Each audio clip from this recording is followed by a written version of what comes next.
Hi, good morning everybody. Good morning everybody, and welcome to the Royal Society. Thank you, Sam. Good morning. It's great to see a full house. And actually I love saying this line, which I've done a couple of times. Welcome to the Royal Society. It's always a great pleasure to be here. I'm David Shrookman. I'm your chair, moderator for the morning, and it's a great pleasure to be here. Of all the different things that I've done since I left the BBC after COP26, one of the most enjoyable has been working with the city of Hull on its net zero campaign. They've called it Oh Yes Net Zero, and it launched last year just after Putin sent his tanks into Ukraine. And there was a great gathering of companies, large and small, private sector, public sector, schools. Alex Sharma turned up. We had a great launch day in March last year, full of enthusiasm. But in the back of my mind was the question, will this event fly? Will this initiative fly? Can you do net zero when you've got a cost of living crisis, you've got energy prices going crazy, a war, so many supply chain problems, so many things to distract people in all kinds of organizations. The other question in the back of my mind was, would this initiative, which was very welcome, get past platitudes? Very easy, with a low sort of barrier to entry, just for people to sign up and say, oh yes, we'll do net zero, and then actually not do much. Well, last month there was an anniversary event in Hull, and it was amazing to see what had happened in the past year. Number one, the total of partners, large and small, was 150, which I thought was a great vote of confidence in the process. And secondly, what was, I think, most striking and most inspiring was the level of detail that people had got into in a series of work streams in the preceding months. I mean, useful, not only useful, practical, nitty-gritty, technical stuff about how do you apply for grants and what do you do and does this route work and does that route not work, but actually a great spirit of transparency, which was extremely welcome, because of course the temptation with many organizations would be that if things don't go brilliantly and they spend a bit of money on something that doesn't work out, to hush it up, particularly in the private sector. So I thought it was very encouraging to see people being very, very transparent about trying something and failing, and wishing to share that so that others wouldn't make the same mistake. So I mention all of this because I'm not very good at sort of jargon and technical phrases. Place-based climate action always slightly throws me, if I'm honest. So I think, what does it mean in a city like Hull, which is in the Humber region, obviously Britain's heaviest carbon-emitting region? And on the basis of enthusiasm and people getting stuck into detail, I thought it was encouraging. But in that process of getting stuck into detail and sharing discoveries about what works and what doesn't, of course, there are all kinds of difficulties and challenges that get highlighted. And I'm sure during the course of today, a lot of these will get discussed in greater detail. So the one that's screamingly obvious that stood out for so many people was the lack of joined-up governance broadly. National, sort of regional, local. Parallel with that, questions of funding. Where are the pots of money? How do you access them? How do they work? And the one that just stood out for sort of everybody, and I know it's a theme that's come up in so many parts of the UK, which is grid connections. How do you get a grid connection? And sort of who's in charge of that, and how do you break that bottleneck?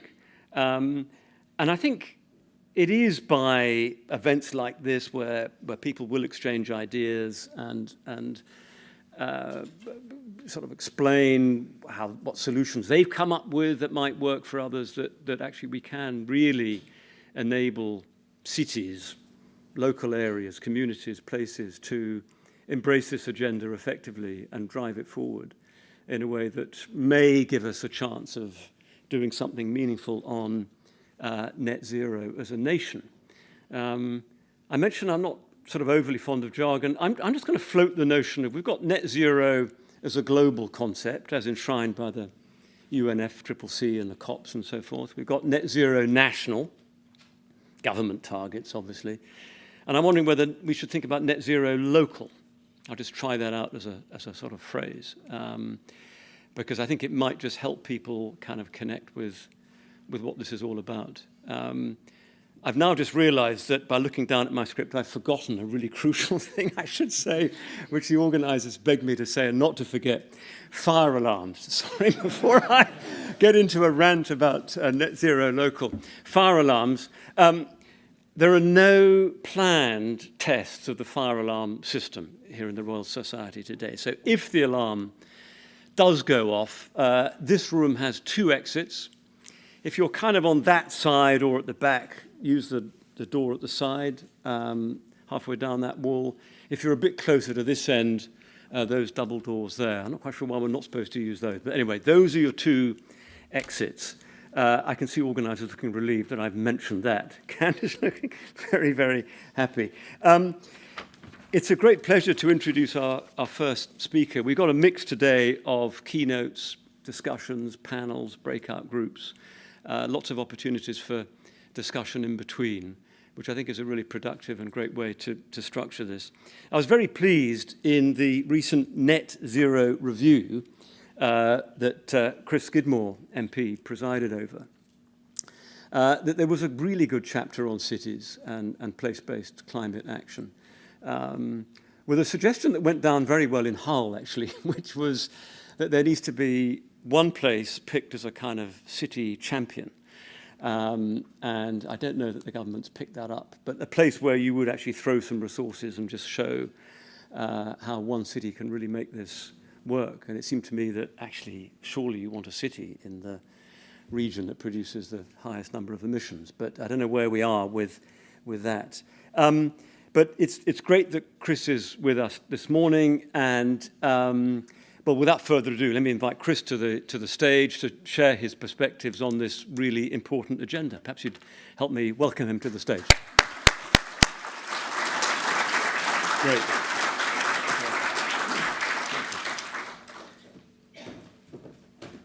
Thank you, David, and thanks for the opportunity of addressing you this morning.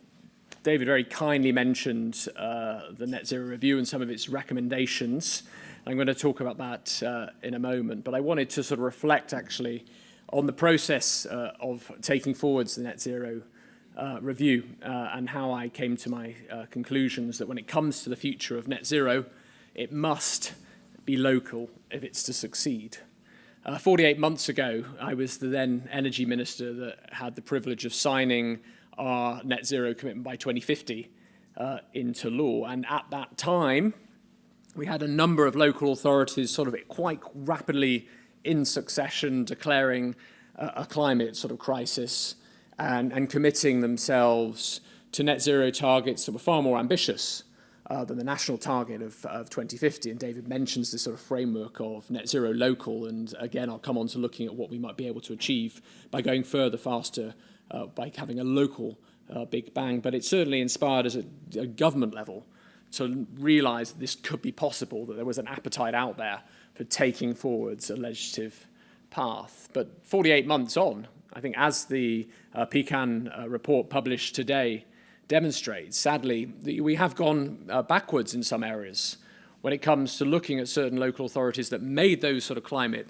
declarations. They haven't followed up with the delivery and implementation needed and required to be able to meet the ambition that they set out 4 years ago. And that's concerning, because the last thing we need, both as politicians and also policymakers, is to overpromise and underdeliver. There's nothing worse that you can do if it's going to erode the trust of the local communities that have put their faith in us to be able to set out how to achieve what is a complex and hard mission. But as John F. Kennedy said, we don't do these things because they are easy. We do them because they are hard.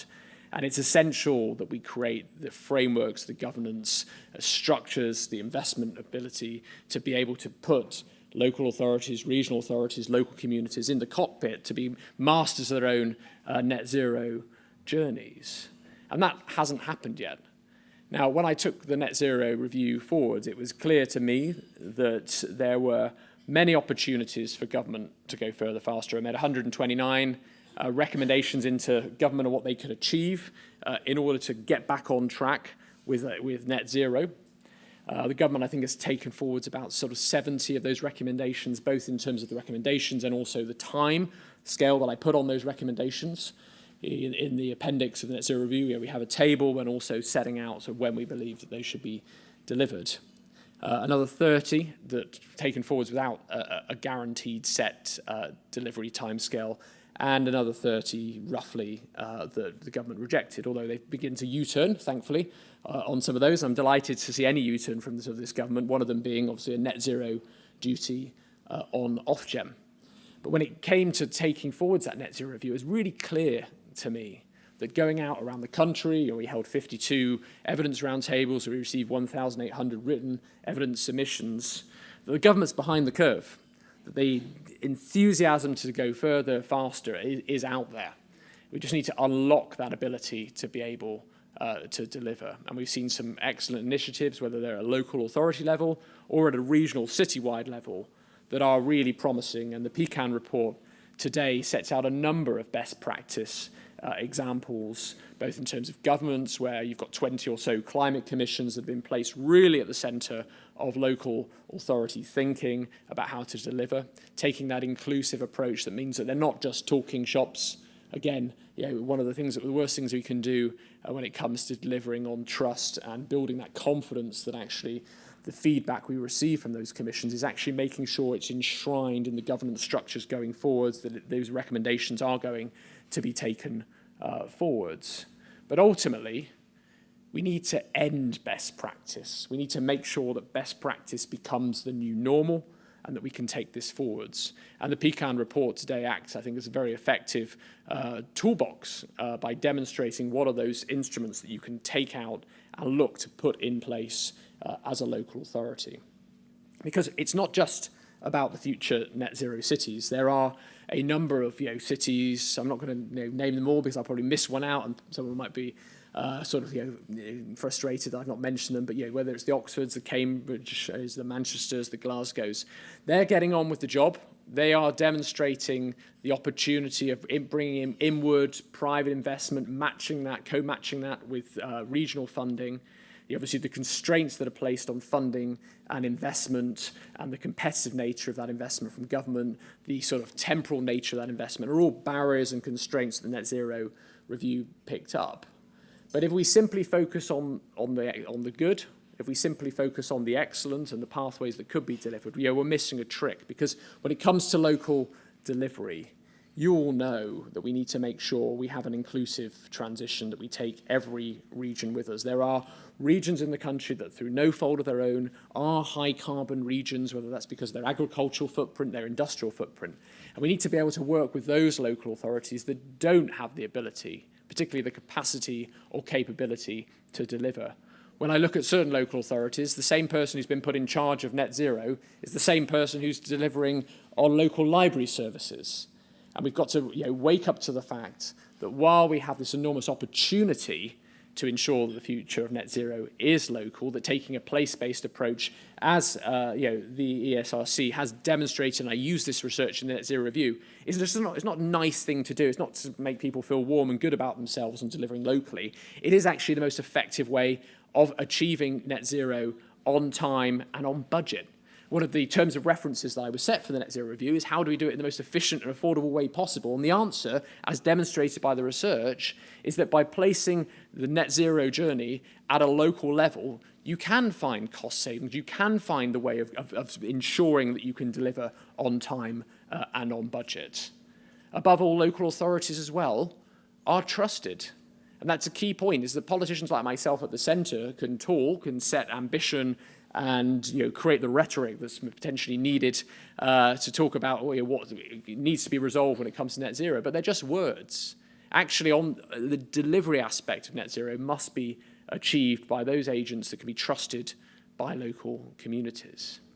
And then there's the interface of understanding how do you build out community action that is not just at an official level, whether that's local authority level, whether that's at a regional level. How do we empower local communities that wish to go forwards? For too long, the local electricity bill has been held up in the Commons, and we made a recommendation in the Net Zero Review that should be taken forwards. I'm actually delighted to see the sort of Labour's proposals that came out on the weekend of empowering local community energy, because it's on the edge of the grid that we're going to see some of the biggest opportunities to be able to deliver, maybe not at scale, but aggregated up, a huge transformation in the opportunity to deliver renewable and clean power, to provide the battery storage and the capacity issues that we need to be able to deliver at a local level, to be able to build out those charge point frameworks that we need if we're going to be successful in delivering on the electric vehicle mandate by 2030. So much depends on local-led delivery, and yet we have not set out the ability of how we can effectively work backwards from the outcome we want. And I think that's where we need to also focus when it comes to looking at local net zero, is what do we want to achieve, not just at a local level, but threading all these initiatives together into an outcome that can be measured and ultimately managed. Because that's the other challenge that we face, is that the data frameworks, information frameworks that you are using at the moment depends, sadly, although thank you for all the work that's been done, on initiatives taken forwards by think tanks, by universities that have been able to work tirelessly to create this data. But in reality, this needs to be publicly reported at a national level so that we can then start creating the benchmarking and the ability to be able to match one local authority against another, not necessarily in competition, but to be able to match like with like, to create new collaborative networks, not just around net zero. And I was delighted to see the PCAN report today also highlight how we need to expand our level of ambition, not just target 2050 or 2030 as some local authorities have done, but to put that in the framework of how we build out resilience for our future energy networks. If we don't have those conversations now, in time, we will regret not having them when we realise that the climate crisis that's about to hit us will continue to erode our ability to build out effective energy networks. At the same time, to have conversations about adaptation that we have failed to have in the past at a local level, which just means that we've constantly come back to government for the answers. Ultimately, the Net Zero Review, while making those recommendations on central government, set out a clear message. Obviously, the key message to take away was that this is not just one of challenge, but of opportunity, that there is the economic benefit up to £1 trillion by 2030, to 480,000 new jobs by 2035, that it can also be felt intensely at a local level. And I'm delighted to see local regions and local authorities now set out what is the economic opportunity in order to win hearts and minds, to demonstrate to those people who may be fearful of the transition that it will work for them and not against them. But ultimately, thinking through where we need to be for the future, working backwards and saying, what is that outcome that we want to achieve? The challenge always with local delivery is, what does it mean? What is that vision that we want to set out? It's not for every local authority to be working against each other. It's not for every local authority to be competing over the labour market supplies to put one project over another. The Net Zero Review set out above all that we need that programmatic approach of continuity, clarity, consistency that will be able to ensure that private investment is able to flow into local authorities because that investment has been de-risked, the cost of capital has been de-risked, because they can see a pathway, they can see not just the journey, they can see the end outcome. David mentioned local net zero, and I've been delighted to see certain local authorities take forward local determined contributions, vital for demonstrating that what is happening at a local level isn't separate to what is happening at a national level, that actually it can be clearly demonstrated that the change that can be engendered within a region or a locality is contributing absolutely directly to bringing down the emissions reductions set out in the national determined contribution. Because ultimately, and I'll end here, net zero isn't about 2050, it is about 2030. It is about meeting our emissions reduction of 68% by 2030 and 78% by 2035. Because if we fail to do that, we will fail to get to net zero by 2050. Many councils have recognised the importance of prioritising net zero at an earlier stage, but with that comes, and I'll return to this question, of how do we ensure we don't over-promise and under-deliver? Because the greatest risk we face at a local level is not just obviously thinking about how do we ensure we get all those policy frameworks in place, those issues around grid and capacity that at the moment are stymieing our approach to being able to deliver because you can't get a grid connection until 2031. Ultimately, at a local level, if we come out and want to be leaders on net zero, we have to demonstrate that we are going to succeed on net zero by 2030. So it's actually incredibly important that we prioritise local delivery, but successful local delivery. And I believe that the PCAN report today it absolutely sets out a pathway that can contribute in future to where we need to go in order for all local authorities and regions to succeed. Thank you very much, and I might be able to take a couple of questions if we've got time. Chris, thanks very much for you. Grab a seat. I'll just couple along one more, and I'll join you here. Great. Yeah, we do have a few minutes for questions. Just while you sort of think about your question, I'll do also, please wait for a mic, stick your hand in the air, and while that's all happening, I'll just ask you one. Is there any sign, because we're all straining for signs of optimism here, anything that in your dialogue with government tells you that ministers are kind of getting the local story, the place-based story?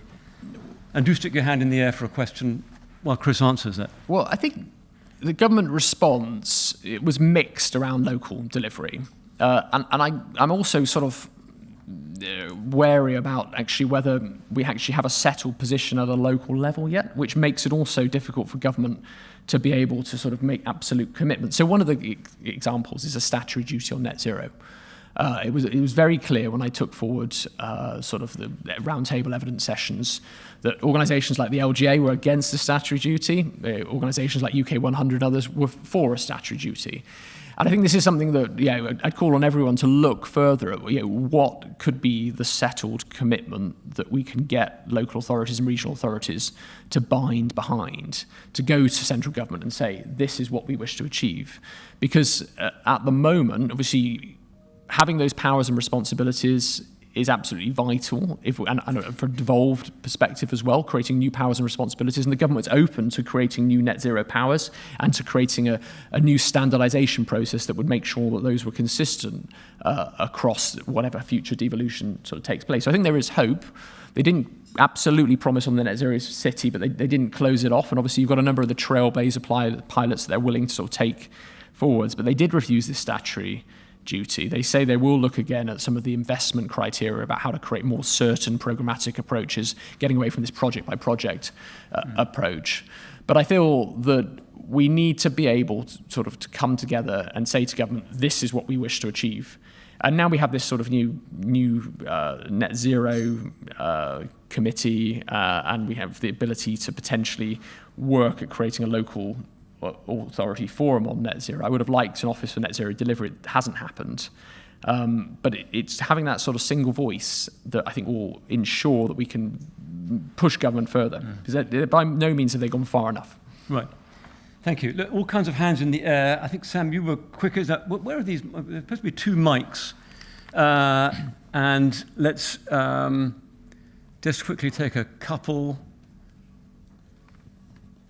Thank you. Yeah, thank you. Sorry to gazump everybody. I have a very similar question to David, actually.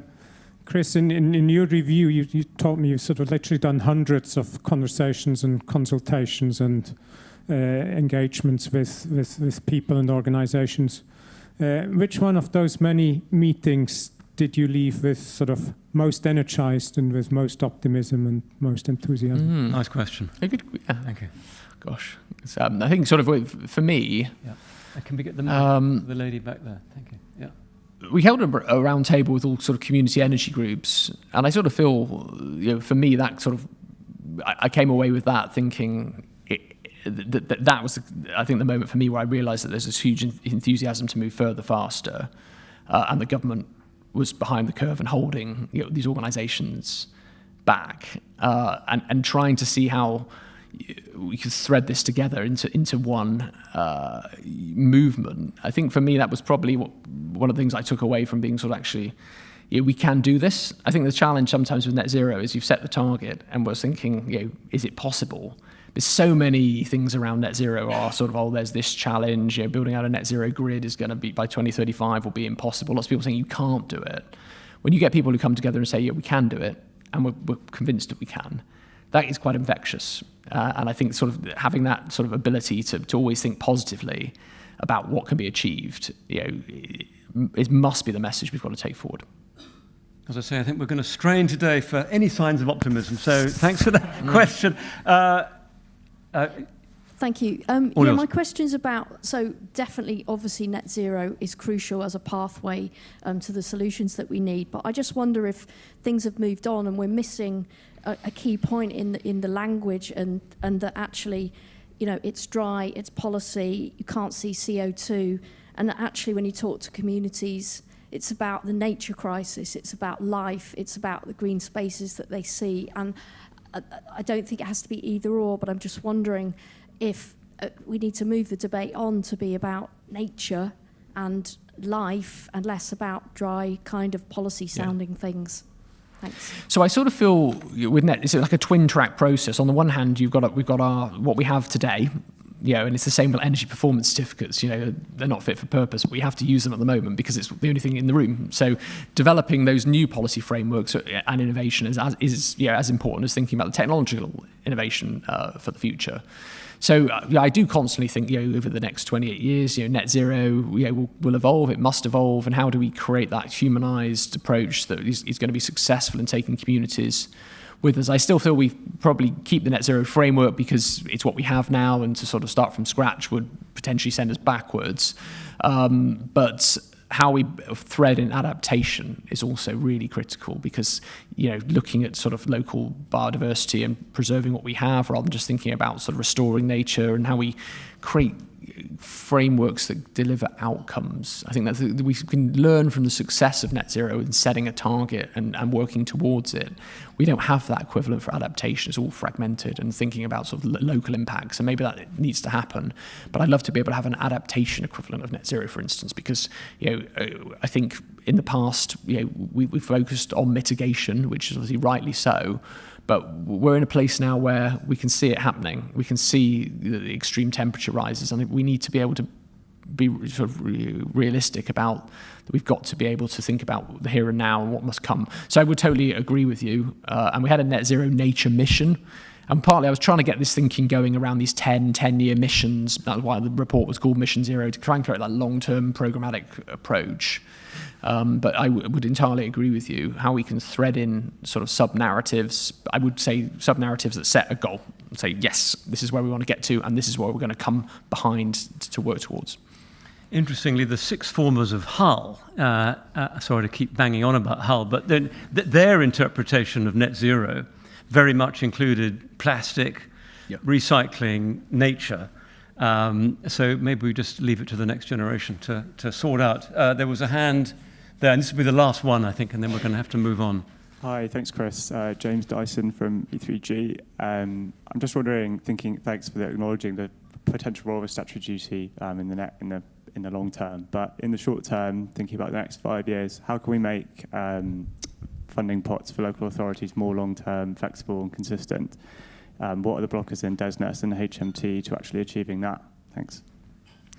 So I think thinking about the blockers, it is principally HMT, and that we do need to convince. And they've begun to think about this, sort of think and push. And if you're trying to convince HMT further, placing it with that international perspective, I think is really important. I know we're having a discussion today on place-based approaches, but looking at where we can learn the lessons internationally for other similar place-based approaches is that programmatic approach of guaranteed sort of funding over a set period of time, and having a sort of dynamic approach that breaks outside of the spending review cycle. The Treasury indicated in the review that they were up for looking at this for the future. It's stymied sort of delivery in the past for local authorities. We all know it's not just about the competitive element of the funding that when we need to do it anyway. So why are we making local authorities compete and waste resources on an unsuccessful bid? It's also the reality of government opening up a competition like with 3 weeks before the deadline and expecting local authorities to jump through hoops to be able to sort of get all this together, and so you get some people simply not applying for the funding as a result. We all know that's the reality. So sort of setting out these processes, we've seen it with devolution, not necessarily net zero, but we've seen combined authorities have then guaranteed funding in place for 30 years.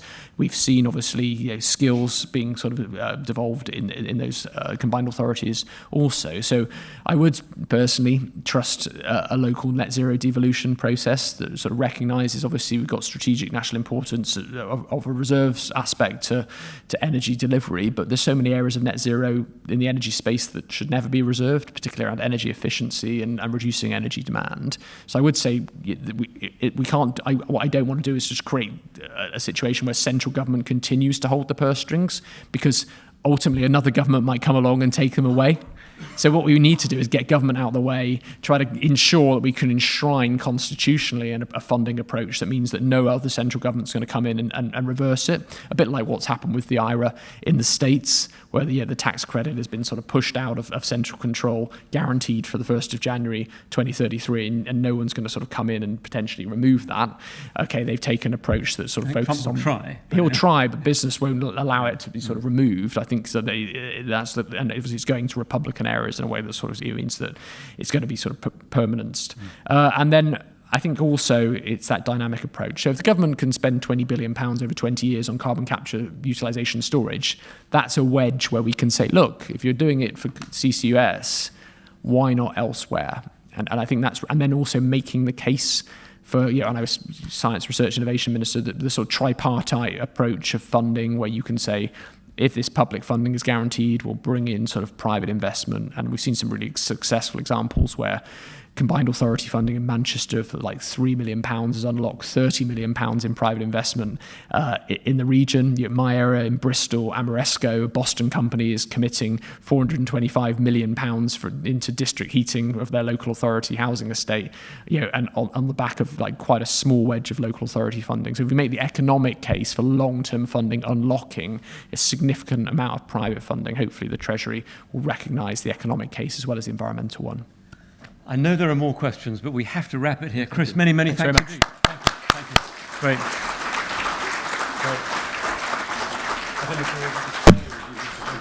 Okay, fantastic. Well, thank you very much indeed, Chris. That's really, really interesting. And thanks for the time for the questions. I'm just going to move straight on to our next keynote speaker, Dr. Candice Howarth, who is Head of Local Climate Action at the Grantham Research Institute at the LSE and co-director of the Place-Based Climate Action Network. So please welcome Candice to the stage. And we'll do some questions afterwards as well. All yours. Thank you. Great. Thank you very much. It's lovely to be here. So I'm Candice Howarth. I'm one of the co-directors of the Place-Based Climate Action Network, or PCAN, alongside Sam Fankhauser and Andy Goldson, who couldn't be with us today. And so on behalf of PCAN, I really want to welcome you all. We're really excited to have you all in the room. We would have wished through COVID to have done more of these events, but unfortunately we couldn't, so it's really great to see everyone here today. And so a big thank you to all of you, to all of the PCAN team, most of which are here today, and all of the collaborators that we've worked with among the years, and of course to our funders, the Economic and Social Research Council. So just to give you a bit of background to PCAN, I'll be saying PCAN as opposed to Place-Based Climate Action Network, which is a bit of a mouthful. But we are a network. We're a £3.5 million network. We're in our final year, so our funding ends at the end of this year. And PCAN has been all about translating climate action on the ground. And PCAN is a team, is a network of 5 universities. So we're led by LSE, and we have partners at the universities of Oxford, Leeds, Edinburgh, and Belfast, many of which are in the room today. And as I mentioned, we're funded by the Economic and Social Research Council. And much of the work that we do around this translation of climate action on the ground is predominantly through our work with climate city commissions, which I'll come to in a moment, and we have a whole session dedicated to this later on. And we have our 3 core city commissions in Belfast, Edinburgh, and Leeds, and an outer network of commissions. And we also have thematic work, which cuts across the work we do with local authorities and local environments, looking at climate adaptation and finance. And then we have a strand of work around business engagement, which really threads through most of the work that we do. And today we are launching a report, which should be here later today. We've had a bit of an issue with the couriers, but it should be here in your hands, hopefully by lunchtime. And so I want to very quickly in my presentation to highlight some of the key points from the report. And a huge thanks goes out to all of those who participated in this report, who helped write it, edit it, review it, contribute case studies. Excuse me. We would like to dedicate the report to a colleague of ours who, was killed in an accident a couple of months ago. So Adeline Stewart-Watt was a contributor to the report, but above that, she was a fantastic colleague, a great friend, and she's really missed by everyone within the team and Grantham. So we're dedicating this report to her. Excuse me. Now, as Chris has already mentioned, climate action really is something that we're focusing on. It happens very much at the local level. It's really an important channel to deliver some of the policies that we're seeing nationally. And through the work that we've done in PCAN and that we're highlighting in this report is that place-based climate action really is where action occurs. We see new models of governance that are emerging, which I'll come to, predominantly through these climate city commissions. And we're seeing political leadership, but this is lacking, as has been highlighted. We're not on track to meet some of our targets, and the work that we've been seeing and doing within PCAN has helped address some of these concerns. And PCAN is very much about local partnerships, stakeholder engagement, collaboration, and building. So throughout the report, we've highlighted a variety of examples, a rich set of examples and case studies that really provide you a fantastic flavour of the work that's been going on the ground. Now, back in 2021, we published our last report, and back then we saw that 3 out of 4 local authorities had already declared a climate emergency. And as Chris has already alluded to, this came with net zero targets, some of 2030, 2050, but then the real thinking went on as to how do we actually implement some of those targets and how do we actually drive some of that action. Now, 2 years on, that energy is still there. It has wavered, but it has really been affected by some of the crises that we've experienced over the last couple of years. So the COVID-19 pandemic, the cost of living crisis, the energy crisis that has resulted from the war in Ukraine. So this has really changed and shifted local priorities when it comes to climate change. And it's further eroded some of the already limited capacity, skills, and resources that existed at the local level. And as I mentioned before, support from national government has also become more intermittent and more erratic, having to focus on some of these different crises. But what we've actually been seeing as a result of the COVID-19 pandemic, the energy crisis, is that this is shifting the way in which local communities, local businesses are thinking in terms of their energy consumption and thinking of ways to reduce those. So the narrative of crisis is still very much on people's minds. And one of our ambitions was to develop a network of climate commissions. And as part of the work that we've been doing, we started out with 3 core commissions in Belfast, Leeds and Edinburgh. And these are models that bring together different stakeholders in a local area to tackle issues relating to climate action. They're really a unique governance model. They bring together different organisations and stakeholders who may not necessarily have come together to talk about climate change. They're actually independent advisory groups. They do take on different roles and they tend to evolve depending on the local landscape. And in addition to the 3 core PCAN commissions, we'd actually promised our funders that by the end of the project, we would have hopefully set up an additional commission across the UK. The number now currently stands at over 20 additional commissions or similar partnerships. So this is a really successful model. We do a lot to try and help support those additional commissions in knowledge sharing and sharing of challenges and opportunities that have emerged. And the climate emergency declarations that in many cases underpin the setting up of some of these commissions have helped galvanise action, but they did primarily focus on net zero targets, as Chris also alluded to. And we are seeing some of the remit of these commissions expand out to go beyond net zero to consider more around resilience and adaptation. And an important element in the success of these commissions is their ability to evolve, to adapt to the local context and to shape and shift their priorities to adapt to those evolving contexts. And what we've seen, we conducted an evaluation. We commissioned consultants to evaluate the core commissions that we ran. And as a result of that evaluation, we established that these commissions actually adopt usually one of 3 or sometimes more than one of these 3 roles. So they act as an independent evidence-based advisor. And what is key within these commissions is many of them have links with local universities. So they bring that local expertise, that local data, and that rigor and the robustness of data. And they can help provide the impartial evidence base that is required to develop net zero targets or adaptation targets and to help implement them. They help convene conversations, which is really critical, particularly within the current context and the current crises that we're facing. And they've helped bring together disparate organisations and individuals to consider and to think about the ways in which climate action can move forward. And they're also a facilitator of action. They don't necessarily drive action themselves, but they do help convene, create these spaces that can enable action. I won't go into too much detail now because we have a whole session, a whole panel discussion on climate commissions later on today. Now, much of what the work PCAN has been around looking at the delivery of net zero targets, as I mentioned earlier, and there's been a bit of a shift to try and rebalance this by also incorporating adaptation. And we're noticing an increasing commitment to engage with the concept of net zero and to maximise ambitions.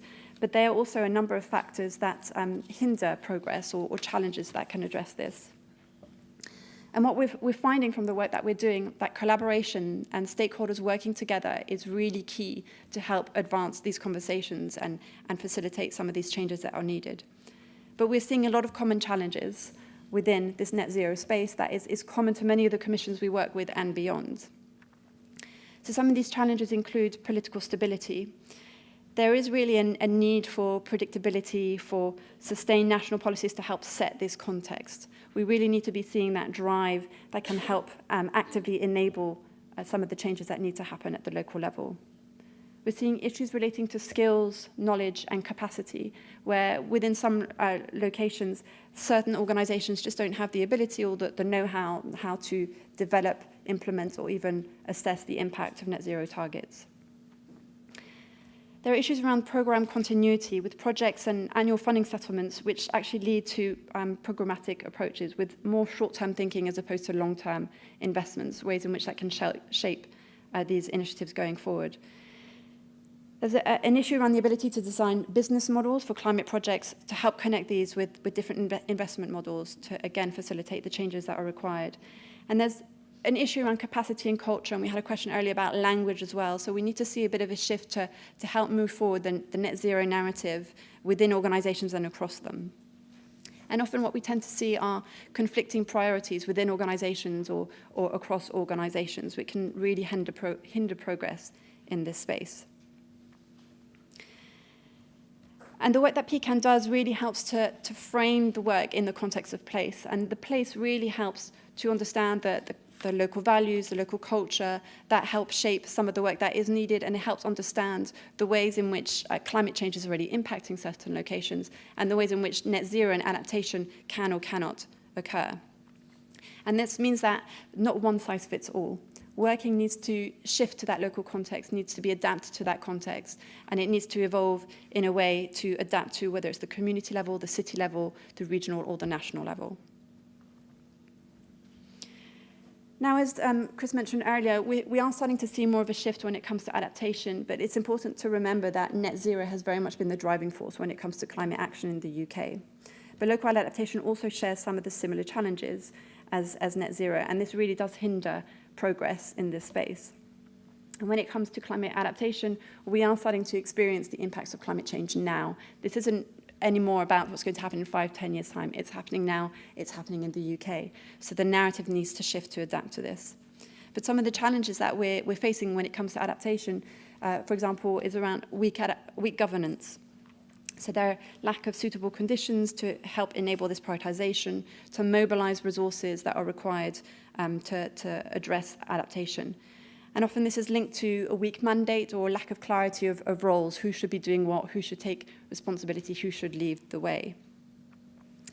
There's limited fit-for-purpose information, whether that be for adaptation, planning and decision-making, or evidence to help support investment for adaptation in different locations. And similarly to net zero, to some of the challenges I mentioned earlier, there's a lack of knowledge, skills, and capacity. So insufficient capacity within these organisations, or the skills or the know-how or the individuals and resources within an organisation to help drive adaptation. And whilst we have net zero targets, whether that's at the local level, local authorities, or the national level, we don't have these types of goals or targets when it comes to adaptation. So this lack of clarity and metrics to assess progress is further challenging. And then what we tend to see is very much a siloed approach when it comes to adaptation and mitigation. And we need to be looking at these more in an integrated way so that issues around maladaptation that might emerge from net zero ambitions can be avoided. And as we've already alluded to, and we'll be talking about this later today, communication and engagement with the public are really key. And we need to be using more of a place-based climate language. Apologies for the place-based in that. But we need a climate language that is very much localized, that very much underpins what is required and can engage with the different audiences and members of the public and community that we need to take along with us on this journey. Now, it's important to remember that public support in the UK for climate change is high. In spite of the COVID-19 pandemic and the other crises we're experiencing today, the public is engaged on this topic and they want to do more. And actually, vulnerability to COVID has made vulnerability to climate change even more salient. And some of the work that we've done has actually shown that the networks that were established, networks, say, of local communities in local areas that were established to help build that resilience to the COVID-19 pandemic, those networks are still being used for climate change. So there's a lesson there. But to deliver the change we do need to have a transparent local approach that is critical and that actually acknowledges that although we're talking about winners, that there may also be losers within the narrative of climate action. But we also need to make sure that we bring everyone with us on this journey and that no one is excluded. Within the report, we also talk about some of the work we've been doing around financing climate action. And similar to what I've just said now, this also requires an integrated approach. A lot of what we're seeing is looking at net zero initiatives and projects, but we need to be seeing a shift towards adaptation as well. And these local net zero transitions need to be just, need to be equitable, and they need to be fair. And we are actually seeing some best practice emerging out of the local commissions and beyond that from the work that we've been doing around finance. And in our last PCAN report, we highlighted that there was an increased demand from banks, from investors, insurance to help finance its climate action, and we are seeing that finance being mobilised over the last few years. And there's actually been progress in terms of investing in place-based climate action. So the UK Infrastructure Bank is now fully informed and is investing across the country. And many regions of the UK that have historically characterised by low productivity and underinvestment now have actually a comparative advantage when it comes to technologies that are needed for this net zero energy transition. So we do know that adopting a place-specific approach to investment in the net zero transition is actually going to be significantly more efficient to what has been going on historically. So there's much more in the report, and we have one of the breakout sessions which is focusing on finance as well. So I know I'm out of time, but in the report we outlined 16 recommendations, and I'm not going to go through all of them now, but I wanted to just highlight a few of them with you all today. And in our recommendations, we target them at local authorities, local communities, local businesses, and national government and devolved administrations. But of course, they're applicable across the board. So what we're suggesting is that local authorities should consider adopting more partnership-based approaches to local climate action. It works, we've seen it work, and we're seeing a huge amount of engagement and energy around this. That climate action needs to be incorporated in broader local strategies. So thinking beyond just climate change, looking at integration across different local policy agendas. Local communities and stakeholders need to broaden out the scope of climate action beyond emissions reduction. So trying to shift that narrative to not just think about CO2 emissions, to think about adaptation, to think about nature, biodiversity, and to think about the different policy areas and priorities that need to be addressed. And to utilise structures such as climate commissions. I mentioned earlier, PCAN's funding runs out at the end of this year, but we are thinking of ways that we can make sure the commissions and the network sustains itself. So we are looking to work more closely with local authorities and local communities and stakeholders. And businesses should address the climate impact of their own operations and then leverage their networks and engage with local authorities and local communities to seek active collaborations. And we've been doing this through PCAN, but more can be done to bring together local businesses as part of those governance structures. And then national government and devolved administrations should really help put in place a coherent framework that can really drive both local climate adaptation and mitigation simultaneously and not in silo or in isolation. And we really need to be addressing some of these institutional and political barriers that we've been talking about this morning and we'll hear more about later today. So at the moment, the UK is not on course to meet either its emissions reductions or its adaptation targets. So it's really key that these are addressed as a matter of urgency. And our report argues that national climate action needs to be integrated and joined up and really adopt a collaborative approach. So I'll end that there. Thank you very much.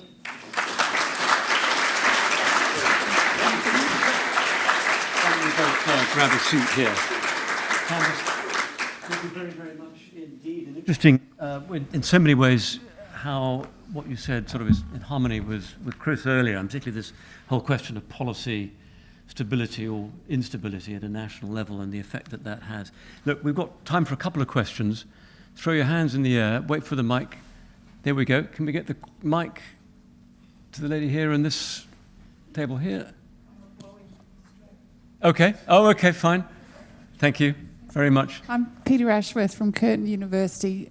You mentioned culture and capacity, and I'm really interested in that because with our local governments in Australia, it's a really big issue as we start to think about transitioning. I'm just wondering, what are some of the solutions that you've seen that can help with building that capacity? Because there's such big decisions that are being needed to be made and they're spread very thin.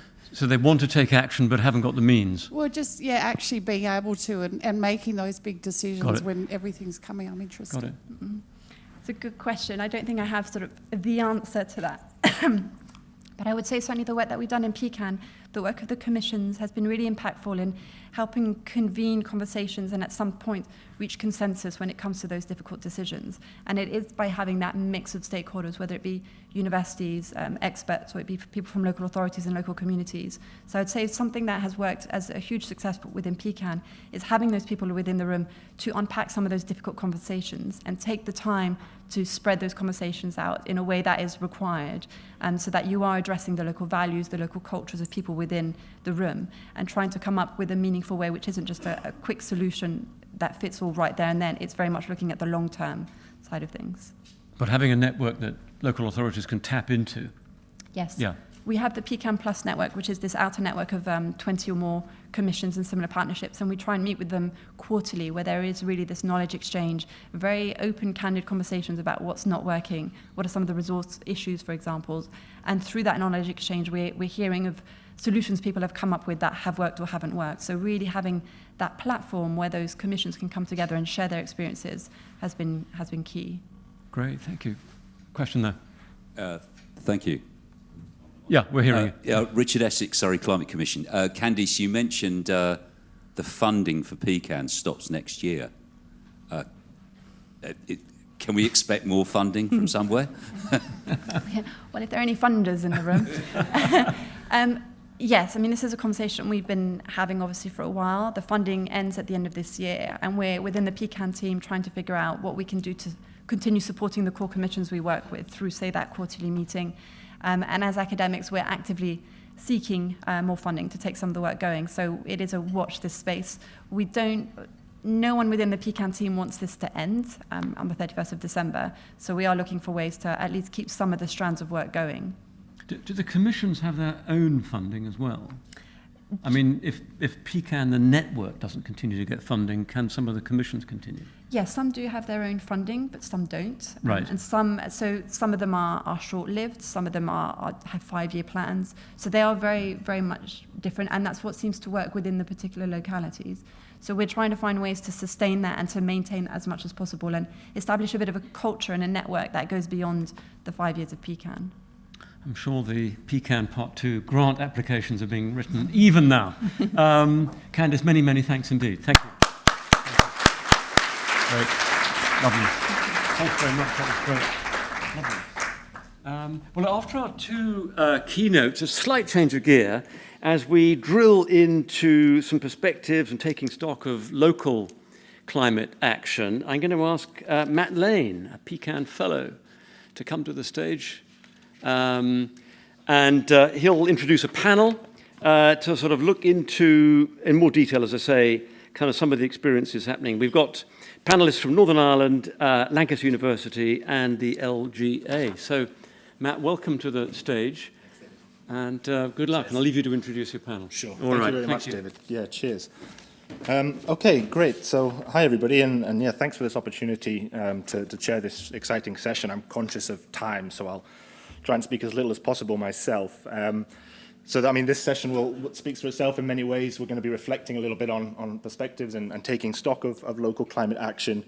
But just to try and sort of encourage debate and discussion a little bit, I thought I'd try and frame our conversation today with a sort of overarching question, and that question is, why is the local the right scale to be thinking about climate change?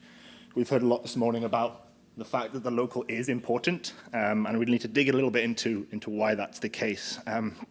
So we have three really exciting panelists who are going to discuss this morning. So we have, first of all, Jill Montgomery, who's Rural Resilience Coordinator at Northern Ireland Environment Link, who will be offering the perspective of farmers and the agricultural sector. We have Rebecca Willis, who's Professor in Energy and Climate Governance at Lancaster University, and she'll be offering the perspective of citizens and citizen groups. And then finally, we have Andrew Richmond from the Local Government Association, who'll be offering the perspective of local government. So could I invite Jill, Rebecca, and Andrew to join us on the stage now?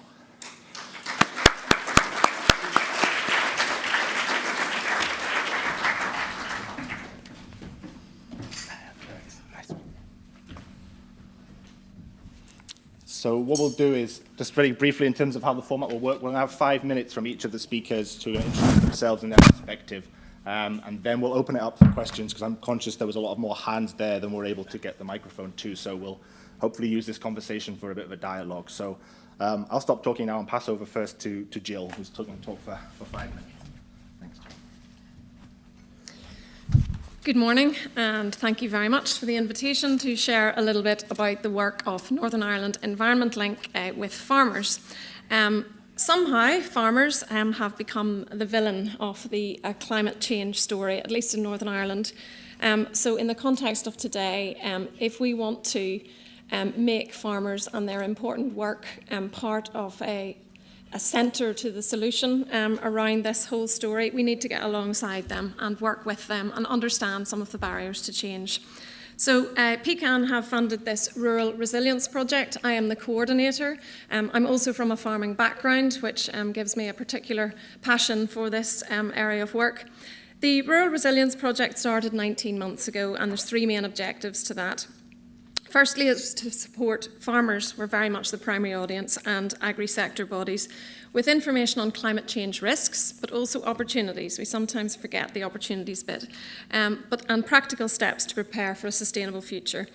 Like the rest of the UK, I imagine, UK and Northern Ireland farmers are already dealing with the impacts of flooding and drought, extreme weather events, new pests and diseases. There's sawfly in the papers this week, and increased mastitis and things like that.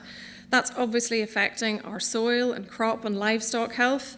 It's incurring financial costs for farmers at a time when things are already pretty tough. So many challenges in the last decade that have merged all at the same time for farmers. And a lot of them are expressing it is increasingly difficult to plan ahead, and that is one of their biggest challenges. So that's the first objective of the project. The second objective is to input to agri and climate policy and ensure that adaptation gets more recognition than it is at the minute. So that's feeding into the Just Transition. Also our agri-environment schemes, we are lagging behind at the moment on that, and farmers are left in a state of uncertainty, and also evidence reports, so the likes of CCRI 3 and 4. And the third objective is the academic side, and that's where we're linked up with a number of universities, Bristol, Cardiff, Queen's, and we're conducting research analyses and public perception surveys. And as Candice and others have already said, much of the dialogue to date has been around mitigation. So it's not surprising that adaptation, particularly with the agri sector, is really, really lacking, and much less in Northern Ireland than for other jurisdictions. So we're exposing lots of gaps in that area and hoping to work more with institutions on filling those gaps. So, just quickly, in terms of the international perspective, this international perspective, why is this important? I'm just going to flow quickly through this slide, but farming's pretty important for our food. I know that's stating the obvious, but there's a lot of public perceptions that they don't connect food and farming. They like their food, but they don't like farming. So we have a growing population. We need to think how we're going to feed this population in a sustainable way going forward. And just as an aside, the majority of Northern Ireland's food is exported to Great Britain, so listen up. Secondly, we have a huge responsibility around equality, from the UN Sustainable Development Goals to the Just Transition that we're all talking about. We want it to be just, right? And our levelling up agenda. So we have a huge amount of work to do to achieve that with farming.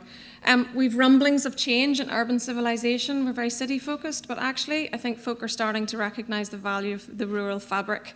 So how do we sustain that? And also, I think we can all agree there's a fair amount of economic and social disorder going on in our world. We need to be really thinking seriously about this localised and circular economy. Shortening the food supply chain would be a big part of that. So this is all very relevant in an international context. Okay, so before I move on to why local is important and this project and what it's achieving, I really just felt I wanted to take a minute or two to give you the local context in Northern Ireland. We're always inclined to start our perspectives with the economic, but I've pushed that back a bit. I'm going to look at the environmental and social first, in honour of our need to focus on natural and social capital first, so we try and get some mindset changes in there. Firstly, the environmental perspective, it looks a bit bleak. There are opportunities, as I said. The agri-industry is responsible for the lion's share of greenhouse gas emissions, which is difficult and needs to be addressed. There's a big change in our agri-landscape from the 1970s, where it was mixed, arable. We had livestock and arable, but now it's much more of a grassland monoculture. So somebody was talking about nature earlier on. That's had a massive impact on our wildlife habitats. And unfortunately, we're the 12th worst country in terms of biodiversity loss. So that is bleak, but opportunities. 75% of our land is managed for agriculture, which is a good thing if we want farmers to be at the centre of our solution. Again, getting alongside them and working with them. From the social perspective, there's a huge amount of emotion around land ownership because of our history, our plantation and settlement history. People are much more obsessed about attachment to land and ownership than stewardship. So that's something in mindset that we need to look at and change behaviours. A third of our population live in rural areas. It's about 20%.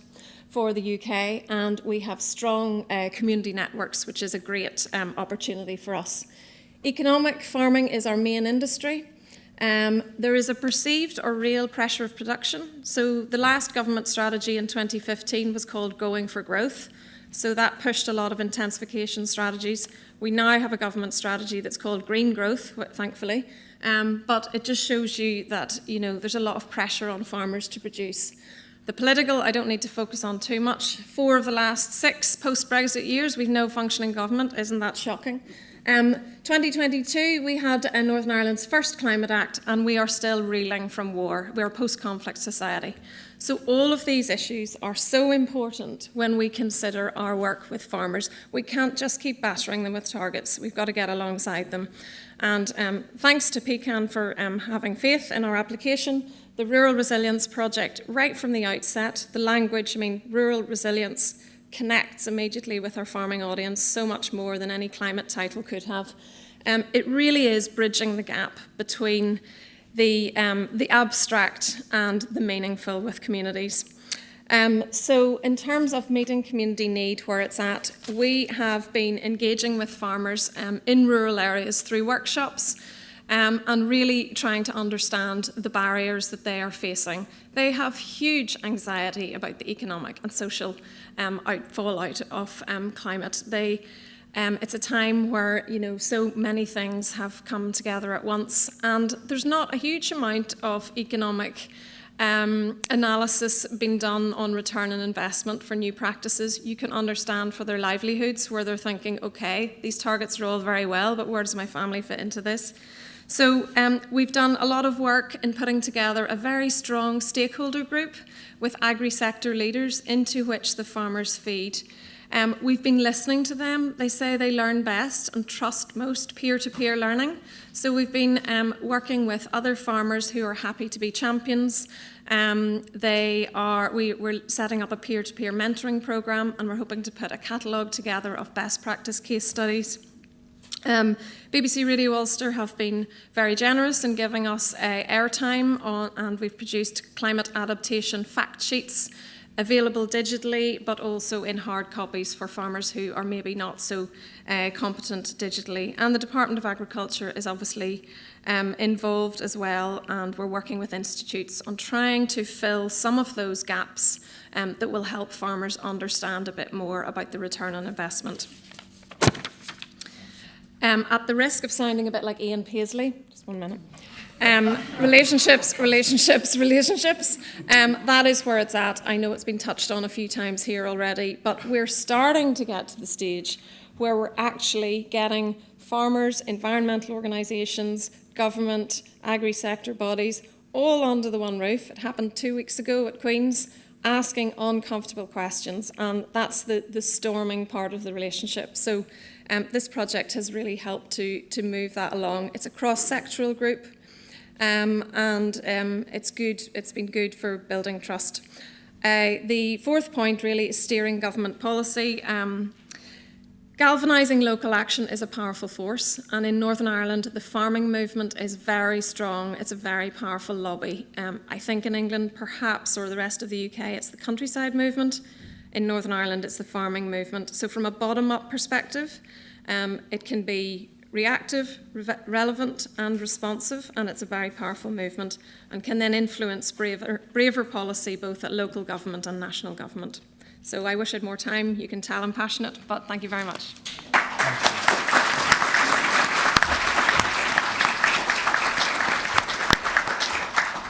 Okay, Becky. Thank you. I don't have slides, so can I stay here? Is the microphone all right? Definitely stay there, yeah. Cool. Okay, great.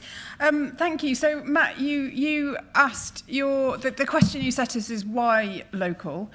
And I lead the Climate Citizens Research Group at Lancaster. We essentially look at how that relationship between citizen and state works or should work on climate. So how people talk to government, how government talks to people, and how what those two sides require of each other. So we're essentially agnostic or neutral on this question of local action. We're not there at all to promote the local level. And yet I'm really struck how it comes back time and time again as a really important way of having that conversation between people and government and building both sides of that. Of that conversation and of that engagement. So in my 5 minutes, I'm going to murder 3 sets of research findings from our project, but I've put links to the full research on my Twitter feed because I can just see my colleagues who are responsible for this throwing their hands up at the horrific simplification. But 3 points. Firstly, we did some analysis of energy and climate policies in that guide the UK. So the net zero strategy, documents from Ofgem, that kind of thing. And we found that overwhelmingly people were absent from those documents.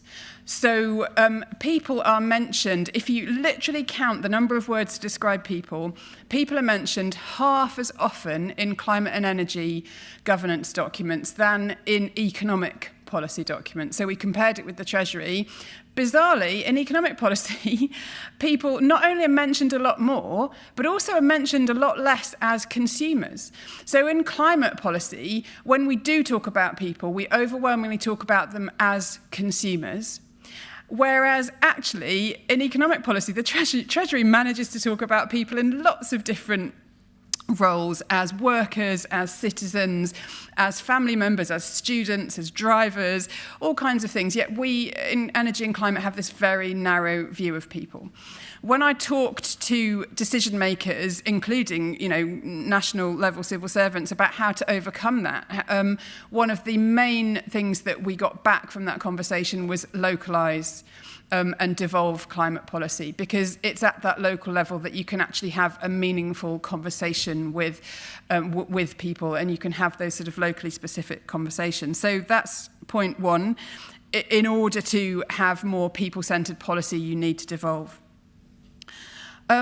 Secondly, it's very striking that if you look at the outputs of deliberative engagement like Climate Assembly UK, which I was closely involved in, but also many other processes that have now happened, it's very striking that people want local climate action, and they, understandably, see their local area as the sort of meaningful place for dialogue. And also the environment under which you can sort of develop this social contract for climate, if you like, the sort of I will if you will approach. At its most basic, that is, I will get on a bus if there is one. I will let my kids cycle to school if there are cycle lanes. And that conversation is more meaningful at a local level. And so you tend to see these processes recommending local level action. The sting in the tail of that is that what we've seen, particularly through local climate assemblies and juries, is that citizens get very fired up by that they make recommendations for local climate action, and those are then given back to the local authority or the city, who then actually do not have the powers to deliver them. And so what starts off as a sort of very simple narrative, where the mayor or the leader of the local authority says to these citizens, tell us what to do and we'll try and do it. That very simple story turns into what we've described as the messy politics of local climate assemblies, where actually local areas can't always do a lot with the findings that they're given from their citizens, because they literally do not have those powers. And so one thing that they do as a result is try and lobby central government to get those powers. But it's a really, really complicated picture. And, it would be a big step forward for that kind of engagement if we could devolve some of those powers. And thirdly, a bit of a cautionary tale. So I work at Lancaster, but I live in Cumbria, and obviously we've had the sorry tale of the Cumbria coal mine. Now, there are a lot of reasons why that mine shouldn't happen, which I've written about, but it is very instructive to look at, take seriously, and understand local support for the mine. Now, it isn't universally supported, but if you look at the figures, there are higher levels of local support, there are higher levels of support in the north than compared with nationally, and there is, a decent amount of support locally for that mine. My colleague Pancho Lewis, whose research is based in this area, talks about the importance not just of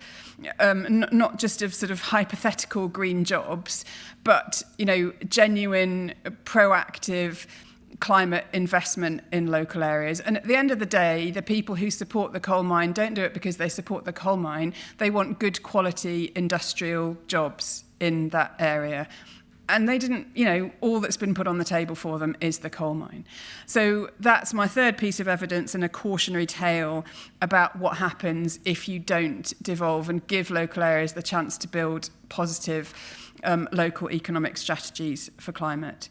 So, we didn't search. We weren't there looking for evidence on why the local is best, but it does come up time and time again, and that's really striking. What to do about it, I know we're going to discuss over the rest of the day. There are a lot of holes in the Climate Change Act which you can fall between, which the coal mine is a good example of. One of those holes that absolutely needs to be bunged up is giving local areas very clear responsibility around carbon targets.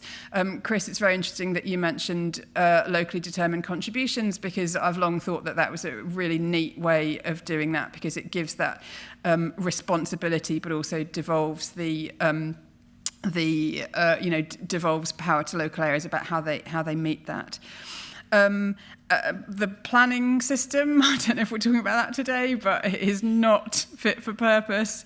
And lastly, and I would say this, of course, because it's my own focus, we really need new and renewed democratic arrangements at local and national level. So putting a cross in a box once every 5 years is not a good way of people telling politicians what they think about climate. We need much more detailed, much more nuanced, much more two-way dialogue between citizens and the state. And again, that is something that works really well at local level. Thanks, Becky. Okay. Finally, Andrew. Great, thank you.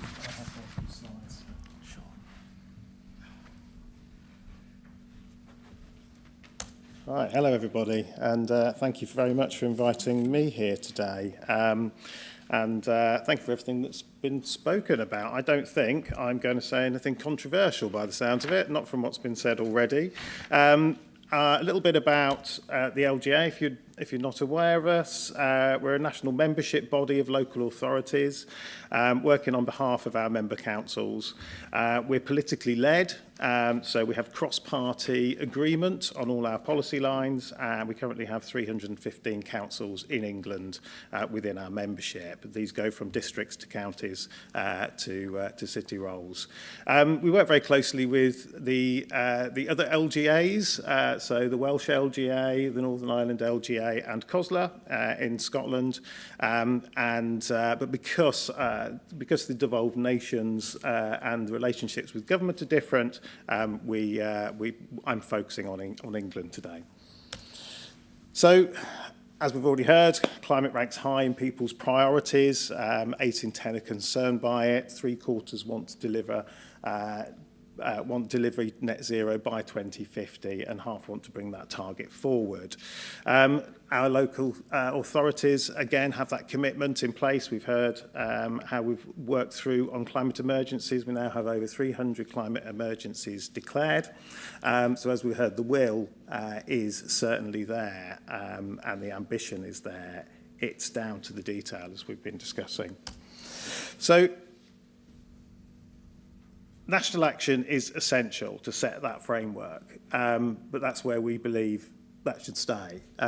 Delivering at local level needs to be delivered locally. With 51 cities, 935 towns and 6,000 villages, that can't be managed from government, from a Whitehall desk. Local government understands its communities, understands its population, and it changes in each individual place. How we move around changes, how we heat our homes and our water changes, and how we generate and connect to power changes. For cities, promoting walking, cycling, and active travel is far more accessible and easy. Whereas in rural communities, you're probably looking more likely at electric vehicles, you'll be able to charge easier. How we heat our homes and water changes depending on where you are, different housing structures, different heat sources. That's why the local level is so important. Our offer as councils is enormous. We are the leaders, we're enablers, conveners, asset holders and service providers, and we know our communities. We've talked so much today about how important it is to communicate to your residents, and local authorities have the ability to do that. Councils have direct influence over a third of emissions from their area also, but also have a great influence over about 80%. So that's why we can lead some of the most innovative and transformative projects in the world. Skip that one. We very much focus our position based on the UKRI research on the efficiencies of local versus national versus local approaches. That research highlighted that delivering a devolved model would cost on average 490,000 a day, returning 7 million each day in wider returns, whilst the national centralised model costs an average of 1.7 million a day and returning 3.7 million. So it's quite clear that there are economic, social and wider benefits for a local approach. So we have set out our 10 missions for local climate action. We've just recently published a report called Green Heat. I've got some links here, so which I'm hoping the slides will be available after for everybody. So we've identified those 10 missions that are needed, that local government can take forward. We can build public trust and inclusivity. We can step up engagement with the community benefits and climate action. And national clarity on messaging, reinforced by local programmes and building trust. We believe that we rapidly need to retrofit social and fuel-poor homes, bring all homes up to a standard. We ask government to bring forward all funding that's been committed and devolve to local government. We know the homes that need to be retrofitted. We know the fuel-poor homes. One public estate also, local authorities in control of a large public estate, bring forward the funding to retrofit those as well. And jobs and opportunities, thank you. And jobs, and I think this is one of the key ones here. It's a very complex structure and organisation we're looking at here. It's not only the action, the resources required to retrofit, it's also the supply chains, it's the workforce. At the moment, without funding readily available and without a clear signal to the market, funding providers and employment providers and skills providers are not investing in the skills work and the employment growth that's needed. That can be helped deliver. We can deliver that at a local level. And finally, we talked about accelerating local climate adaptation. A very clear, very clean. There's a real need for us to connect together the climate action for mitigation and adaptation. So how do we deliver? So we've kind of set it out in 4 steps. First, we need that national policy framework. So we need that delivery plan to 2050. That's what's missing at the moment. It isn't set out what needs to be done when in order to get to the place we need to get to. Secondly, we need to accelerate that local net zero through place-based funding allocations. So coming out of that national framework, we want government to engage with local authorities within their areas to set out and agree climate strategies and plans that will be fully funded on a three-year minimum basis going forward. That stimulates the market, tells the market what needs to be done both in skills and materials supply chains. Strengthen the national planning policy framework and other policy frameworks at a national level, move the viability loophole, make sure that all future homes are not going to be required to be retrofitted again. And finally, for central government and local government to work together to build the capacity locally that's needed in order then to deliver against the strategies set out. Thank you very much. I'll leave you with a couple of links to reports we've done. We've got some bits on neighbourhood approach to decarbonisation. Our Green Heat report sets out our role, how we want local and central government to work together to deliver. And then we've got adaptation programme, but also some green growth opportunities report. And hopefully you'll be able to have these links afterwards. Thank you.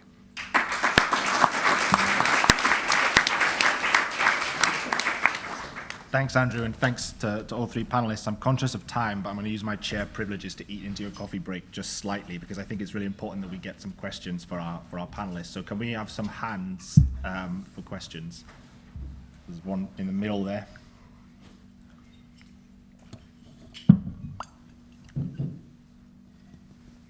Thanks. Question for Andrew. In the report earlier, we heard about one of the recommendations being for local councils to adopt a partnership approach.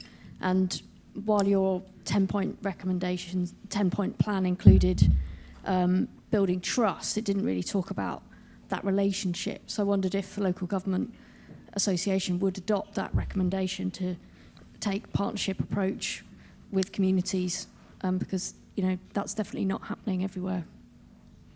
Could we take another couple of questions quickly, and then we'll respond to them as a group, just to speed things up a little bit.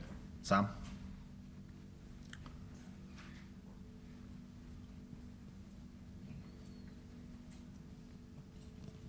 Thank you. Question to Becky mostly, but perhaps to all of you. I grew up in Switzerland, so I always find the UK's approach to direct democracy and decentralization a bit dysfunctional. But there is one lesson that I took from my Swiss upbringing, which is if you do decentralize, you have to kind of live with the local decisions. You have to live with the consequences, and these guys don't always think the way you do. And the sort of Cumbrian coal mine brought that thought to my mind. I wonder whether you could comment on that. If you do decentralize, does that make the challenge better or worse? And then we'll one more from down here at the front.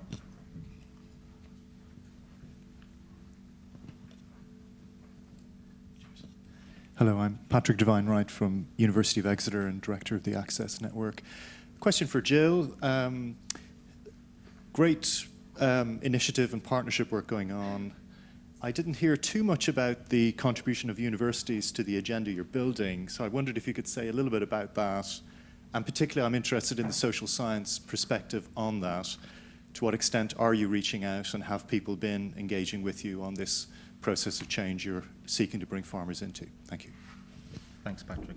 Okay, Andrew, do you want to respond first? Yeah, certainly. Community engagement is key in all of this. And there are some excellent examples of local government working very closely with their communities. Community energy generation, local area mitigation and adaptation plans. I think for as an LGA, as an organisation, we strongly recommend that community engagement is front and centre of any work that local authorities are taking forward.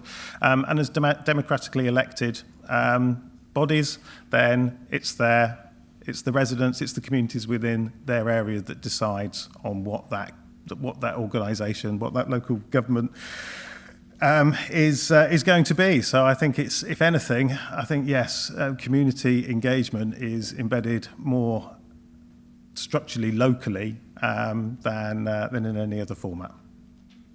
Thanks, Andrew. Becky? Yeah, thanks, Sam. I mean, the Swiss example is interesting because referenda haven't worked out so well for us here, right? So, and actually quite a common model is to have a sort of deliberation like a climate assembly followed by a referendum. That's the Irish model, for example, which I think we'd be wary of here. But there's plenty of different ways that you can innovate with democratic structures.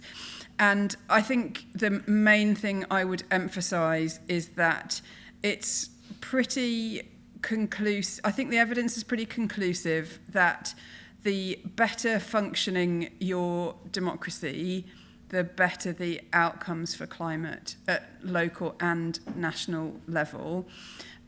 Partly because, and thanks Andrew for putting the figures up there, people are, as we all know, people are very concerned about climate and feel quite powerless about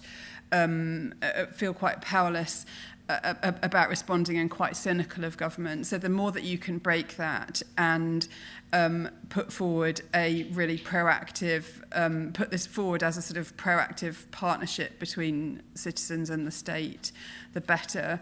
But also because some of the problems, some of the delays around climate come because our democratic system isn't working well for other reasons. Those reasons being that money and power talks too loudly, and we see, we see high carbon economic interests playing too strong a role in our policy at the moment. That's very clear on the coal mine. It's very clear on things like promoting hydrogen for home heating, which all the experts agree is a non-starter, but there's a very powerful lobby behind hydrogen for home heating. So the more that you can, shine a bright light on the structures and processes of democracy, I genuinely think, and I think the evidence is there, that the more you build a better democratic system, the better the outcomes for climate. Thanks, Becky. And Jill? Yeah, thank you for your two questions. I'm going to answer the second one first about social science. It is a fundamental part of systemic change. Only last week, we ran a session with our stakeholders, who are mostly agri-sector bodies like the Ulster Farmers Union and lots of research institutes and agricultural colleges, some of our dairy cooperatives, and we ran a session on behavioural adaptation. It is something that lags behind often in a change process. And we used farmers to help in that session and help our stakeholders understand how we can best support them. The mindsets have to change before the behaviours can change and the actions. So we have to understand what is it about the fear of change for farmers that is causing so much paralysis of inertia. And while we have some amazing case studies and progressive farming going on, regenerative, organic, all sorts of steps, the inertia is big at the moment, and it's mostly because of fear and very little information on what are these employment strategies, what are all these green jobs going to look like. There's massive ethical issues around farming, vertical farming, growing our plants in stacks. What are the ethical issues around that? So we've got to understand and get behind some of that fear. But behavioural adaptation, I'm glad you mentioned it, it's a massive issue, and not just for the local communities, but also for our local governments. I mean, that's an antiquated institution set in sort of 19th century trying to address 21st century problems.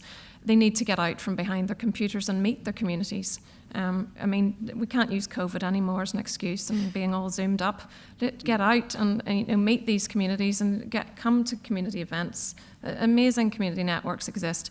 And then for national governments, there's behavioural change there too. I mean, when are we going to stop talking about GDP as a really good measure of success of populations? It's a rubbish measure. We need to be thinking much more along the lines of environmental and social sustainability. So before I rant anymore, that's my sort of answer along the social science. And we have worked with Cardiff University, so this is coming into your first question, on public perception surveys. And we have 2 comparative years.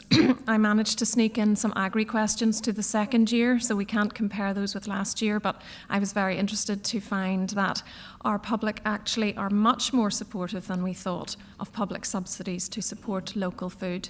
They're much more interested in shortening the food chain than we expected, although they do feel that the gap between the national progress around climate change and the sense of individual urgency is very different.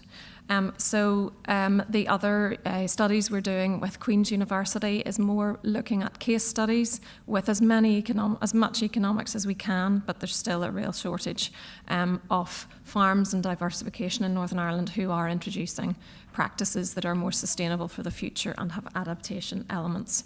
And we're also working with Bristol University on some academics around climate risk management and some papers around that. So, thank you. Thanks very much, Jill. I'm looking desperately at the organisers for how long into the coffee break I'm allowed to absorb here, but I think maybe we've got time for one more question from the audience, if there is. There was a very fast hand over on the right-hand side. Just in acknowledgement, really, of what you said.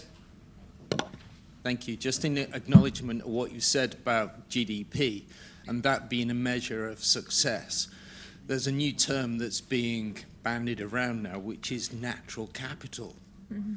And for government to recognise, central government to recognise the value of the environment that's around us and how that can be recorded and measured as a success. So I think it's a very important, I think it's probably more important than GDP. I think GDP is actually dependent upon natural capital. Mm-hmm. I think we need to hear more about that. Thank you. Yeah, thank you. Do you want to respond very quickly, Jill? Just quickly, most multinationals, as I understand now, are not required to talk about their commitments to national and social in their measurements at the moment, particularly the fossil fuel industries. So I think national government has to get very busy around some of the bigger issues and delegate more to their local councils who can get down and dirty with the local communities. Thank you. Thanks, Jill. Okay, apologies, everybody. I think we're a bit pressed for time, and apologies to the speakers for having to condense so much interesting work into such a short period of time. But I think it just remains for me to say thanks for the questions, and most importantly, thanks to Becky, Andrew, and Jill for some really interesting insight into putting some more flesh on that question of what the local actually looks like and what it means. So, yeah, thanks very much, everybody.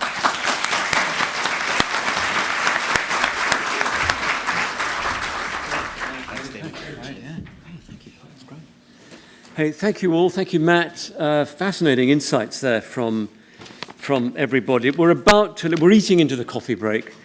Just a quick thought from me. I'm very struck by this appeal from everybody for national stability, but I'm afraid we've got to be realistic. The next 18 months, 12, 18 months, aren't going to be that stable at a national level, however things turn out. So fascinating to hear the Northern Irish example of the Rural Resilience Project, where even in Northern Ireland, with what was the stat, no government for 4 of the last 6 years or whatever it is, how they've cracked on with what looks like a really promising initiative and great engagement, and one hopes results as well. I think very struck by Becky's point about the sense of powerlessness that can easily arise. I mean, if expectations are raised and then not delivered, or if people feel they can't connect with national government, or if they're confused by the messy politics of local, regional, national government, kind of where does that leave? And I guess that it does put the burden again on trying by whatever means to deliver locally even within the constraints of funding and all the rest. And so it's great to hear how many initiatives there are that are trying to do that. We get down into the nitty-gritty now. So after your coffee, when you're caffeinated, we're going into the breakout sessions. I think you've all signed up to one of 3 different sessions. If you are, this is like the fire alarm announcement, okay? If you're signed up for number 1, which is joining up local responses on adaptation and mitigation, you stay in here after your coffee, so that happens in here. If you're doing number 2, which is mobilizing investment for place-based climate action, that's in the Wilson room, which is upstairs. If you're doing climate action and engagement across scales, that's group number 3. That's in the Cone Centre, which is on the ground floor. So grab a coffee, make your way to one of those 3 rooms, and good luck with the next session. And after that, there'll be lunch. So thank you all very much indeed, and to all of our speakers.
Hello.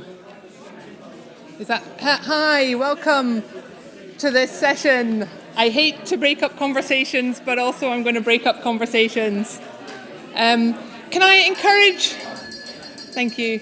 Can I encourage those of you at the back to come a wee bit further forward to the front tables, just so it's not so lonely down here? People at the back, if you come forward, that'd be great. If not, you're going to be all moving around anyway, so you will all end up at the front by force or whatever, I don't know. Thank you for coming into this session looking at joining up local responses to adaptation and mitigation. We've got an interesting and busy session planned with some insights from two contributors first to kind of get us thinking about how we bring adaptation and mitigation together, and then thinking about the particular issue of around heat and heat stress and how we can bring local responses together on that. So after two short presentations, we're then going to enter what's called a World Cafe style conversation. So 6 of the tables have got post-its and flip chart paper. And we're going to do an exercise where we're going to think about mapping out some of the complexities relating to this issue of heat and extreme heat, thinking about the synergies with adaptation and mitigation. And the idea is that we're going to have little kind of 5-minute sessions, and over that time, hopefully you'll have time to go around most or all of the 6 tables, which are themed around different topics, and to get to kind of think about what the issues are that you're aware of in relation to these issues, what the challenges are. And when we talk about complexities, we're talking about not just saying there's no funding, but saying what does that mean? What are the impacts? What are the challenges of there being no funding? Where can the funding come from? What does bringing funding in? Where might that kind of have a negative impact? So we've got 6 tables set up on the issues of governance, geography, communication, behaviour, culture, one on justice and equity, one on kind of interdependencies or co-benefits, and potentially kind of some of the challenges of adaptation, and then one of kind of policy crossovers. And I'd say, I'll explain it again, but the idea is that we move around each of the tables and there's someone there to help take notes, but also just, kind of have a conversation yourselves, and feel free to take a pen and write down either on post-it notes or on the flip chart some ideas. And then at the end of this session, Neil is charged with writing up the kind of the meeting notes, I'll say, or writing up the kind of the gathered knowledge in this room to help us really understand some of the complexities around heat. And then we'll have a very short feedback session, and then we will finish beautifully on time for lunch at 1. So without further ado, we've got 2 speakers. First of all, Damien Hemmings from Westminster Council, who's we're very grateful to him for stepping in at the very last minute. Rosa Foster of the Environment Agency is unfortunately unwell. So Damien's going to come and present first, and then Candice Howarth, the co-director of PCAN and head of local climate action at the LSE, is going to do a short presentation after that, and then again we'll get discussing as a group. So Damien, can I welcome you up to the stage, and thank you again for stepping in.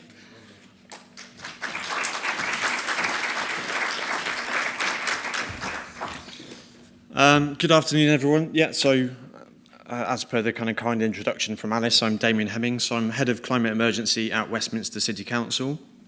So my team leads the climate response both in terms of our net zero targets, but also our adaptation response. So we are one of the councils that Chris Skidmore referred to and other speakers. We set out our local authority climate emergency declaration back in 2019 that set really stretching targets around mitigation. So when I was asked at short notice to come and speak around whether I'd like to talk about delivering mitigation and adaptation simultaneously from a local authority context, I thought, well, not really, because that's to kind of acknowledge that there's a bit of a disconnect around the delivery of mitigation and adaptation across the piece, certainly from a kind of local authority perspective. I feel there are probably fairly few examples of where this is genuinely being delivered together. At present, the response is often treated fairly separately. Some examples of where joint action is taking place, certainly within Westminster and in other areas, kind of centre around some of the real kind of powers and responsibilities and drivers that local authorities have. And as we've already heard, there's no kind of statutory driver around kind of climate change. So it's around using those other functions where we possibly can, and also by using that kind of community interface and being that kind of outreach with the community. Within Westminster, we've developed a tool called an environmental justice measure, which is an interactive framework that covers a broad range of environmental indicators. And this highlights the difference in how people are impacted by their environment and climate change within Westminster. And this firstly helps empower people with information to make informed decisions. So how can they reduce their negative environmental impacts, whether that's through sustainable choices like access to sustainable transport, etc. But it also, in the kind of twin aspect, it also helps ensure that they can seek to reduce vulnerability to climate impacts, because it sets out a range of information and support for them to understand how they can best kind of negotiate those challenges. And that includes information on their nearest green space, tree cover, the warmest parts of the city and where they can seek cool spaces during periods of extreme heat, as well as flood risk vulnerability. A second area of work that is common across local authorities is that many would be the highways authority, so they have some, to kind of greater or lesser extent, some control over the roads and the footways that operate within their local authority space. And there's quite a few good examples of where councils have been repurposing the use of curbside, which is primarily used for parking, to deliver wider co-benefits. So by switching out the parking and the curbside, you can deliver kind of co-benefits through dissuading car use and seeking to reduce emissions in that space, but also by providing alternate uses, and many of those can provide adaptive benefits, whether that's through kind of specking and the use of permeable paving, the delivery of pocket parts and localised greening to help kind of avoid heat stress. And actually Lambeth Council produced their Lambeth curbside strategy really recently, and that sets out a whole range of opportunities through the removal of parking and through wider use of the curb space. So it's a really nice example of where both mitigation and adaptation are being considered in that approach. And I think thirdly, it's around the local authority's role as a planning authority. So we can obviously set requirements and targets on new developments from a net zero and carbon mitigation perspective, as well as considering the elements for adaptation, green infrastructure and city greening through the planning system and the requirements that we set out. However, these requirements for the planning system obviously go far beyond climate, and that is just one aspect and one consideration for the planning authority around a plethora of other considerations and drivers.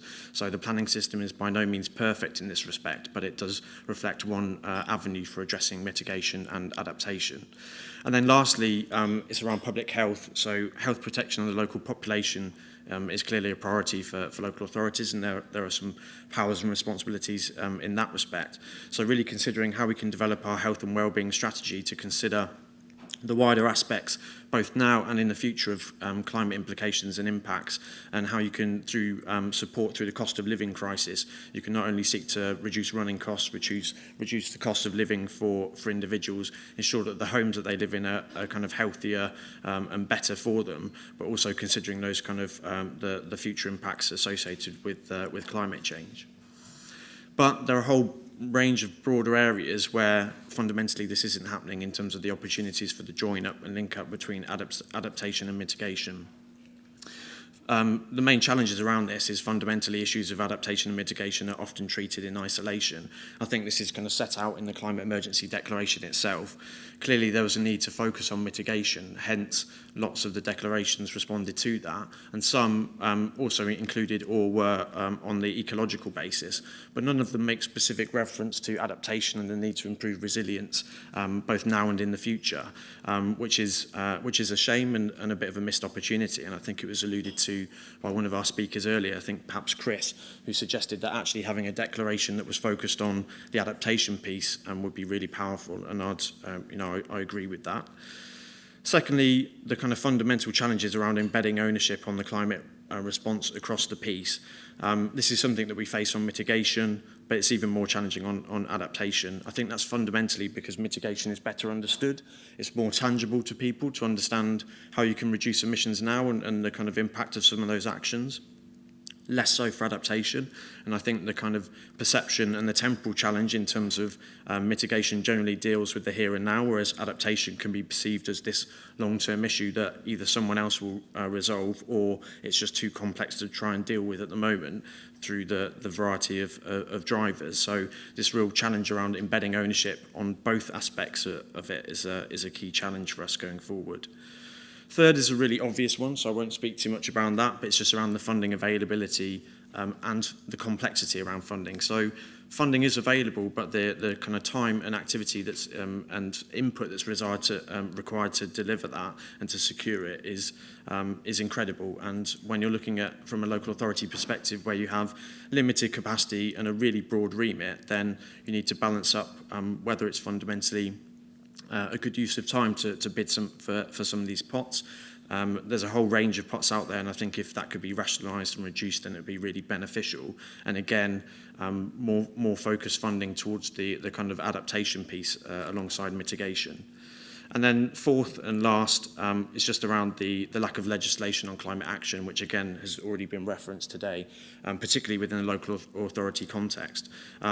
Where we do have kind of direct legislation is around as a lead local flood authority, which is specific to surface water flooding in the planning framework, as I've already mentioned. But these are kind of very specific and on individual issues. They don't cross-cut. And the lack of real powers and authority to compel and work with organisations on the climate action piece is a significant challenge. So I think that's probably about my 5 minutes. Just as a kind of starter for 10 to give an indication of some of the work that's taking place and some of the challenges, but hopefully we'll get to discuss that more going forward. I guess my kind of final point is just around how we shift the mindset on these challenges and how we can kind of stop considering these issues in silos and think more holistically across the piece. Unfortunately, that's the kind of focus of today's event, so look forward to exploring that more in the table discussions. Thank you.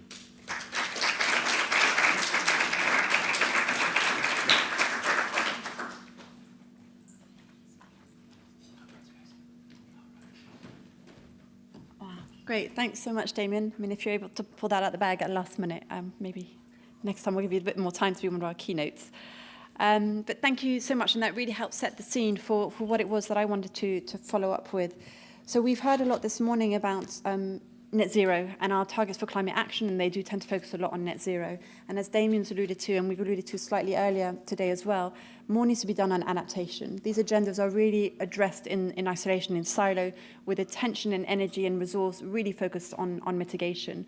So we're looking at how we can look at these synergies across the different policy areas and try and examine what are some of the complexities around this. If it was easy to do, we'd be doing it by now already. So we're really trying to unpack what are some of these complexities. And this is quite a big topic in itself, and we have probably 45 minutes. So I really wanted to narrow down the focus of the session to get our minds thinking about what type of context, what might we be thinking in when we're thinking about joining up responses for adaptation mitigation. And so I want you all to be thinking about the context of heat risk. You may remember last week we experienced a small heat wave, and I want to talk to you about some research we did about last year's heat waves, and then introduce you into the context of complexities of this synergistic work that we're hoping to do. Now, if you can cast your minds back to last summer, you may remember that the UK broke quite a few records. So we experienced temperatures of over 40 degrees. This was experienced first time ever, led to the first red alert heat health warning from the government, so never initiated before.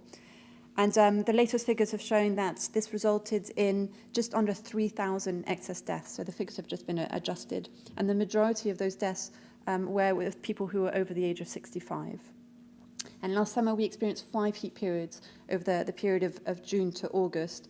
And what we saw as a result of these events is, in some cases, the heat was exacerbated by local droughts, which affected availability of water. We saw resources that were stretched. We spoke to a variety of people from the first responders, so ambulance services and fire services, who told us they were really stretched. Had the heat waves been any longer in duration, had the temperatures been any higher, or had the resources been stretched any more, then they really would have been at a breaking point. So we really felt that it was a case of we did okay last summer, but should these types of events happen again, we're going to start seeing some really catastrophic impacts across the UK.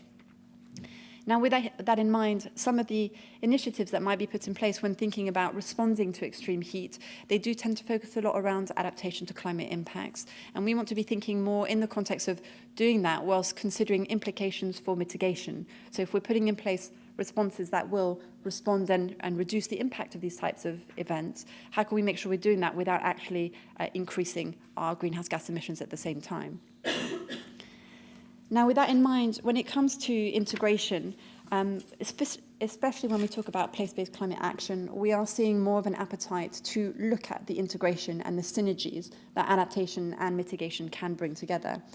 But historically, as I'm sure many of you know, efforts have very much focused on mitigation and not enough on adaptation. And there are a variety of reasons for this, including some of those I mentioned earlier, one of which is we have quite a powerful target on net zero. We don't have something similar on adaptation. And the narratives and the framings of net zero and adaptation are quite different. What we are seeing, just as I'm sure all of you are familiar with this terminology, but just as a refresher, when we talk about mitigation, we're really looking at efforts to reduce greenhouse gas emissions. And we're looking at this across different sectors, whether this might be energy, transport, food, waste, really trying to minimize the emissions that we're creating. And then adaptation is very much about adjusting to the impacts of climate impacts and risks. So we're talking about heat risks today, but we might be also talking about flooding and drought and so forth. But historically, adaptation has really lagged. So the work that we're trying to do, and we'd like to work with you today on this, is to try and unpack some of those complexities. And there is a greater need to consider adaptation mitigation as complementary, as opposed to happening in isolation or needing to happen within their own silos. And what we have been seeing historically, though, is that different sectors, different organizations have been developing their climate action plans in a way that separates these two agendas. And we're seeing also when it comes to reporting, so the climate change risk assessment or the reporting on net zero, the narrative and the framing still very much is of keeping these policy issues separate, and we want to look at bringing them together. And there was a paper published a couple of years ago which looked at urban areas across the EU, and it showed that only about 16% of those urban areas actually considered mitigation and adaptation simultaneously within a climate action plan. But even with those plans, there was very little detail as to what that actually entailed. So UK cities within that context are doing quite well compared to other European cities, but there is a considerable lack of detail when it comes to, well, what does this actually mean? What do these targets actually mean that need to be put into place, and how can they actually be delivered? And there are a range of benefits that can come out of the integration of adaptation mitigation, but they do need to be unpacked. So we can help reduce greenhouse gas emissions further. We can help build societal resilience to climate impacts. We can avoid possible maladaptation and capitalize on co-benefits of climate action. And it can really help garner support at the local level, but also nationally when thinking about the climate action agenda.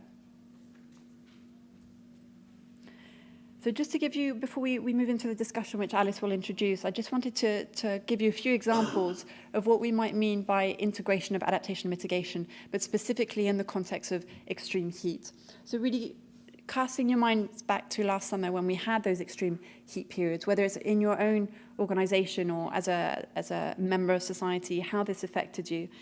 And some of the positive examples of integration that we have seen in the past might include building infrastructure or changing to the building fabric. So you might see initiatives that aim at looking to cool down houses or homes within the summer. What we tend to see actually is trying to make the agenda within the UK is very much about making UK homes warmer in the winter. So an issue of maladaptation there might be about making those homes warmer in the winter, but then installing all of that insulation could actually lead to the homes becoming hotter in the summer and not being able to cope with excess heat. So what might be some of the implications there?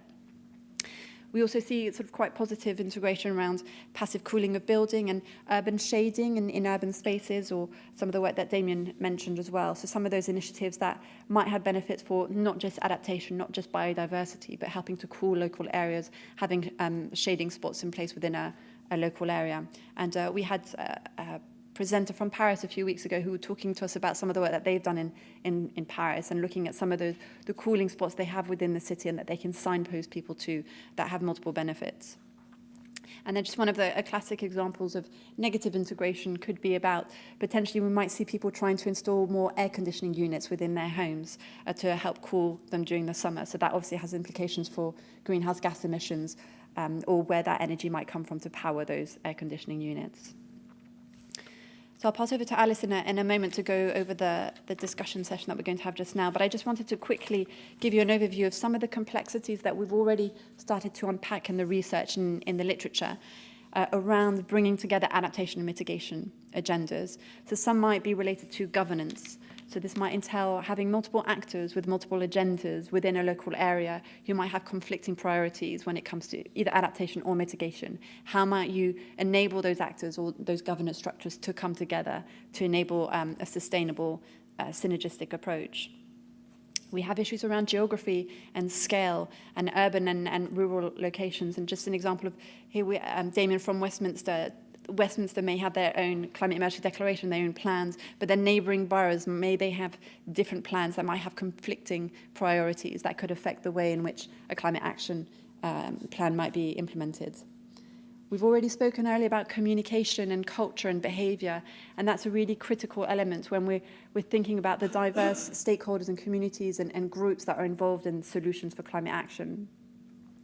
There's been questions around inclusivity and justice and equity. How can we make sure we're bringing together multiple communities along the way and not having negative implications during extreme heat events, for example? And as I mentioned earlier, we want to make sure through these integration approaches that we're not leading to issues of maladaptation, that we're actually capitalizing on some of the co-benefits that might emerge. So, for example, there be some benefits to air pollution, reducing air pollution, as we do know that can exacerbate or increase heat during an extreme heat event. And then this leads on to the policy crossovers. You know, what we're thinking about this within the context of climate change and climate action. But as Chris alluded to earlier, what are some of the other policy priorities that this type of synergy and integration could help bring forward? So I'll leave it there at the moment and hand back over to Alice, and hopefully that's a fairly comprehensive assessment.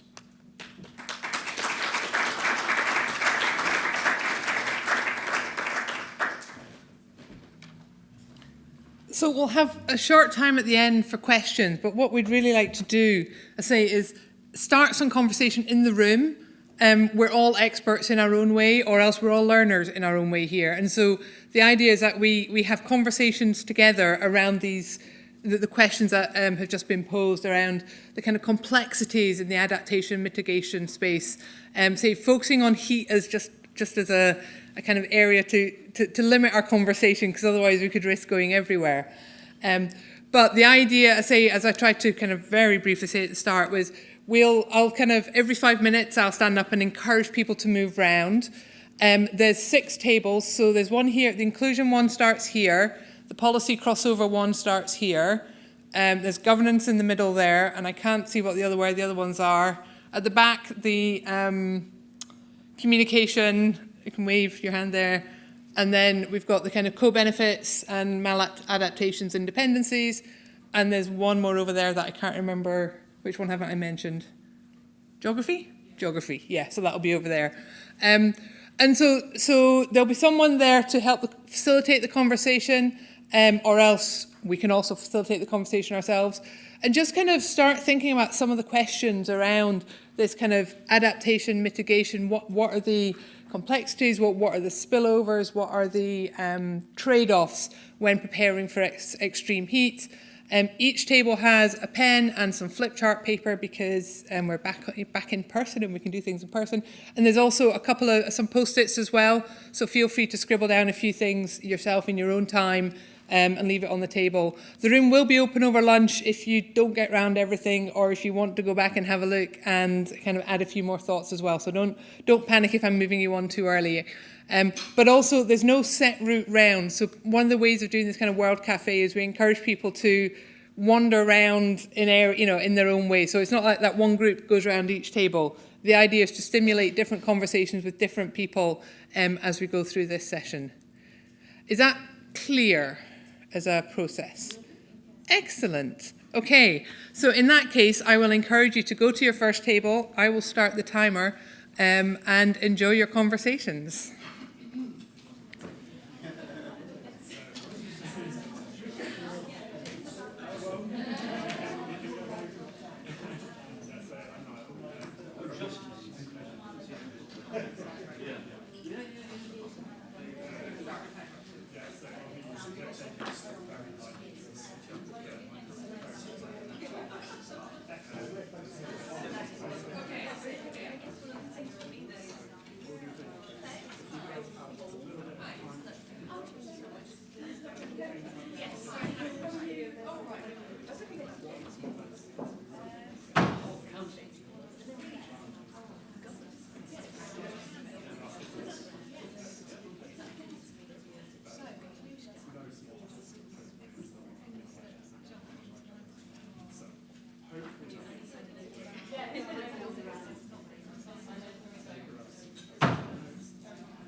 Okay, that's 5 minutes up, so I try to move to a different table, but not with the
before, it's fine. So actually, whether it was deliberate or not, we've got some equity into access, and that's good. But a number of them tiny community energy companies kind of position themselves in the right way so that can use retrofit as a avenue for jobs, for security, for education as well.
I'm going to interrupt your conversations again. That's another 5 minutes up, so I encourage you to go to a different table that you've not been to.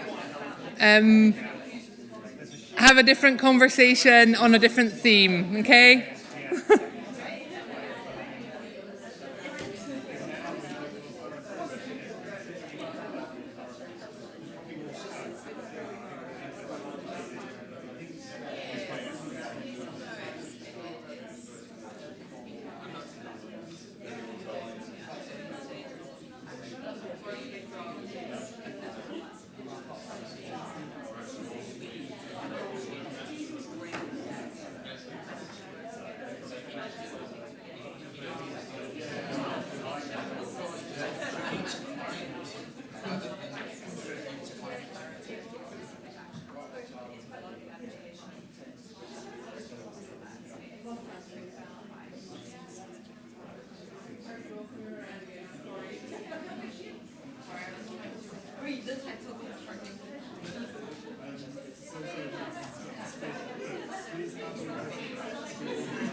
cars I see on the road this morning.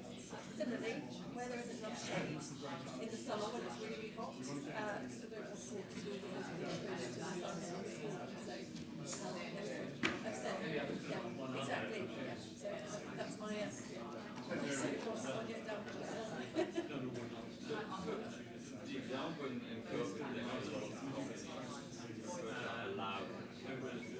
And then the snow. So I think it's similar thing there.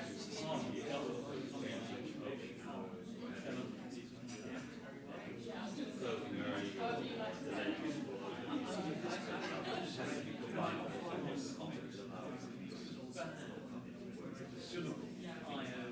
And I think we should actually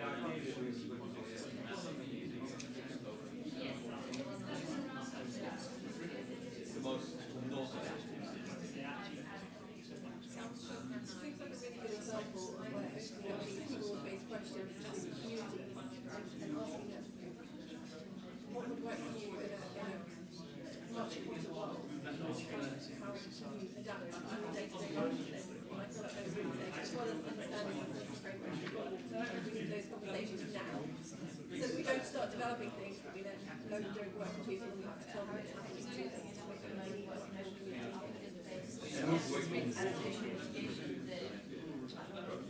the only one that's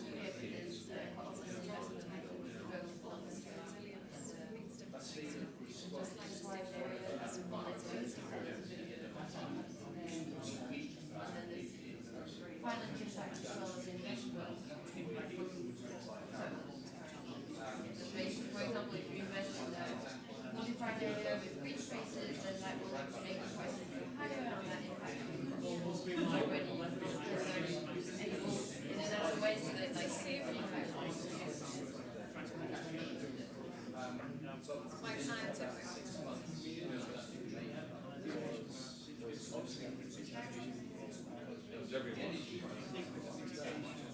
But now what it takes, so it's like as a we're now not talking about so we have to change the message really quick so it's more responsive and relevant. Now it's not like we're talking to people about it, it's got to be about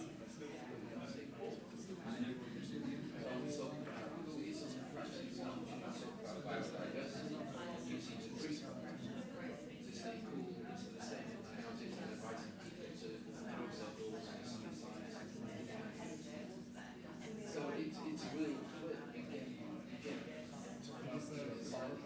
You get energy advice now it's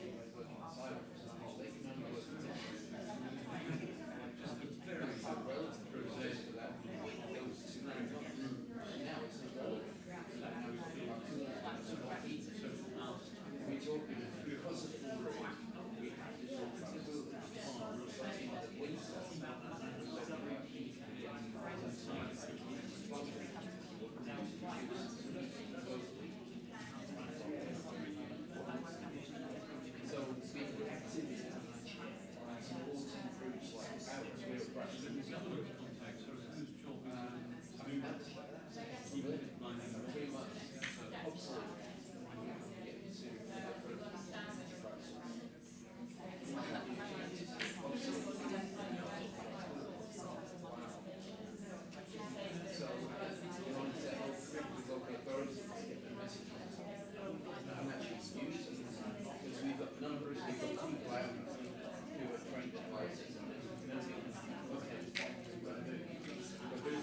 It's not obsolete, but the way in which a lot of everything you've learned about it's supporting it in different. We need warm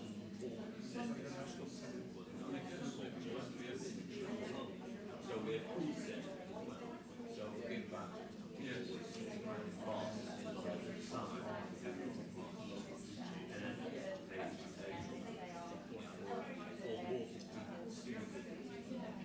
Somewhere locally found made available.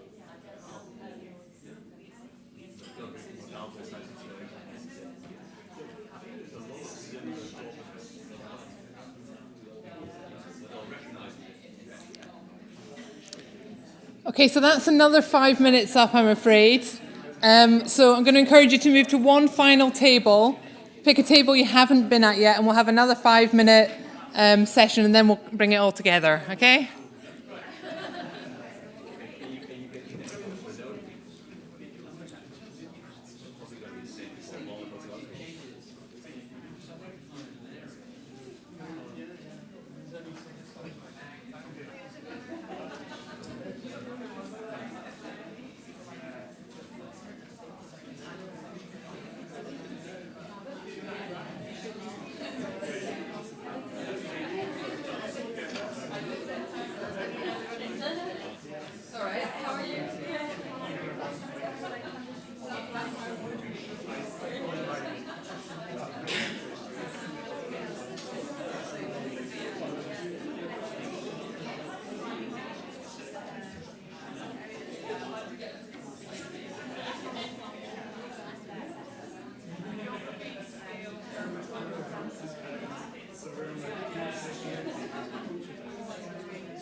Okay, I'm afraid somehow that's another 5 minutes up.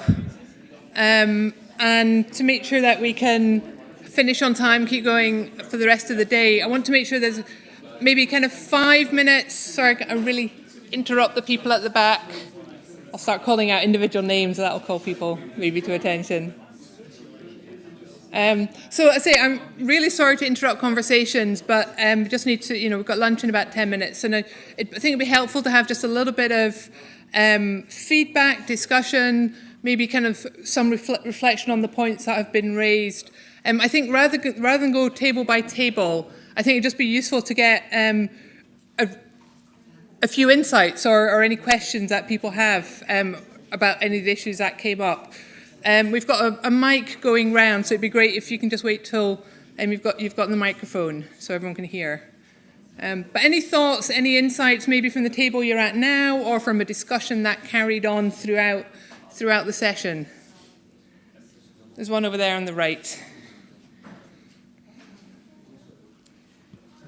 Hi, Lizzie from Bristol Green Capital Partnership. Hold on. We had an interesting conversation on the communications table about how British relationship with weather is quite complicated, and sometimes heat waves are celebrated and used as a sales tool, as well as for some sort of heavy carbon emitting activities like barbecues or flights to cooler places and things like that. So we had a quite interesting chat about how that's a challenge that may need to be overcome.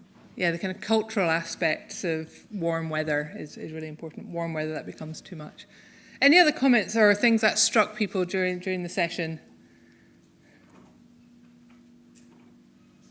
There's one down here at the front. Hi.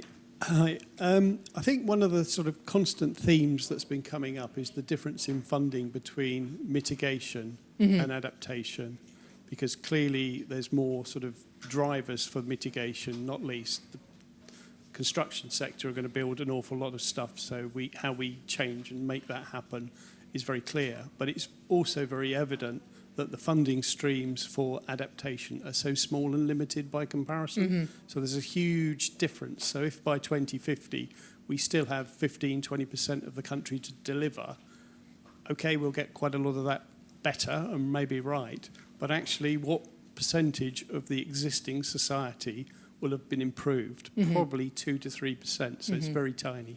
So that's one of my observations from different tables.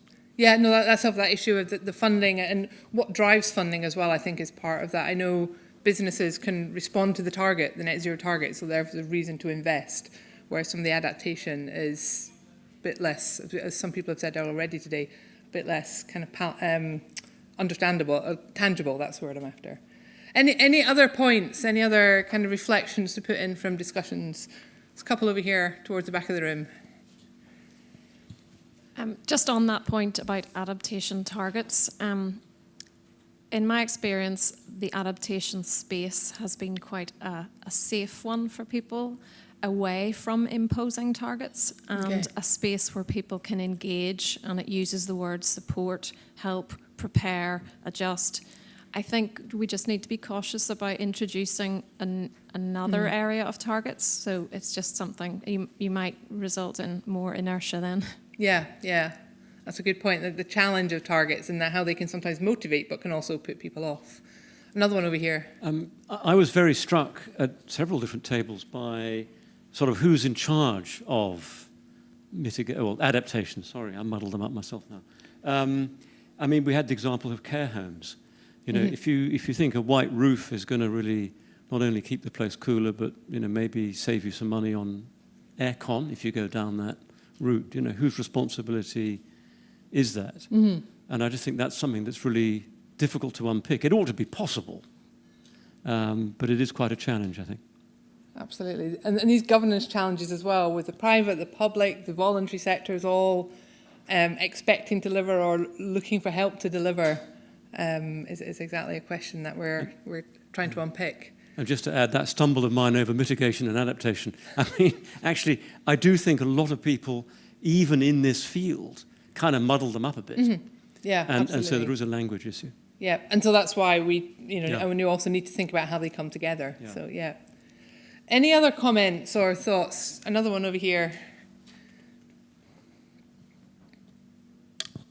I think it's, just along that general theme, but the thing that seemed to come out was it's the main theme, which is the siloing, which is the bigger thing. And I think it's that access to information and feeling sort of central to things or on the periphery, whether that's in an organisation or in the community or elsewhere. So it's that access to information or ability to access information, whether that's funding or other sources. So so it's siloing on different levels and through different themes, really. Yeah, that's a good point.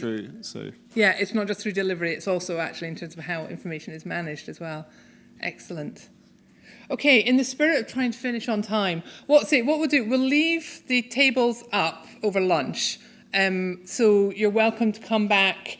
There's post-its around, feel free to add them and stick to them, and stick them to the poster. That's the word I'm after, post-its and posters. And then what we'll do afterwards, Niall has bravely taken on the task, as I say, of writing up this report along with Candice. But we'll capture a lot of the thoughts that have been put down on paper, and really appreciate the depth of conversation whilst being moved on every 5 minutes. I often think this is a learning example in terms of actually how much can be discussed in just 5 minutes. But no, it's really helpful for the kind of wider thinking about some of the work that PCAN is involved with at the local level on responding to heat stress. So very much appreciate your time. Very much thank Damien and Candice for getting the kind of conversation started this morning. And I will invite you to lunch, which I think is back through there. Thank you very much for this morning. Thank you. Sorry, what I should have also said was on the tables there's a policy brief that's been produced by the Grantham Research Institute about the heat waves last year. So do take one of those and just kind of use them to stimulate discussion maybe where you're based. I think some of the heat, particularly in the southeast, but that doesn't mean it's, as we saw from the map earlier, it doesn't mean it's staying there at all. So take that away and have a read and feel free to share it around.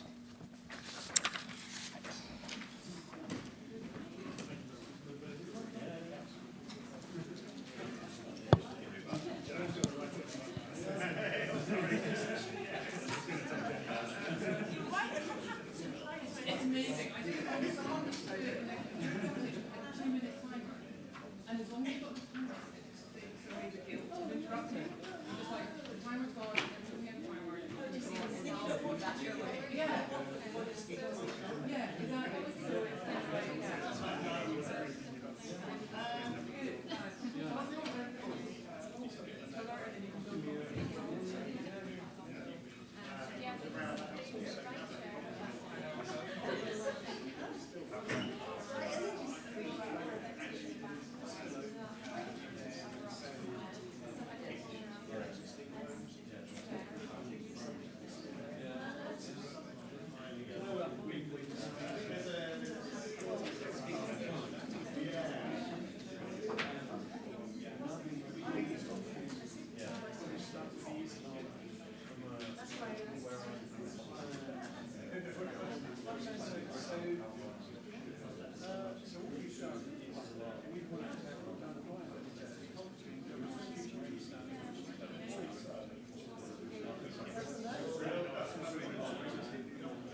Yeah, no.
I got to have these huge screens here as well. Yeah, it's absolutely. Yeah. This is not a photograph of it. That would be worse. Yeah. Perfect. So Jamie, I was going to get you to go up last, if that's okay. Yeah, that's fine. So we'll go. Andrew will go you first. Then Dr. Russell, Dr. Kithriotis. And then, yes, well, I'm just practicing saying it over and over again. Dr. Kithriotis, Dr. Kithriotis. Yeah. And then you, Jamie, last. I'll introduce you all first, and then I'll invite you up. Oh. Space on the mic. Going for a notes. Should we just start? Yeah? I'm just going to black it. Do you want me to go? Make sure my phone is on silent. Yes, I left mine behind. Yeah, I should have done it on silent.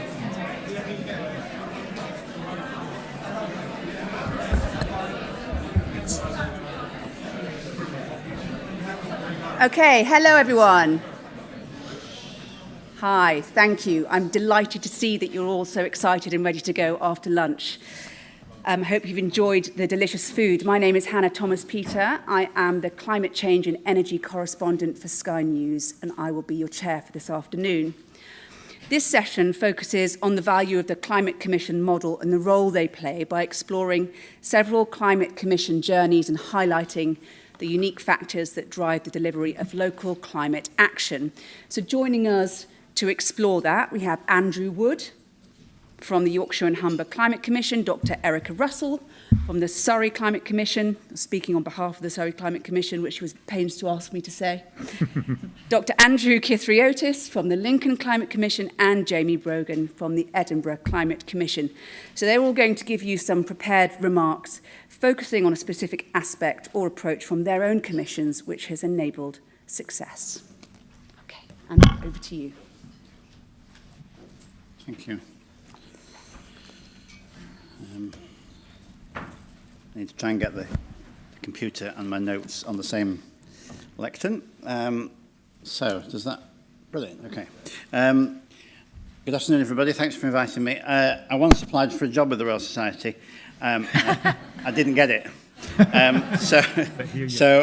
This is my one opportunity for you to see me at a lectern that says the Royal Society on it. Anyway, I'm going to talk about the work we've been doing in the Yorkshire and Humber region to create shared policy principles for the planning system. And I've subtitled it kind of Shaping Policy Between the Cracks, because I'm interested in how the lack of any formal governance at the regional level, in England at least, influences what we do. When the previous institutional sort of architecture of regional assemblies, regional development agencies was scrapped in 2012, an awful lot of knowledge, will and actual data was lost, and there's no doubt this set us back on climate action by several years. But what's been emerging since at the regional level, I think, has been quite new and experimental. And our climate action plan is the result of lots of different organisations from the public, the private, the academic and the voluntary sectors all coming together without any actual... So there isn't anything actually compelling them to do it. It's happening because there's a will. They have a shared will. And one of the actions in our action plan is about making progress in this kind of collective way to shape policy. And that's partly about creating some consistency of approach across the region. And it's partly about advocating for improvements to national policy. We heard earlier that the planning system isn't fit for purpose, and I wouldn't disagree with that. But we've been going through a series of, in theory, quite far-reaching planning reforms through the changes to the National Planning Policy Framework and the Levelling Up and Regeneration Bill.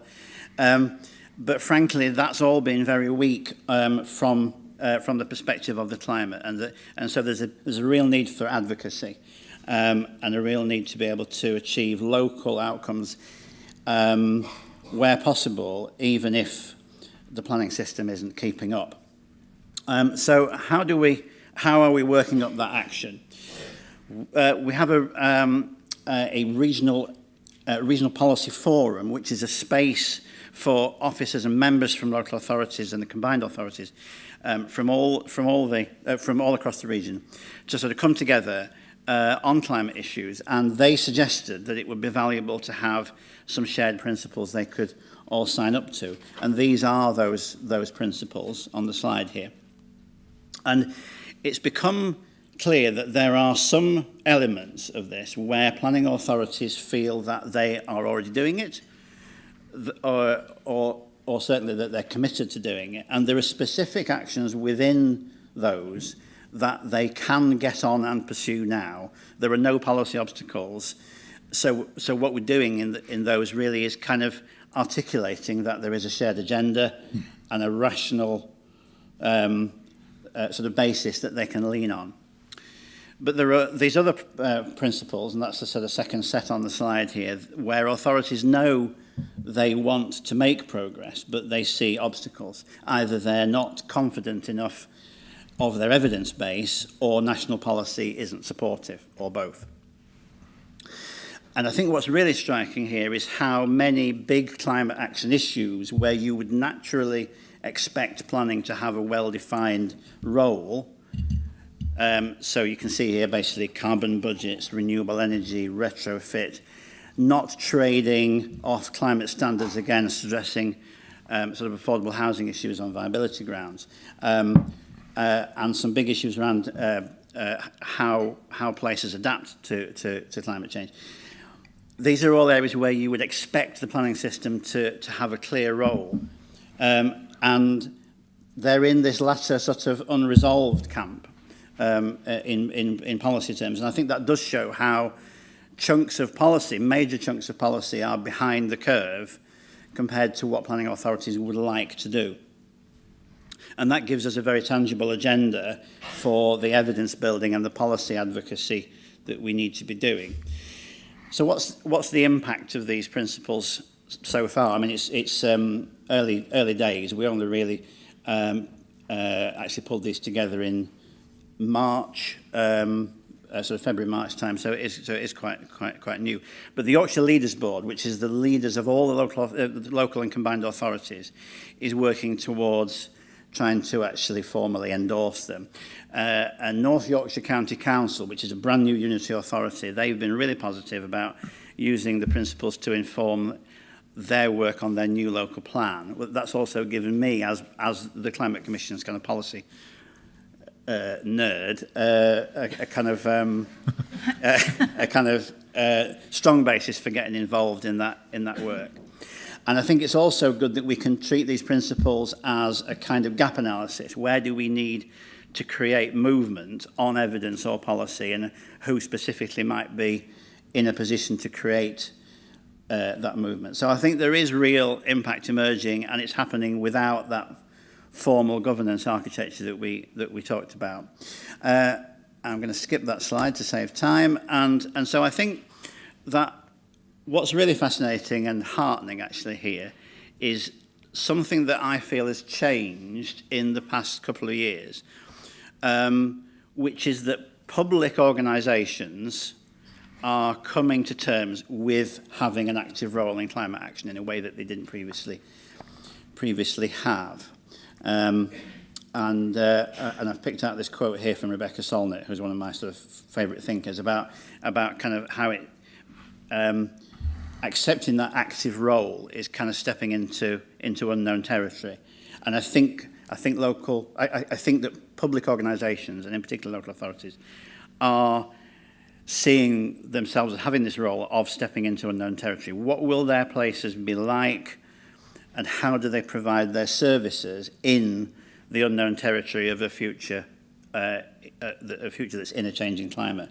And I think a really strong message that I'm hearing from today, from the previous sessions, is that how local places are generally, that's where experimentation happens, at that kind of local level. So we need to do everything that we can do to encourage it.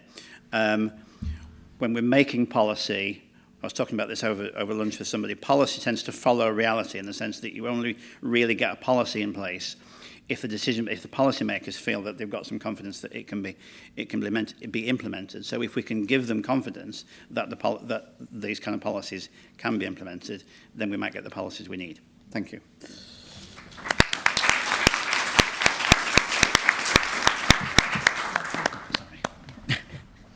Should have thought of that. Hello, I'm Dr. Erica Russell, and I'm at the University of Surrey as a visiting research fellow. And I feel slight fraud because these are all Climate Commission members, but I'm actually here presenting the Commission in Surrey. And part of that is because myself and my colleague Ian Christie have been doing a 2.5-year research project on multi-level governance, and we've used Surrey as the basis of that research. So obviously the Climate Commission is part of that governance structure. And today was to just give you a little bit of an idea about a slightly different Climate Commission and how that's developed. I think something that's come through incredibly strongly from all of the discussions that we've had at tables and elsewhere is that every place is different. and commissions are so much shaped by the place and the people. So here in Surrey, what you're seeing is a place which is a county-based commission rather than a city-based one. In fact, it was one of the first county commissions to be created. And here there's a much wider governance structure locally than perhaps you would see in some of the cities. We have a county council, we have districts, boroughs, towns, and even, small parish councils as well. And sitting alongside that, as many of you will have in your areas, there are wildlife trusts, there are NGOs, urban and rural communities. And obviously that urban and rural split, something we have talked about elsewhere, is incredibly important as well. Very different needs and requirements. People, also very important, not just in terms of the communities, but in the way that the Commission forms and develops. It was launched in 2019, and it was an idea very much initiated along with others, but sort of a driving force behind it was Richard Essex, who is the chair. And no pressure on me, he's sitting here and looking at me at the moment. But he's a businessman, so quite different from some of the commissions that have developed from perhaps local authorities or universities. Obviously, those groups have been brought very much into a partnership, so there's a sort of 12 core partners, and the university is sitting there, the county council, chambers of commerce, and so on. Interestingly, in our research, one of the things that we've seen as we've witnessed the sort of development of the climate emergencies moving through and some of the real climate pressure happening, is this role of, we call them willful actors, and they are people who go to their local council meeting and they say, but what are you doing about the climate? Or they're people who have got locals together to actually come and voice their concerns or become parts of groups. So in that sense, in our research, Richard is one of the willful actors who has continued to push and develop the Commission. So, sorry, I've just realised I didn't press this at all. So here we go. I just started. So why a Commission? I think Surrey has very strong champions. The County Council is a really strong and passionate advocate for climate change, and a huge number of people are now working within those teams, both in mitigation and we have someone here from adaptation team as well. The university has a Centre for Environmental Sustainability, an Institute for Sustainability, a very, very good wildlife trust as well. But the Commission actually offers a sort of an independent and authoritative voice. And this was something that was seen as being very important. It is not politically or in sort of direct terms financially aligned. And it gives that voice for residents and Surrey organisations. It's looking to capitalise on the intellectual and property and knowledge that it's brought in together with the partnership that it's created. And it's really very determined that it will communicate upwards, so things like consultations and so on, but also it's really, really important for the Commission and the Commission members that they communicate this information down to groups on the ground and begin to develop that relationship as well. So that independence means it isn't really being pressured by the same institutional demands that perhaps some commissions might be who are sitting within local authorities. In terms of taking action, they have created a baseline study, one of their first pieces of work, and again in collaboration with the university. And this formed a very strong basis on which to start having more discussions with different groups and different community groups, and to also begin to build the areas that they really wanted to do their work in. From that, they have specialist groups working on transport, outreach into the community, and housing retrofit. And one of the things that I know Richard especially is passionate about is actually getting out there and talking to people, asking those questions, having those conversations. I know he does a lot of work, as do other members in the team, of actually going and speaking to people and listening. But how do you create the structure and the governance needed and support these Commission goals? Independence has limitations. And if you have no legal structure or formal basis for acting, you're just a group of people, it's actually quite hard to practically make things happen. So you're working with volunteers, you know, your chair is doing a huge amount of grant applications and rushing around. So to create that sort of structure, they decided to look at becoming a community interest company. And I believe they're probably the first and certainly, I think, even the only ones that have taken this route. It meant that they became a legal entity in their own right. And obviously, for many of you, you're probably aware of this, but community interest companies have to reinvest any profits back into the community in which they're based. There are 4 directors, and they have a chair. And whilst the Commission continues to be steered by a core group of members, in effect, the CIC sort of sits above this or alongside this as well. The new structure really accelerated the opportunity for action. And because of that, Richard was able to get an employee in place who was able to focus a lot of the ideas and the work that they really wanted to drive forward. They've become the Secretariat for the Surrey Energy Partnership, which is a university-funded programme. They've been working on a small grant funding on behalf of Surrey County Council, really reaching down into the very local communities that they're talking to and working with. They've built relationships with those local community groups across all different types of areas, connecting with them.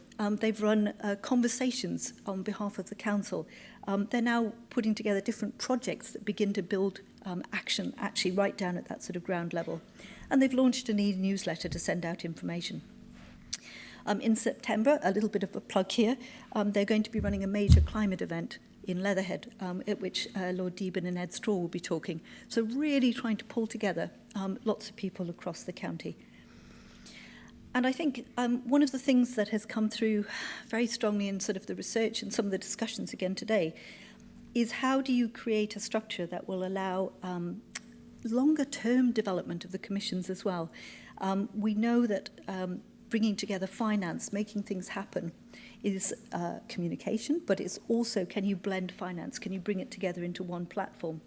And again, is this type of different format one that might be able to make that happen? Thank you very much.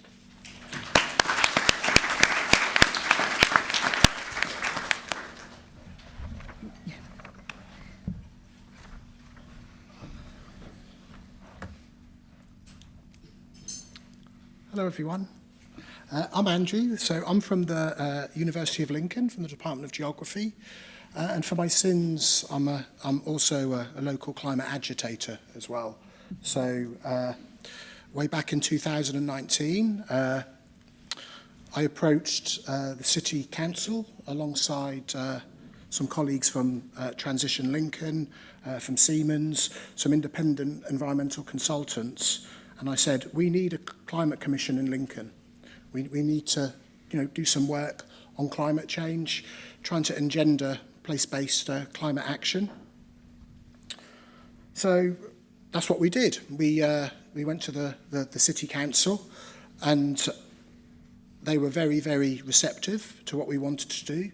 So the climate change manager there, Kate Bell, who I'm emailing every day. We're emailing each other every day now. She was brilliant, and she said, yes, we want something like this. And we managed to get the leader of the council as well to actually chair the commission. So this was really important for us as a commission to get buy-in and networking. So I should say that I'm going to be talking about some of the key things that we've done in the Lincoln Climate Commission that's, well, brought us to this stage so far 4 years later. And buy-in and networking is probably the most important. I know I'm probably preaching to the converted here, but it's surprising at the local scale how difficult it is to actually engender that.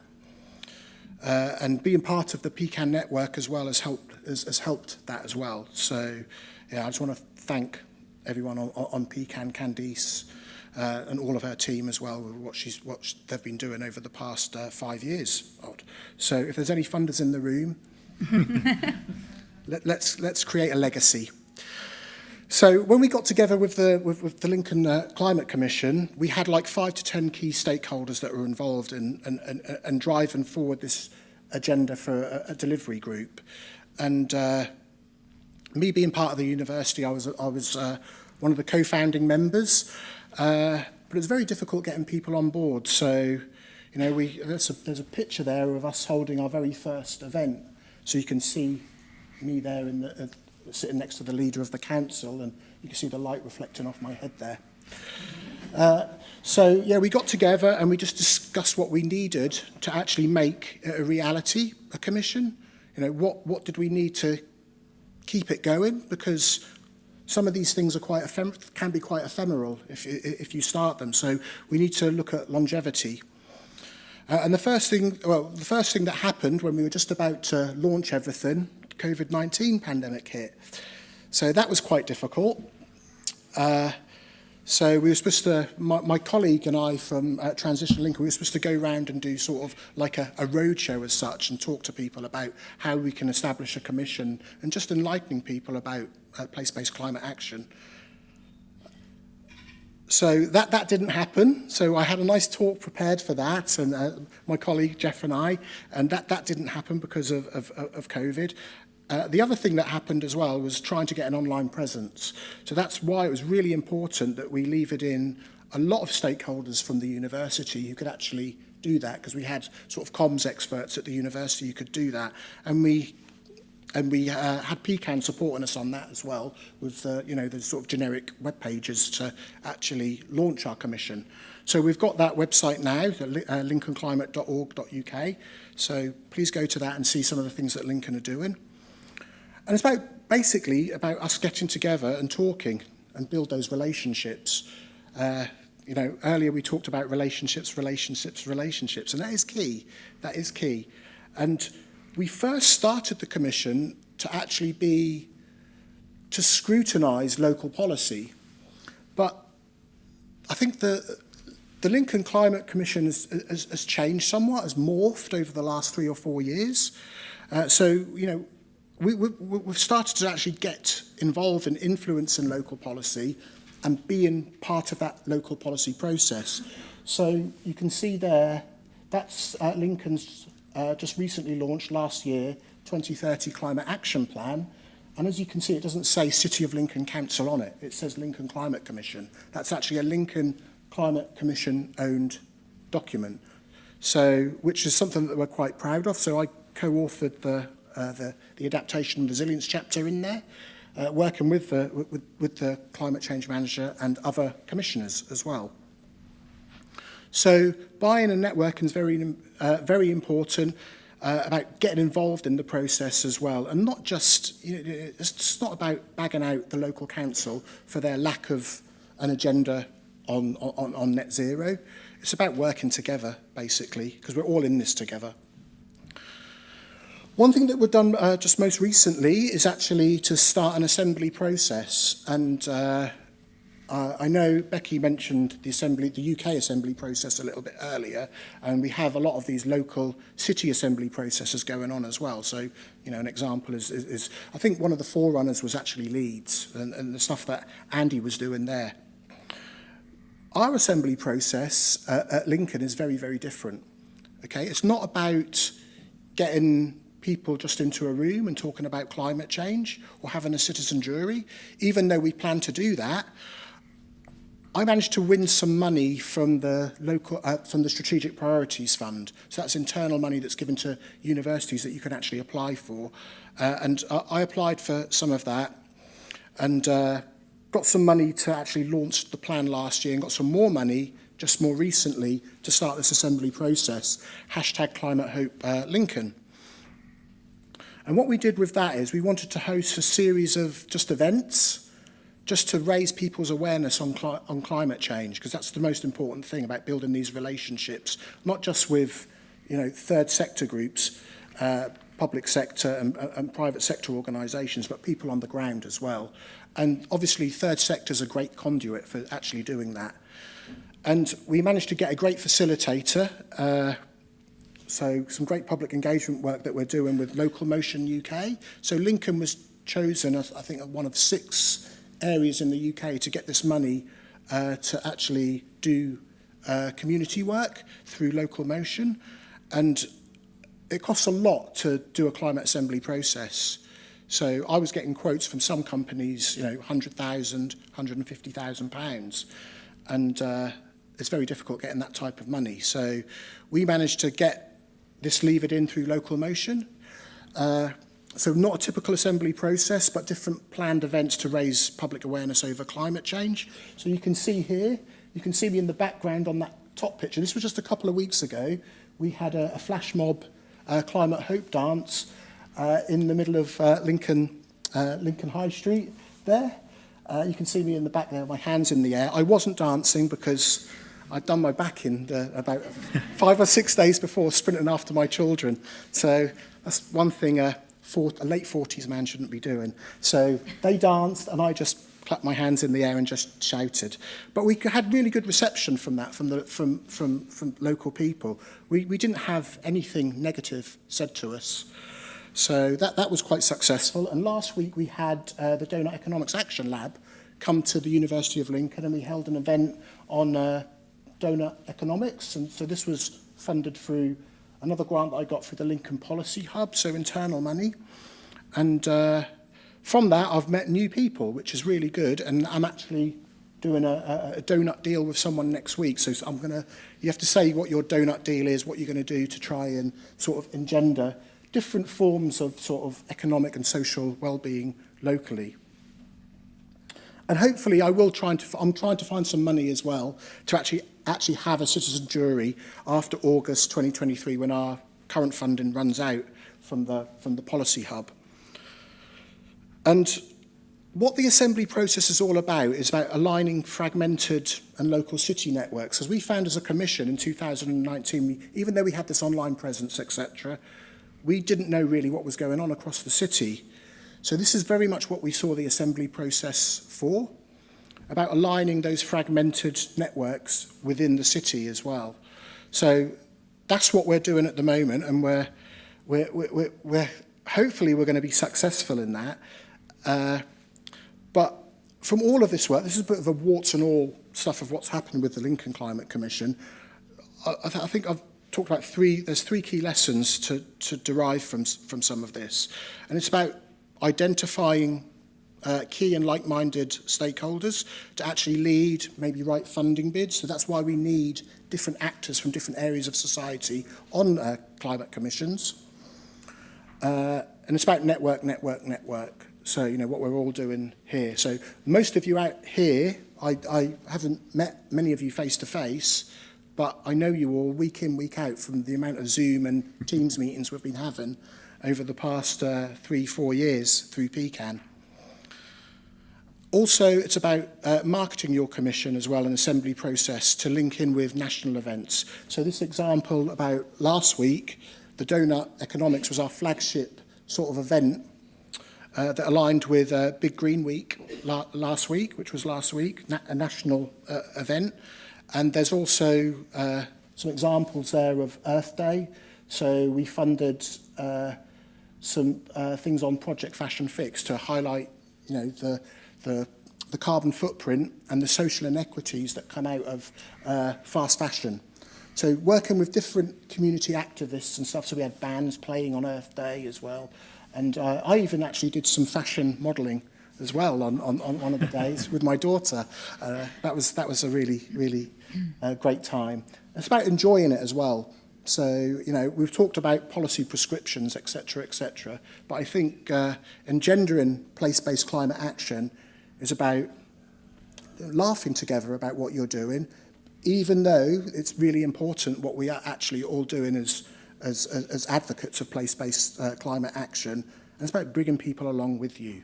So I better leave it there, because I've probably gone over, haven't I? Just a tiny bit, that's fine. Yeah, sorry. Sorry, just a tiny bit. Sorry, Hannah. Okay, thank you. Thank you.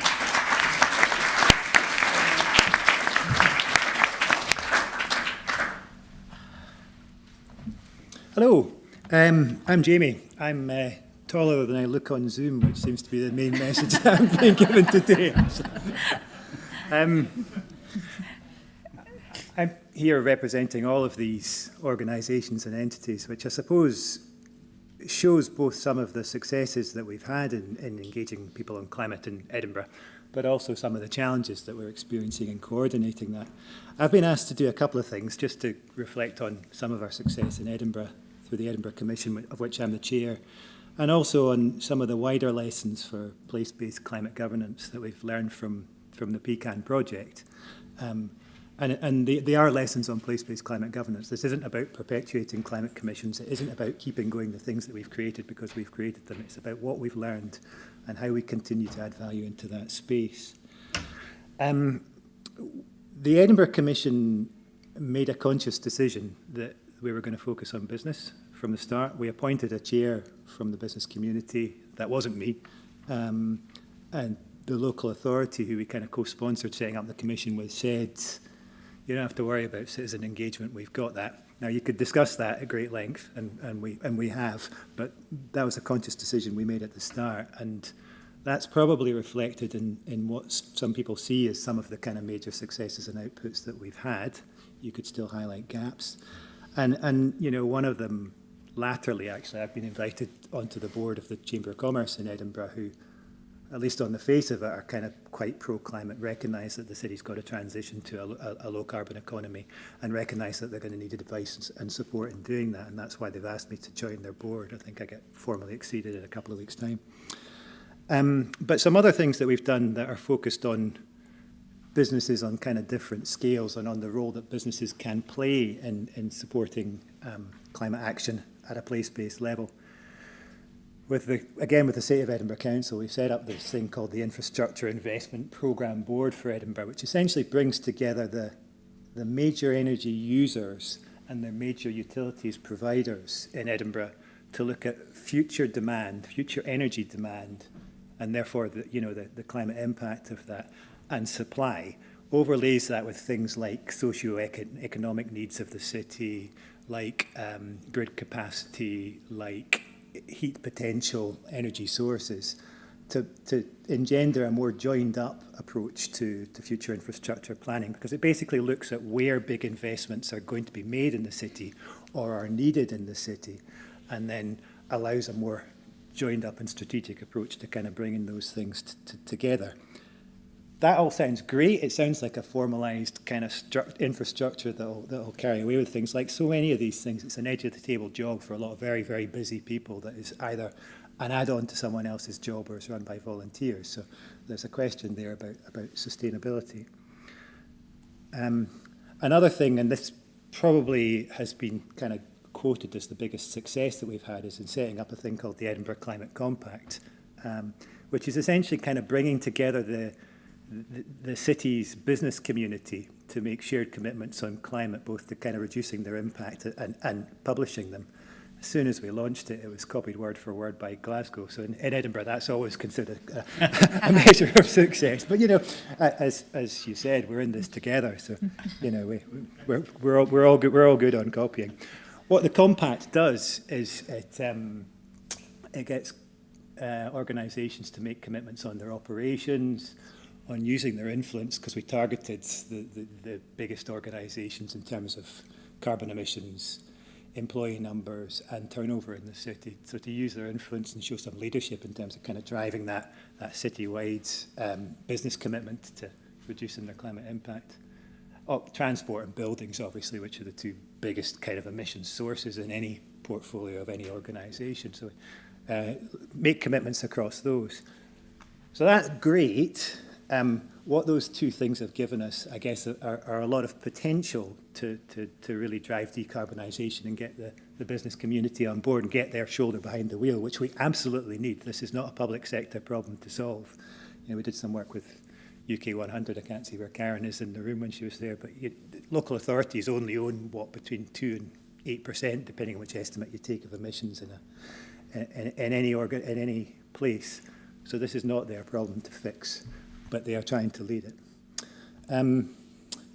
So that's kind of reflected in these two reports, which I would highlight here, one of which you do now have because it arrived at lunchtime, and the other of which was a piece of work that we had done to independently assess the impact of the commissions that we formed in Belfast, Leeds and Edinburgh. And what I suppose I would kind of distill them into two main challenge areas that keep coming out and are reflected in what I say about we've got potential in Edinburgh, but there's still more to go. Two main challenges here are turning the rhetoric into action I won't need to explain that to anyone in this room. And also coordinating a lot of well-intentioned and well-meaning efforts on climate and avoiding duplication so that you get the most out of your input, the enthusiasm, the energy of the people. And I suppose in looking at future climate governance, we should be looking at the gaps that are there and the roles that these organisations, whatever you call them, commissions, whatever, fill in that changing landscape, because it is becoming a more cluttered landscape. What the evaluation work that we had done showed us was this, I suppose. In Edinburgh, we set out to, the kind of mantra we set ourselves was to catalyse, challenge and convene. What an independent assessment showed us was that we had more success in convening. We did influence policy at both a national and a local level to some degree, and we did enable but can't actually deliver actions. And that probably shouldn't have come as a surprise to us, but when you start out, with a tidal wave of enthusiasm and you create a new thing, you think you can change the world. You actually need to recognise what your place is and what your role is in that change. And I suppose just kind of mirroring all of that in my, oops, sorry, too fast. Oh, seem to be missing a slide there. Okay, I'll wing it. Wrong version. Yeah, my own reflections on the Edinburgh Commission, from having personally been very close to it. I ran the Secretariat for about 3 years and then I've taken over as the chair. We've done an awful lot to enable climate action and climate conversations in the city. A huge amount, actually. And if you kind of looked, if you'd set that out as your target when you set this up, you would look back on it and you think you'd been really successful, but we didn't at the time, so you beat yourself up a bit because you haven't achieved enough. What we have created now is a very busy governance landscape with different kind of things. I've mentioned a couple of them there, the Compact, the Investment Programme Board, there's an Edinburgh Climate Forum, I could go on. And there's coordination just desperately needed across that, and I think you could argue that at whatever level of place, whatever level of regional, national, local authority, there's a coordination role that is desperately needed, but is never paid for because people don't kind of pay for and see the value of that. So finding the resourcing and the funding for that is proving challenging. So if I had my time again, I would probably spend more time kind of planning and thinking about what the gap is that we're trying to fill. If any of you want to take on all of that challenge and do it better, there is now a publication arrived on your tables, which gives you a lot of pointers about, kind of distills what we've learnt, what we would see people doing now, and I recommend it as a thumping good read. Thank you.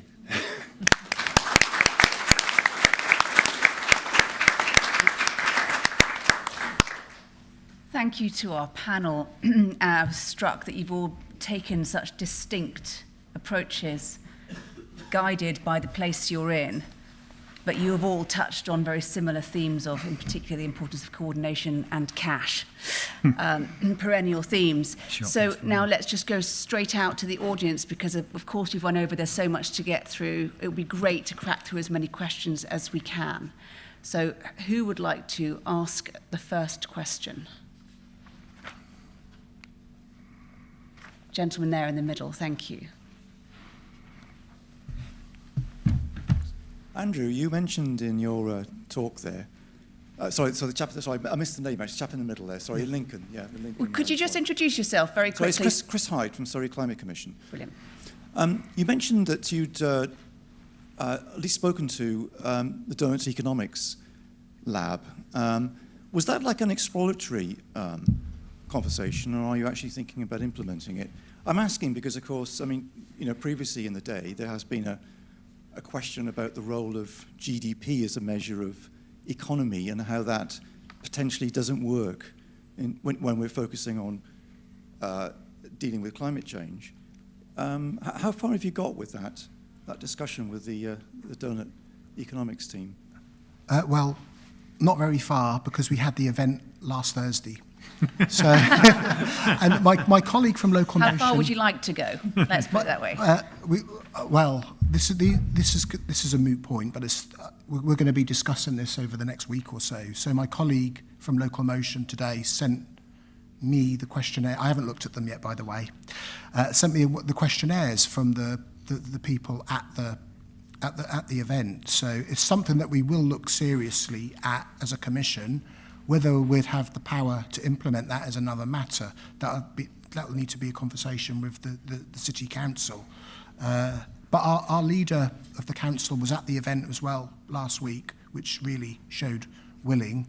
So, yeah, I can't really answer that question with say that we're going to do it, but it's definitely something that we will consider. And as a commission, we will try to drive that forward if we think it's, well, it would be beneficial actually, because current models of growth have just caused this problem in the first place. So, yeah, we will probably try to drive it. And you were nodding, Jamie. It's the kind of thing that you've explored? We haven't explored the donut model, but we are just trying to get people to think about different things when they're investing in the city. I mean, the whole rationale behind making that infrastructure investment board more than just about where can the privatised utilities invest and still make money, and telling us that hydrogen is the solution to everything and things like that. It's trying to kind of look at what we've actually tried to do is break down the city and look at the co-benefits that the city can realise by jointly making that investment. So we haven't called it a donut, but we're essentially trying to look for those different outcomes in a sustainable place. On the floor. Shall I see? Yes, over there. Lady right at the back there. Thank you very much. Am I right in thinking that Cornwall, the council there, have also been looking at donut economics as well? Yeah.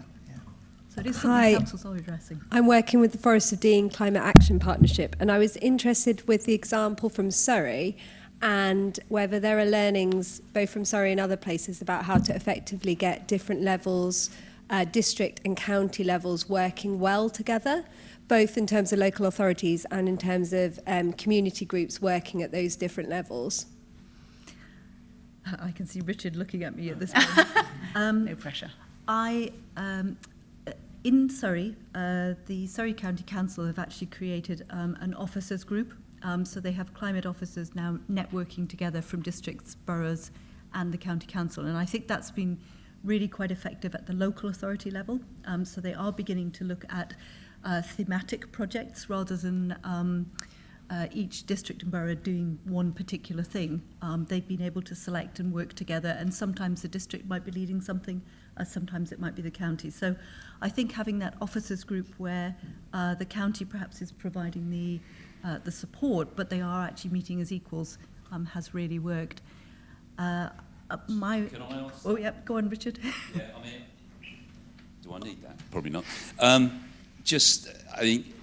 I'm sure everyone lots of people will know who you are, but just introduce yourself. It's Richard, sorry, I'm Richard from Surrey Climate Commission. Yeah. It was a job, it is a job to get, because all the district councils have got their own strategies to some extent, and Surrey County Council have their own strategy. Obviously they work together, but it is difficult.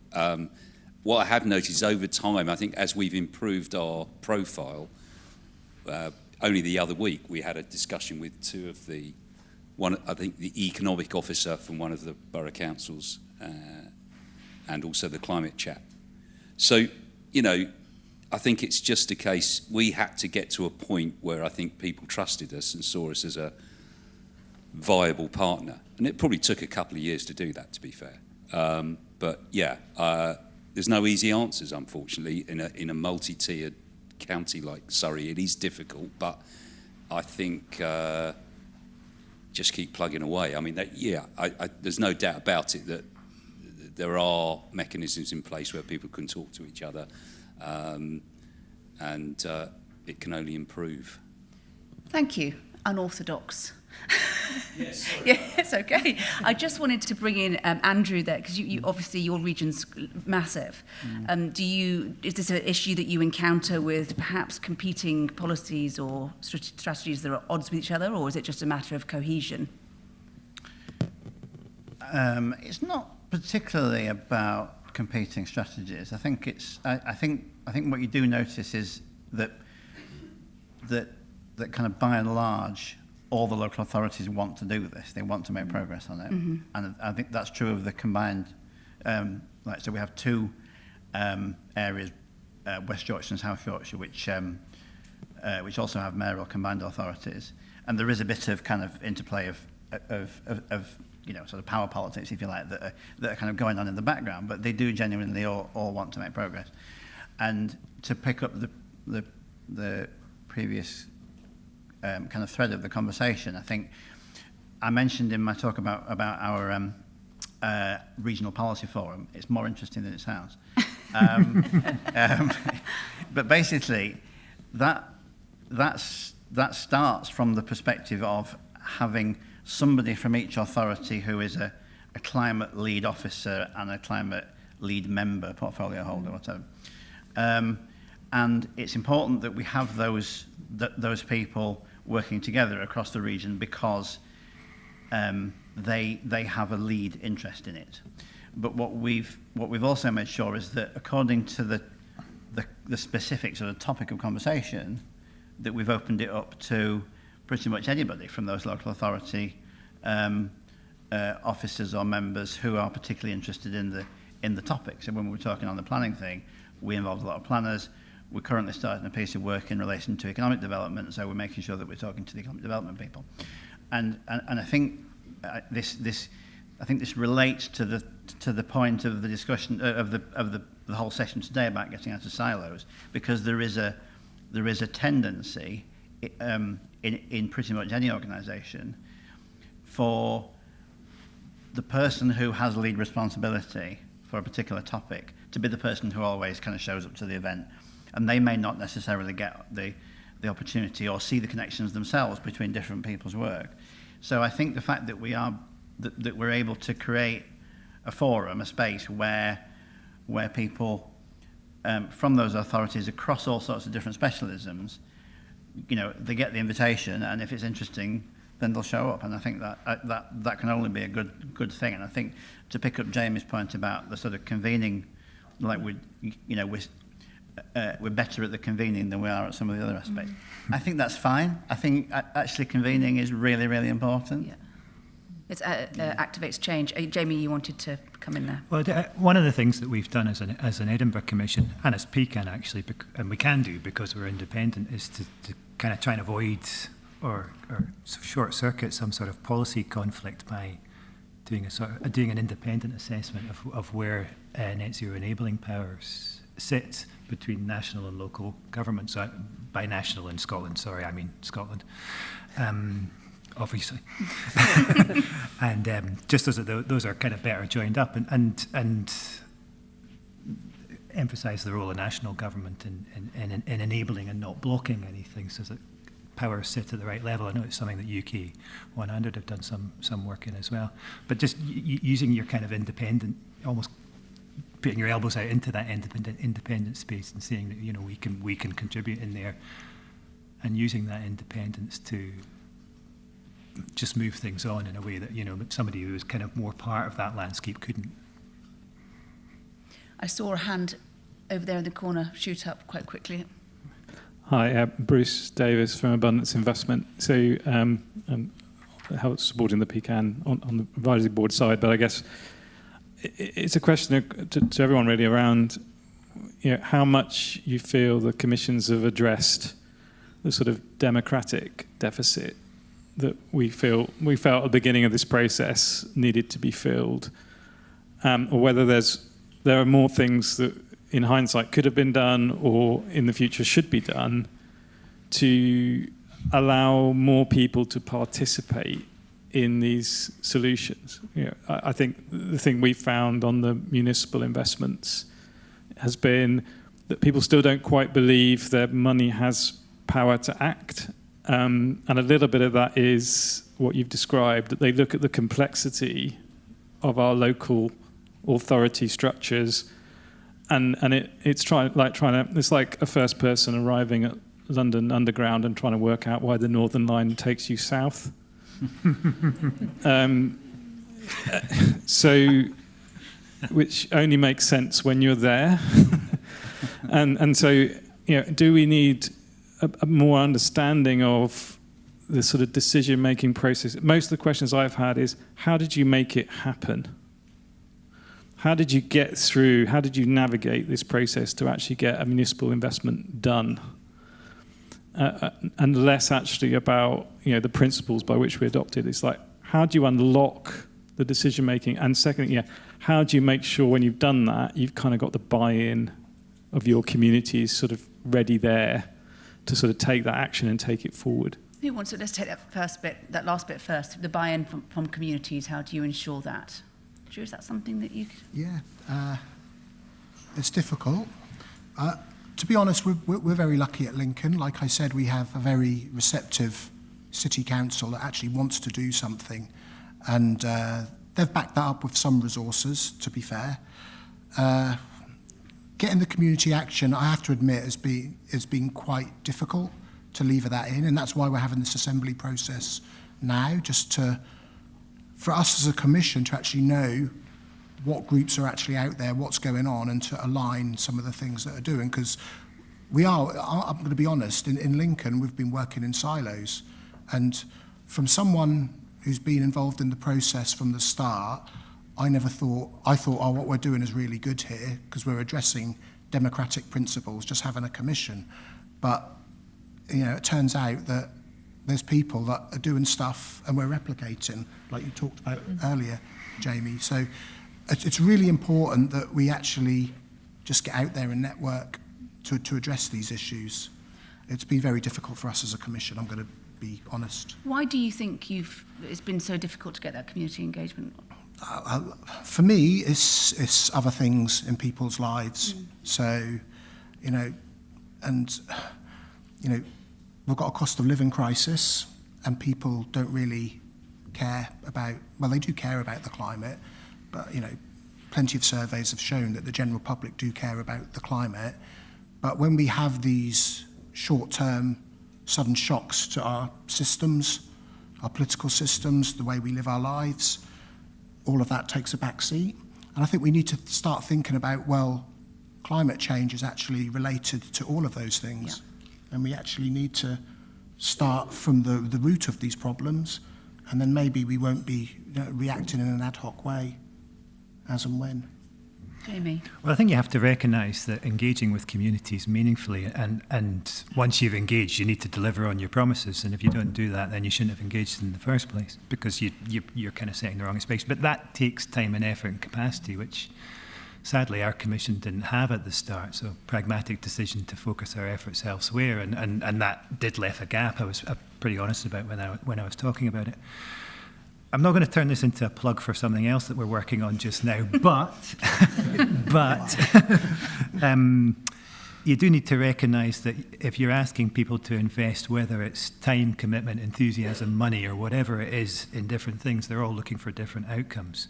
So if you're asking, individuals look for different things. If you're asking them to retrofit their own homes, they just want them to be warmer and they don't want it to cost too much. If you communities, different things, local public investment, different things. Businesses, different things, investment community, different things, and we've got a whole proposal around that focused on place-based finance. But you just need to recognise all of those things. They all want different outcomes, and getting a place to be more climate friendly is a kind of messy agglomeration of fixing all of those things too. So to engage all of those audiences to get their commitment, whether it's financial or just time and enthusiasm. You need to match up. I can see nods of recognition there from Erica. Yes, one of the bits of work we've done, and I know the Commission have done as well, is we've looked at mapping what's happening in a county. I mean, counties are huge, hugely different groups of networks, different groups of people. As you said, people with different passions for some things. Some of them might be just single issue. Some are more broad. Some have set up climate hubs that are on the high street. They're doing amazing work and drawing people in. And it's incredibly time-consuming process. It's a huge amount of capacity and resource to get to know those people, to get that trust in place, and to begin to build coalitions of things that people can work together on. Someone might be very interested in nature. A lot of the rural communities are. How do you link that through to net zero? Something we talked about before. And just going in with your story about we want net zero and, you know, we're the Climate Commission. It doesn't work. You have to build up that relationship with people. And it's a long time, long term. Andrew, do you think that in your experience, have you had more efficacy picking a few things to run at?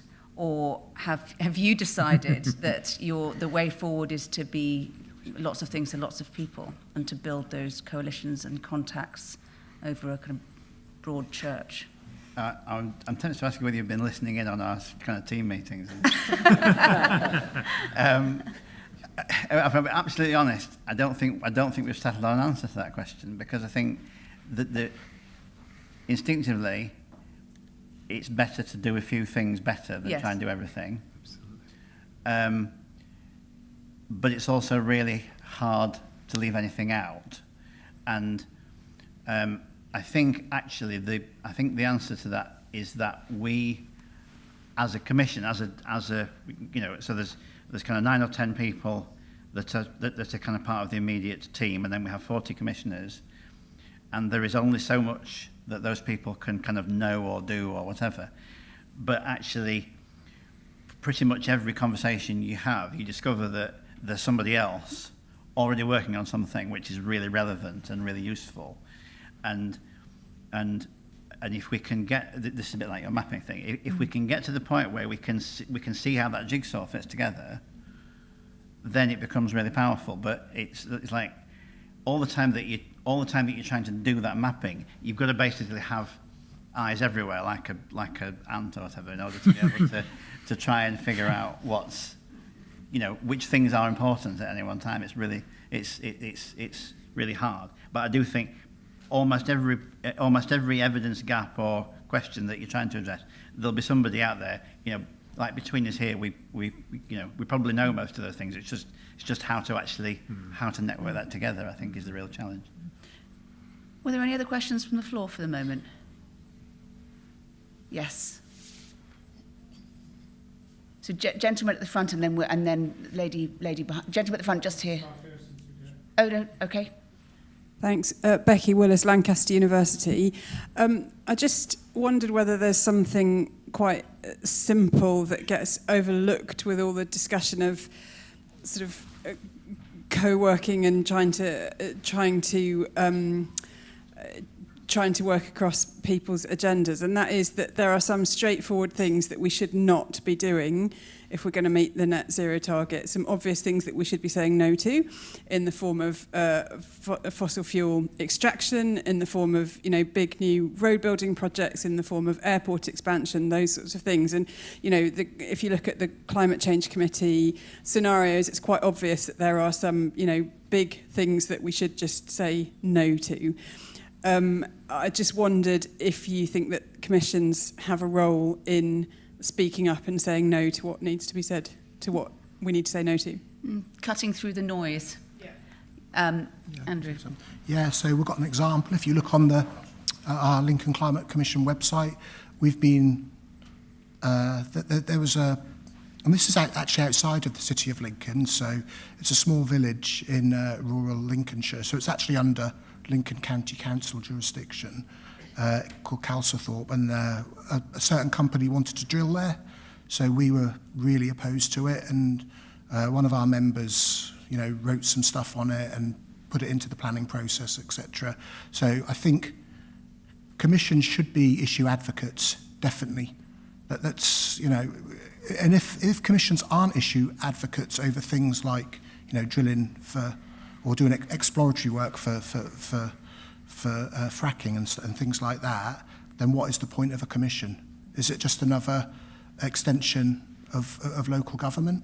So I think that we actually have a moral responsibility to actually oppose these sort of things. And there's a lot of academics in the room, and we're in a privileged position as being an academic because we can voice our concerns on particular things, whereas some people from other groups maybe on the commission may have a commercial interest in something that they can't really you know, shout out about. So I think that commission's role is very much issue advocate as well.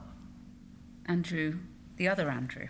Andrew Wood. Thank Your you, yes. thoughts on moral obligations? So I come from a sort of campaigning background, and I think something that has really struck me since, so I've been in this job for about 9 months or so now, and I think something that's really struck me is that, in a way, we have more influence in policy advocacy terms than I would ever have had in my previous kind of role working for campaigning NGOs. That's not to say that the NGOs aren't doing something because they're doing something great, but in effect what they're doing is they're setting out they're kind of setting out the sort of agenda in terms of the advocacy issues that are important to people.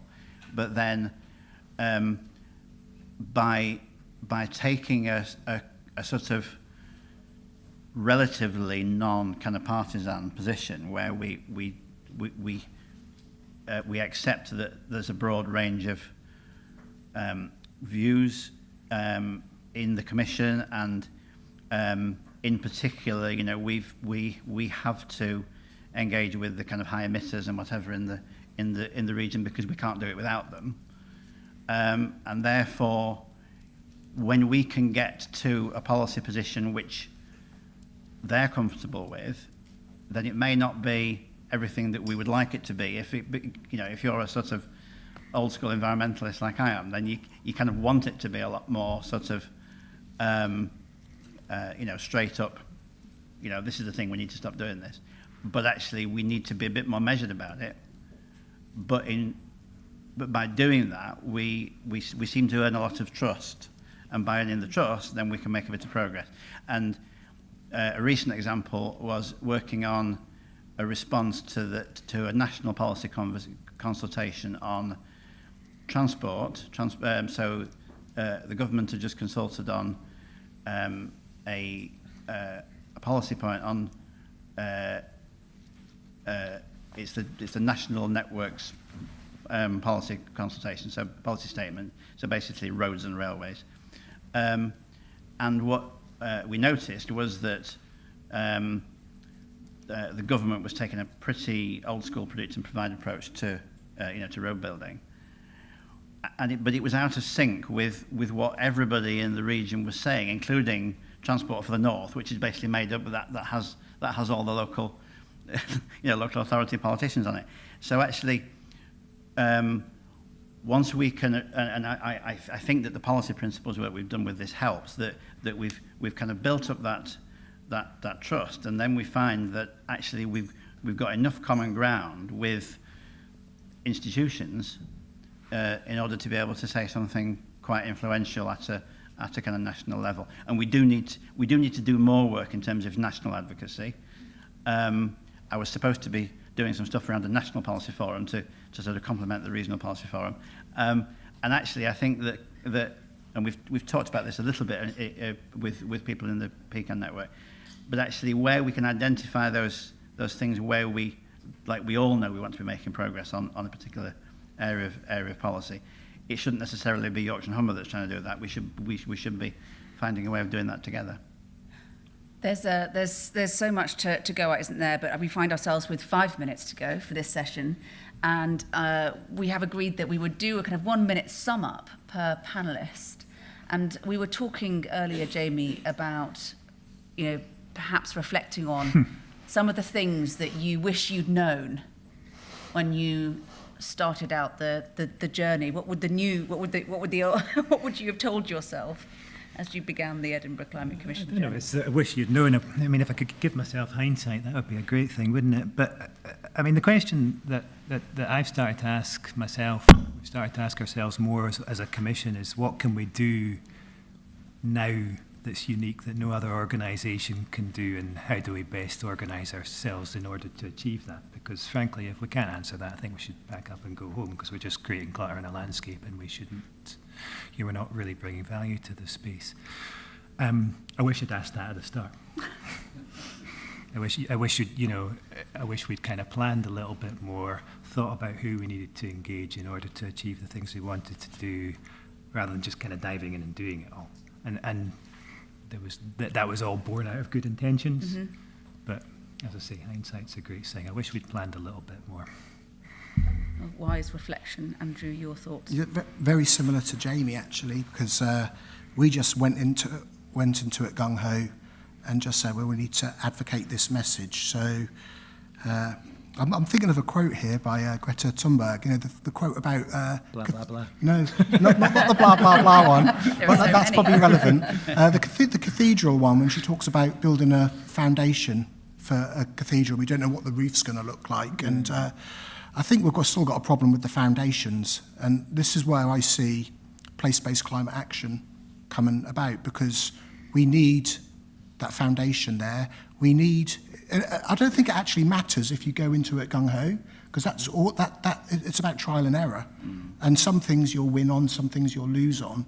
But look, who would have thought we'd have a room full of people advocating this now, maybe 5 years ago? So the proof is in the pudding. It's been very successful. So, you know, fail and enjoy while you're failing, and you... Yeah, but because you learn off that, don't you? We learn off failure. It's just human nature. That was a good positive note. I like yes. that. So, yeah, well, this is why we've got... that's why we're called Climate Hope, Lincoln Climate Hope. See, it's about glass being half full and not half empty. The Silicon Valley mantra, isn't it? Fail fast. Exactly, yeah. Okay, Dr. Russell. I think it's back to people. I think in the work that we've done, it's fascinating that national government don't really want to look at the behaviour change, look at the way people need to rethink perhaps the way they are. So they think that's possibly something that will happen at a sub-national level. And when you talk to people at the sub-national level, they sort of hope that the people down at the parishes will get on and do that. So I think there is an enormous role for commissions in that, working with people, working with the grassroots, getting that sort of information and ideas flowing in both directions, because I think there's a huge amount to learn from people working in small groups on the ground as well, and passing that back up. And that absolutely isn't happening in many places as well. So I think for me it's back to people, and it's back to the communities and understanding that side as well. Andrew. Thank you. I mean, my reflection is actually very, very similar to yours, which is I was thinking about this in the breakout session that I was in this morning, about which was the one about community action, and there was talk about the UK net zero strategy, and how it basically says is, don't worry guys, everything's fine, you don't have to do anything. And then you've got at the other extreme, you've got like the thing with sort of energy security, where it was all about individualization of action. It's like turn your thermostat down and all that type of thing. And in between that, it's kind of almost like the government doesn't seem to understand, doesn't kind of grasp that that's where the in between those two things, that's where actually the action and the kind of motivation and the solutions are. And I don't think, I mean, I've kind of come into this from that sort of old world, I suppose, of kind of regional institutions. And one of the excuse that was given for kind of scrapping those was that they weren't accountable. They were up there and nobody really knew what they were doing on the ground. And I think my lesson is that we don't want to try and kind of create new layers of institutional governance. We need to like we know that there's all these kind of solutions, all these kind of trial and error sort of things that are going on, which Andrew referred to, and it's just a question of being able to kind of have a sort of overview of that and figure out where the opportunities, which are quite possibly financial, maybe political, where the opportunities are to join dots between these kind of silos and sort of catalyse things that people already want to do. I can't invent projects to do, but there are lots of people out there who are doing, and we need to find ways to catalyse it. All great thoughts to end. I think now there's a 30-minute coffee break, but before we all go and recaffeinate, I'm sure you'll join me in thanking our panellists.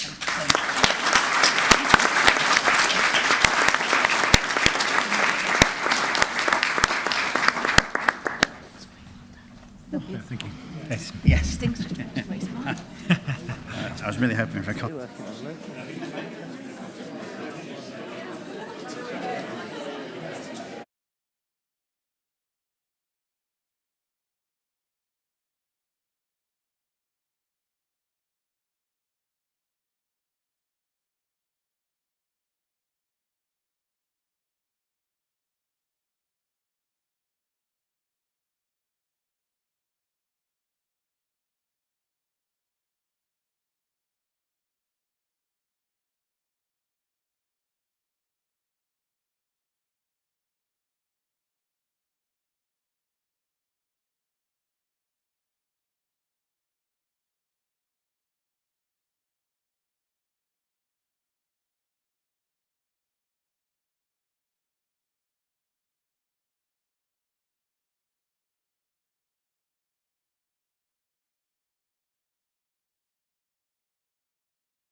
Well, shall we sit in order? Because, oh no, it doesn't matter. Do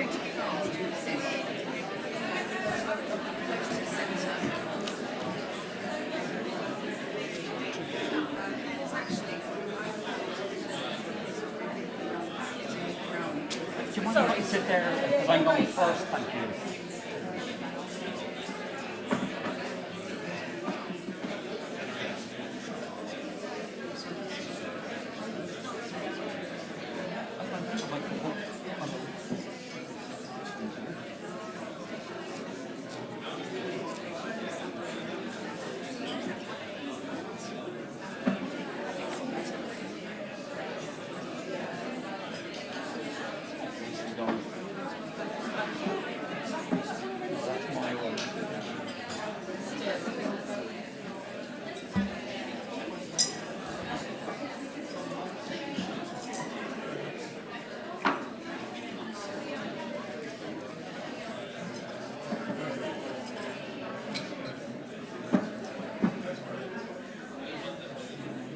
Okay, everyone, I want to get going so that we don't run out of time and we can hear from our experts. Welcome back to the last panel of the day, Manifestos for Local Climate Action, and a glittering panel of experts to guide us through some of the key issues. Professor John Barry from Queen's University Belfast, Catherine Cameron from the Essex Climate Action Commission, the Essex Climate Action Commissioner, Shirley Rodriguez, London's Deputy Mayor for Environment and Energy, and of course, Lord Deben, the Chair of the UK's Climate Change Committee. Each of our panel's been asked to speak on their experience of what's happening on local climate action, both mitigation of emissions and adapting to the impacts of climate change. What have been some of the challenges, nationally and locally, for designing and delivering this action, and priorities for the future? And once they've all spoken, we will, of course, open questions up to the floor. That's great. Good afternoon, everybody. Thanks for staying. I took a lot of liberties with the title of this session, which is Manifestos for Local Climate Action. So I will be giving you a manifesto. And my own view begins from the fact that we need stories as well as science. And what I'm going to offer you is some notes from the front line in the provinces over on the other island in terms of what I can see as important in terms of many of the things we discussed today: partnership, collaboration, unlikely alliances. I'm Belfast lead for the PCAN project, and I'm also co-chair of the Belfast Climate Commission. Nothing I say now reflects either of those organisations. And indeed, most of what I have to say is probably on the basis I'm a father who's very worried about my children's future. And it's something that I think many of us would recognise. So it's as much as a parent, as a concerned citizen, as an academic that I speak to you this afternoon. I'll also begin, because I'm going to be quite provocative. For those of you who know me, this is my USP, unique selling point. I think 1.5 is gone. And I think we need to recognise that in terms of we need a lot more investment in climate adaptation as much in decarbonisation and mitigation. And I'll begin with some quotes to orientate you and myself. The first one is from the good book, without vision, there the people perish. It's easier to ask for forgiveness than permission. J.M. Keynes, whatever is technically possible is financially affordable. And from my father, it's always later than you think. And from Antonio Guterres, everything, everywhere, all at once, or the movie of its name. And make no little plans because they have no capacity to steer the blood. That's from David Hudson, architect. And given that I wrote these remarks while sitting at the table listening to the conference, there was lots of discussion of GDP and its usefulness. So I'll give you this anecdote. The ideal GDP hero is a chain-smoking alcoholic driving a fast car while swinging a can of beer, lighting a cigarette, while on the phone agreeing the divorce settlement case for him and his partner, and an agreement on who has their children. The GDP villain is a cyclist who grows their own food. Or indeed, to reflect upon another comment from J.M. Keynes, which partly does with this issue, goes right to the heart of this issue of GDP. When a person marries their housemaid, GDP goes down, and yet the work still continues. And I do think we have to start begin that journey of moving both beyond carbon, which nobody would reject. I do think, though, in that argument about going beyond carbon, we must see that fossil fuel workers and communities are not climate villains, in the same way that our farming communities who are involved in very high carbon, high GH, greenhouse gas emission forms of agriculture, they are not villains either. In fact, what we should be doing is thanking our fossil fuel communities, workers and businesses, because that's what created all this wonderful infrastructure that we now have. And I think that sense of gratitude, but we've also been honest about the need to move beyond carbon energy. To me, that's the tough issue of the just transition. It was raised in a previous session about the importance of conflict transformation, and that we need to see that we're going to have to retire certain parts of our infrastructure even as we grow other bits. Over 150 years ago, Marx and Engels had their own manifesto, the Communist Manifesto, and it began with these words: "A spectre is haunting Europe, the spectre of communism." Well, the day that's in it today, the World Meteorological Organization, you probably come up on your feeds, has now said that Europe has been warming twice as fast as the rest of the world. So the new spectre we now have is climate breakdown. And I think we need to associate that issue of the climate and the ecological crisis. I mean, somebody mentioned earlier how nature, we don't really focus this issue around nature. I think we need to start including nature deficit as well as the climate challenge, but also then connected to what I would say the polycrisis in terms of rising socioeconomic inequalities, the fact that pandemics to me are not separate from the planetary crisis. They are another symptom, that we have these polycrises all coming together, that we need to understand how we analyse that, what are the causes, the consequences and solutions of these. So have you ever seen the film Don't Look Up? Mm-hmm. This is Jennifer Lawrence. If you remember that scene in the film, I promise not to swear, I do, because it's been live streamed. Please don't swear. And my mother's probably watching. So the three things I want to mention to you. One is, let's act as if it is a climate and ecological emergency. And I don't think we've really reflected upon that a lot today. Many of us are living in jurisdictions where either national parliaments, local governments, regional government have all declared climate and ecological emergencies. But WTF, there's the nearest I'll get to swearing. How would any of us know that we're living in a jurisdiction where a climate and ecological emergency has been called? I mean, it's a trite thing to say, but so important. The pandemic, that's what a real emergency looks like. So where do we see the same action by citizens, by states, by communities in response to the climate and ecological emergency? I'm not saying it's not there.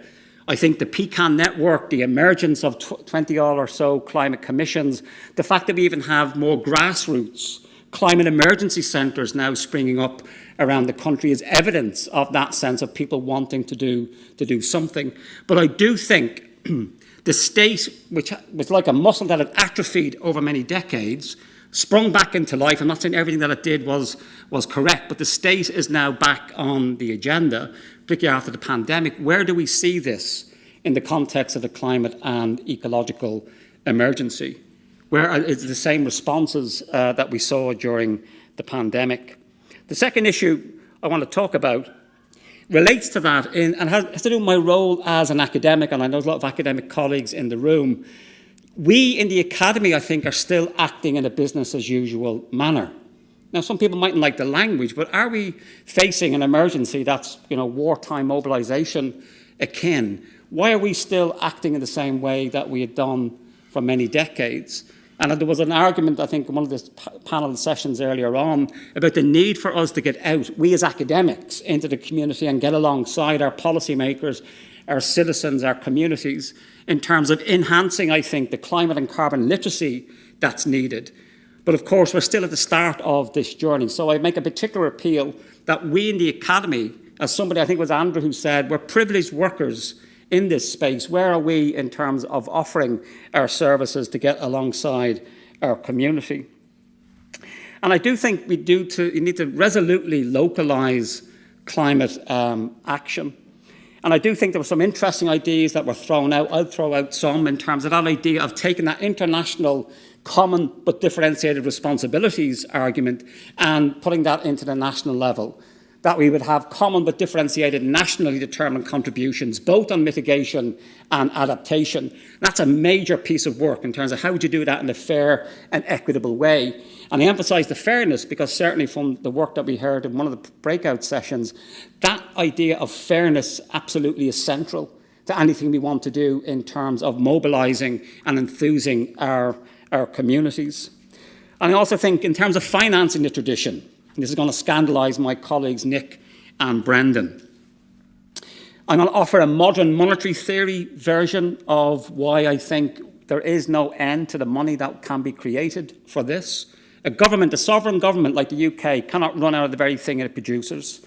And even taking into account issues of inflation, and this is the quote from Keynes I mentioned at the start, we have to look at the real material assets of our community, the land, the capital, the skills and so on. They're the issues that need to focus us.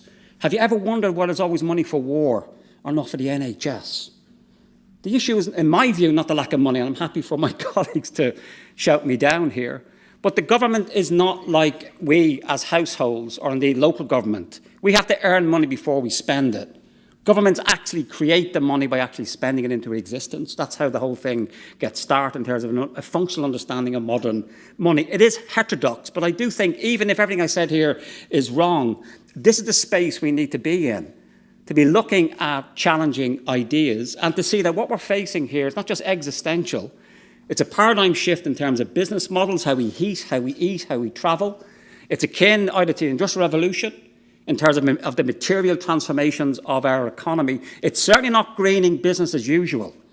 And I do think there is a tendency for this idea of what I would call biofueling the Hummer, that some maybe just take out the bad carbon fuel and we continue, whereas actually it's the structure of the economy itself which needs to also change as well. And certainly that's what I see from my experience of being involved in the PCAN project, is a willingness to actually countenance what were once seen as radical ideas. And in fact, it's about reclaiming what radicalism actually means. Radical is simply the Latin word of getting to the root of the problem. Not just dealing with the fundamental effects of something, but actually dealing with the root causes. And they often lie in the structure of our economies. Yes, we need individual behaviour change, absolutely. But it's also the structure of our transport, our food, our economic system, which forces people into what's called carbon lock-in, where they simply have to engage in forms of high carbon ways of getting about their business. So we need to have those structural changes as well. And I'll just finish by quoting from James Baldwin, the great American novelist. And he said, not everything that is faced can be overcome, but nothing can be overcome until it's faced. And I get a sense we're at that stage now of beginning to recognise the enormity of the challenges and the fantastic opportunities. And I have to say, colleagues, it was wonderful, as well as presenting how negative this can be, also people highlighting the co-benefits and so on. And that's why the final quote, because my colleague Jamie Brogan here is from Edinburgh, and also Carly, who's Scottish, the wonderful Scottish novelist Alistair Gray. And I'll leave you with these words. Let us roll up our sleeves and act as in the early days of building a better society. So, thank you.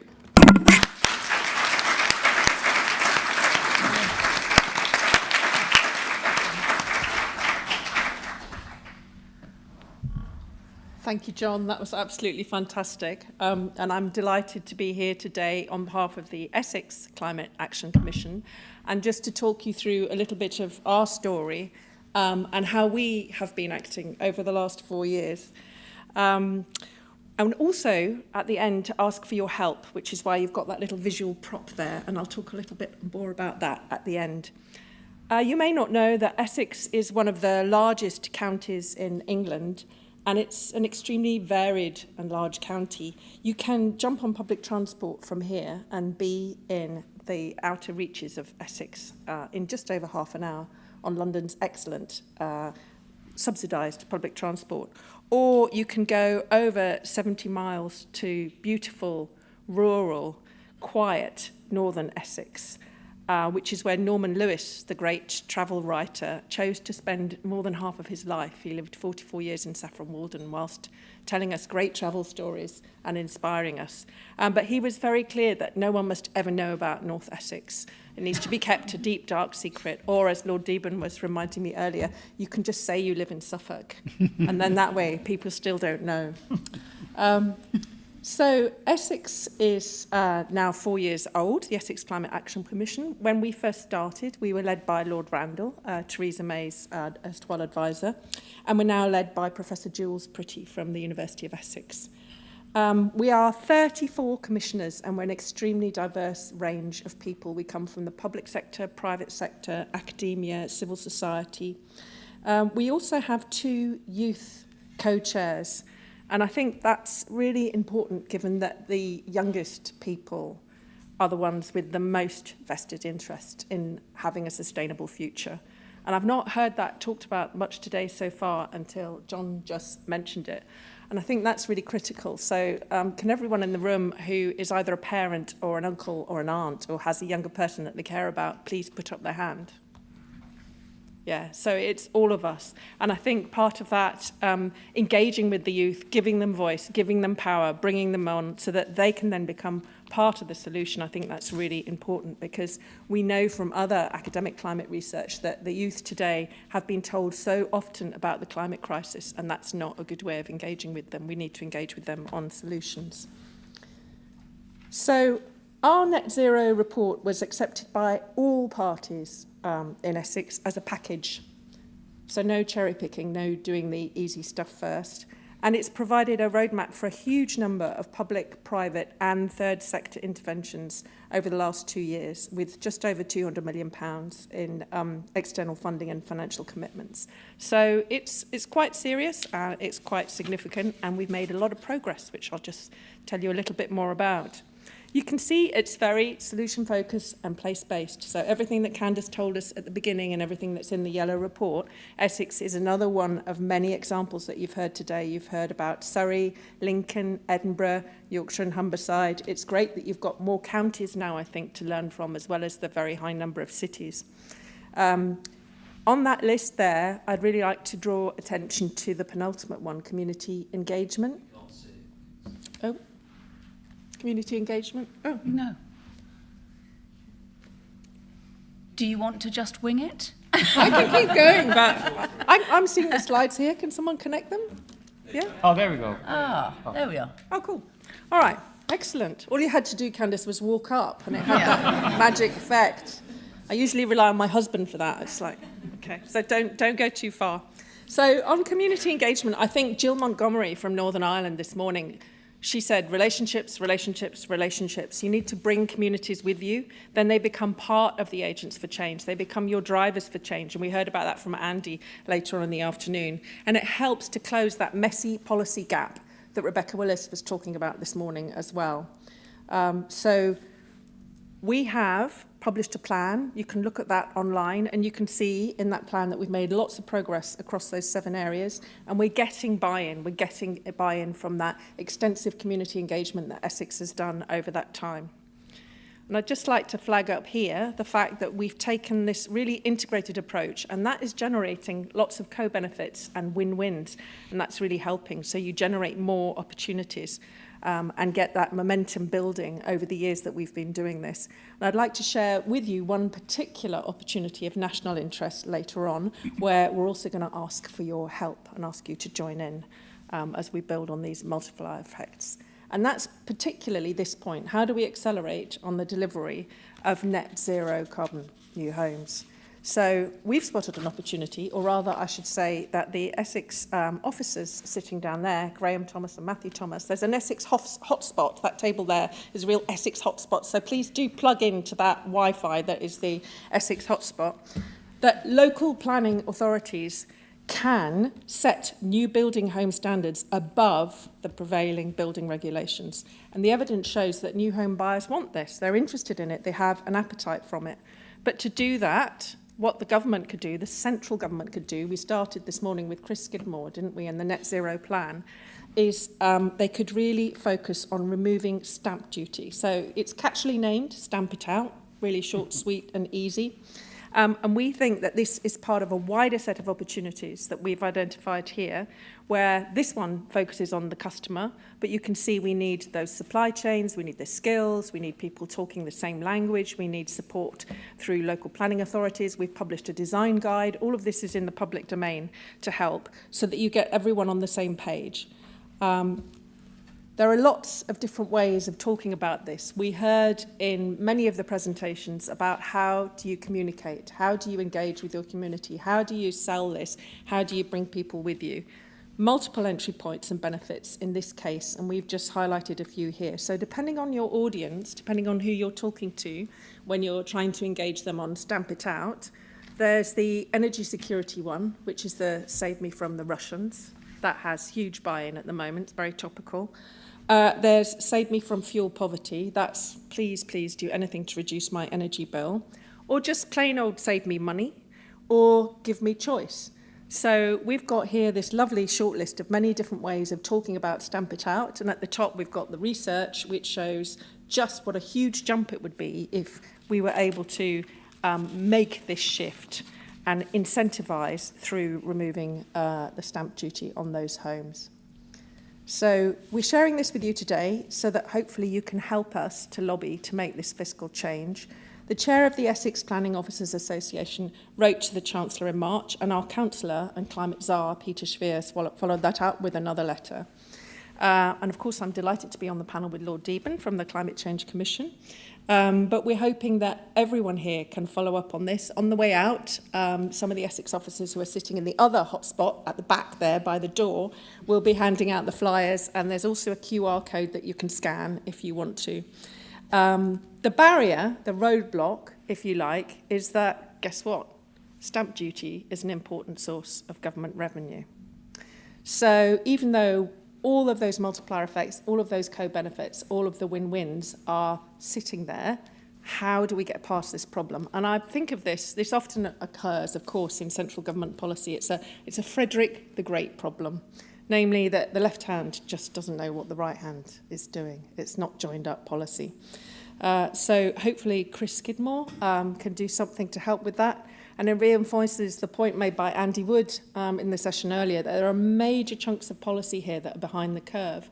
And what we've heard from countless examples today in PCAN, that there are ways of pushing this, ways of helping to close these gaps and take us forward. So I'd just like to finish now by thanking you for the opportunity to share this, the work that Essex Climate Action Commission have done so far, and this wonderful day that PCAN have enabled to share knowledge and learning and exchange. And I really hope that we can, as a group, collectively learn so that others can follow in our footsteps and learn to fail fast. I think often failure is a dirty word or a difficult word, but organisations that have fail fests or fail parties, they learn fast and then they get better faster. So fantastic. I really hope PCAN can get the money to keep going. And thanks very much to all the Essex officers who are here today and working tirelessly across the county. They actually do the hard graft rather than the commissioners who show up every quarter or every month. And thanks to Candice Howarth and Sam Fankhauser for this PCAN event. And I will leave it there. Thank you. Thank you.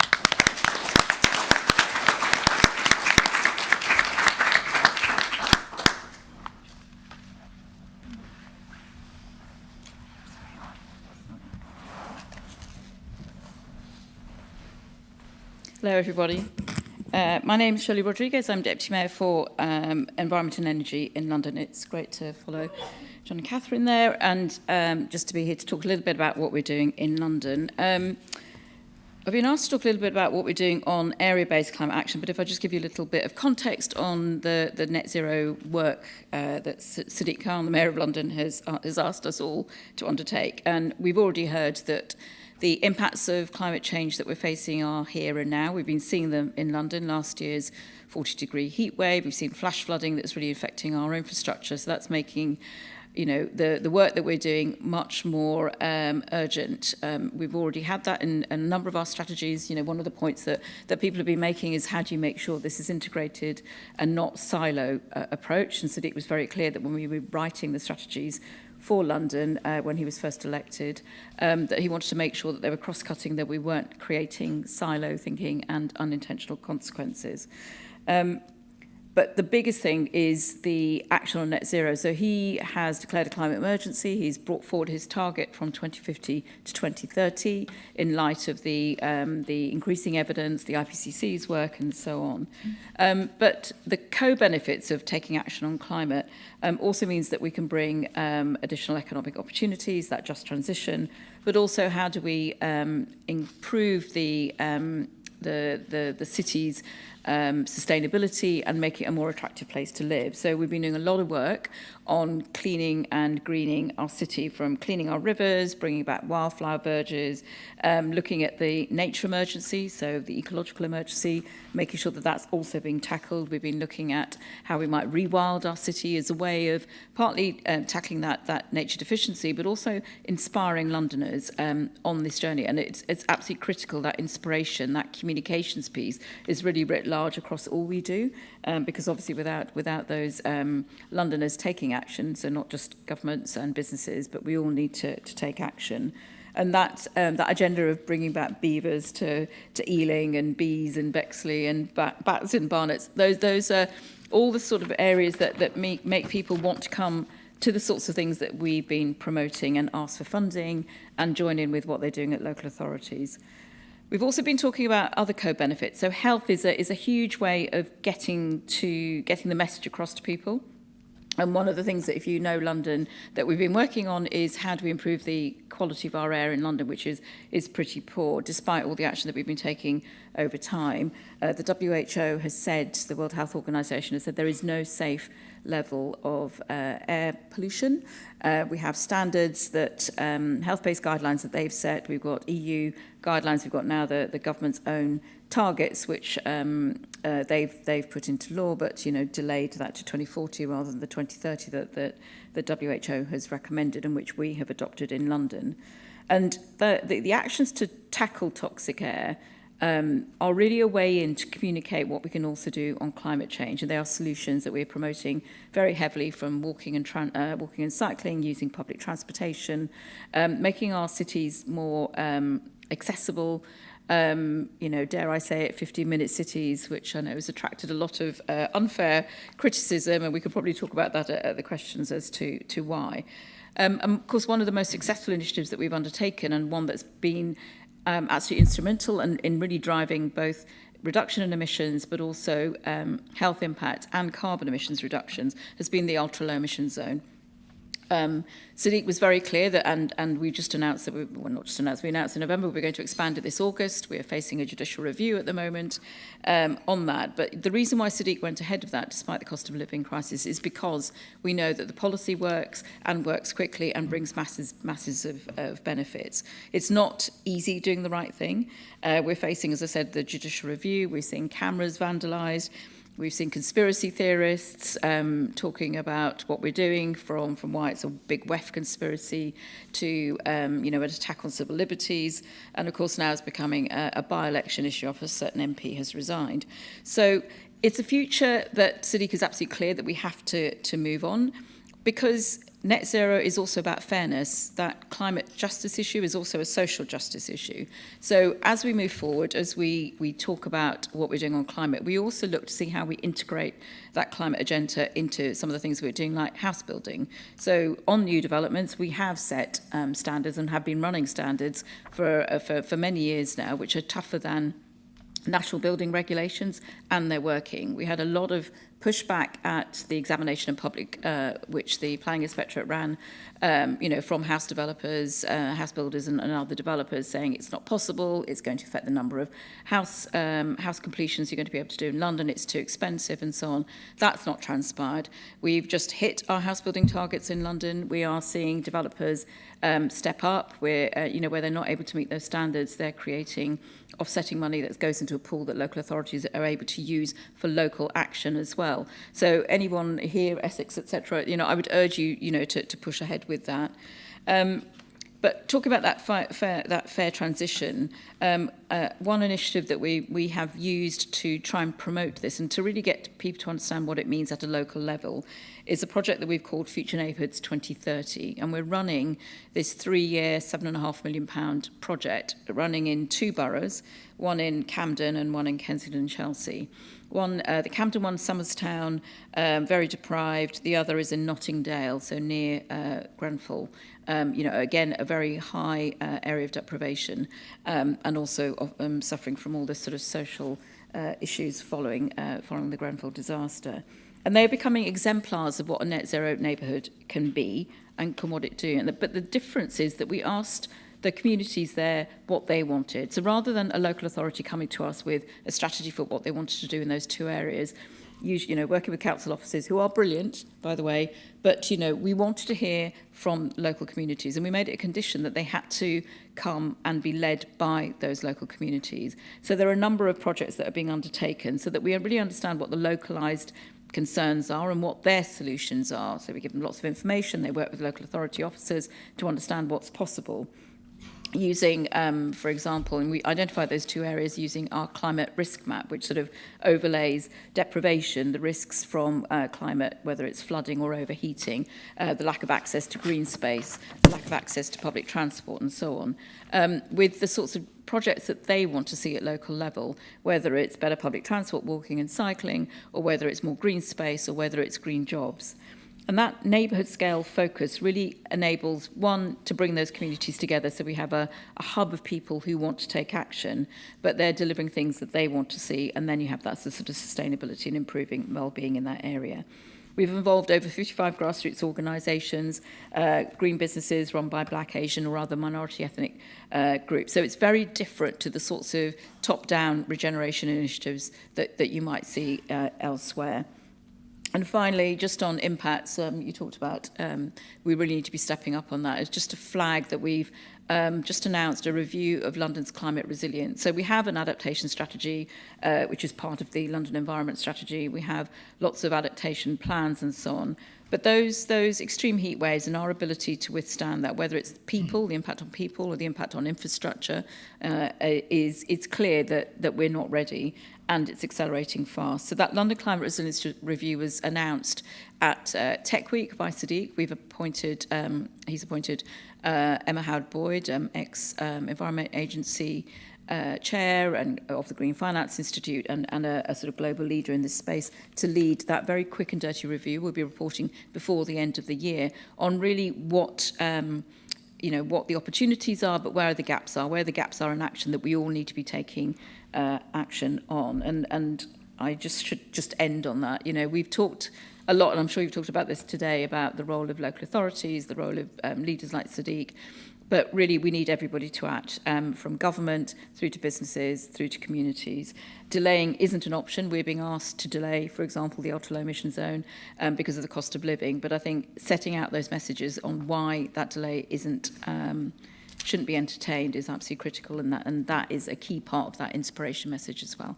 So thank you very much, and looking forward to your questions.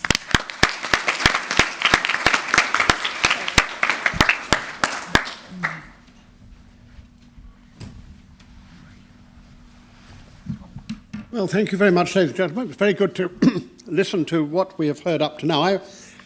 I really want to suggest that the problem for us is that governments, successive governments, have failed to understand that you cannot fight climate change unless you fight it on the local level. We really have not had that kind of understanding. And to do that, you have to have a partnership between central and local government, and you also have to have a very much better partnership between local government and local organisations. I always remember when I was Minister for Local Government that I made a speech at a local government conference, and I said that, being a passionate European and still so, that I didn't want anything to be done at Brussels that couldn't be done in Westminster. But I wanted Brussels to do the things that only it could do. I didn't want anything done in Westminster that couldn't be done at County Hall, but I wanted Westminster to do the things that only Westminster could do. And I didn't want to say anything be done at County Hall which couldn't be done at the district council level. And they all cheered. And then I said, I don't want anything done at the district council level that couldn't be done at the parish council level. And they all booed. Because, of course, the problem with subsidiarity is that it always ends with you. You want it down like that, but not any further.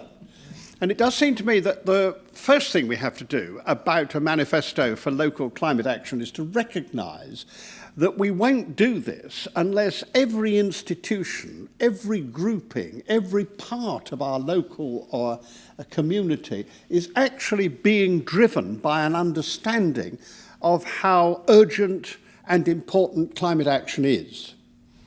Now, one of the things that I have some fun with is that if you look at the organisations, apart from government organisations that are doing most of this, it's the churches. And I do tend to say to the Catholics, the Anglicans are doing this. And what about you? And then when I've got them to do it, I turn to the Anglicans and say, the Catholics are doing this, so it's really very, very good. I'm a Catholic, so I'm in quite a good position to be able to do this bit of operation. But it's true of everything. I mean, every organisation should be being sought out and made competitive about what we are doing. So that's the first thing I think the manifesto has to do. It has to make sure that it really reaches down to every kind of organisation, because as we know today, it's going to affect every kind of organisation. Professor Barry remarked that he came to you to speak not just as an academic, but as a father. I'm a grandfather. We have 9 grandchildren. And I look at them and realise that unless we do what we have to do, there is no future for them. Let's be absolutely sure that we do understand how serious is this whole battle.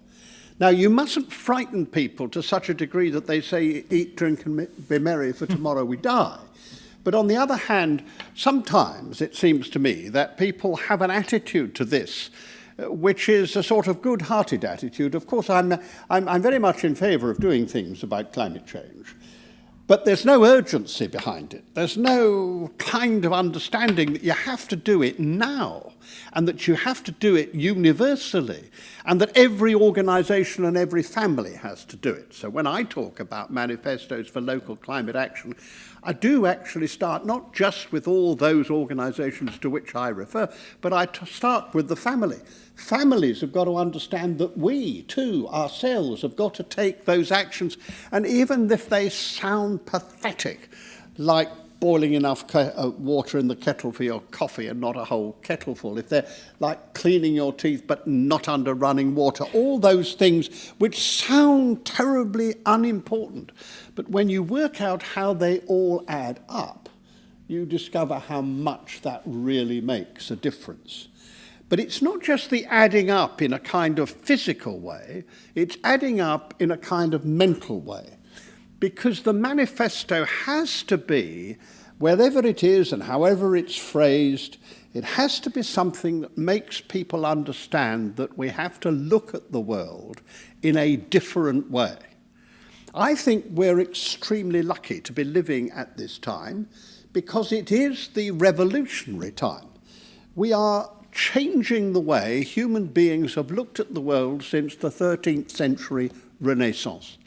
All that period, human beings have said, we are the masters now. We have got mechanisms for measuring and then of conquering. And that's the mixture that we've had.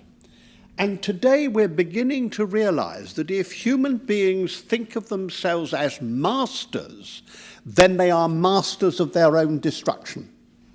If we think of ourselves as stewards, then there is a future for us. And we have to look at the world through that particular lens. And if we don't do that, we are doomed.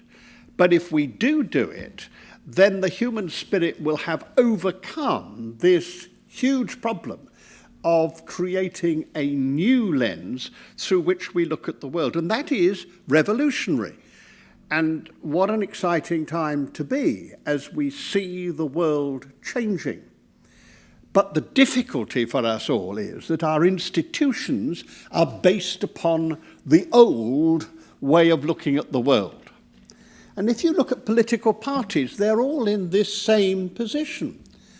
The Labour Party announces perfectly properly that it wouldn't actually grant any more licences for far exploration and new exploitation in the North Sea, nor should it, nor should there be.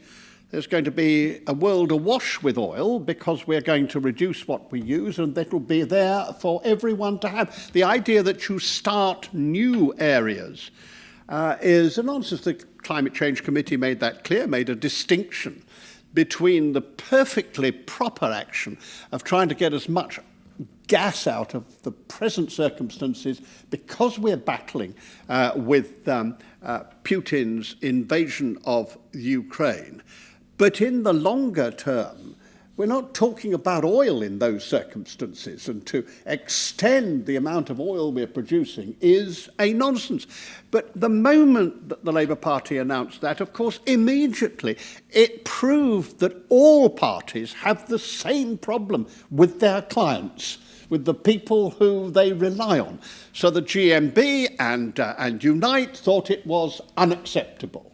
And of course, that's the same problem when the Tory party seeks to do things that are green. Their clients do the same thing. They react in the same way. And one of the things that we've got to do is to recognise that we won't solve this problem by hoping that some other party will take over, because it's blooming easy to be green in opposition. And it's much more difficult to be green in power, as, if I may say so, the Mayor has discovered. Because you do the right thing, in my view, he is doing the right thing over you, Les, but then you get that whole series of people who run three particular answers to anything you've got in your local manifesto. The first is, I'm very much in favour of action on climate change, but this particular one isn't right. And then they produce some answer for that. The second one is, I'm very much in favour of action on climate change, but not here. And the third one is, I'm very much in favour of action on climate change, but we have to take everybody with us, so we can't move too fast. Now, none of these will wash, because every single month it becomes more difficult and more expensive to deliver. So I add to my requests for the manifesto for it not just to be urgent, but immediate. We cannot wait. We have to go now.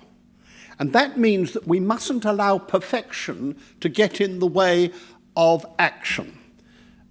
That old saying about not allowing the perfect to be the enemy of the good is crucially important here.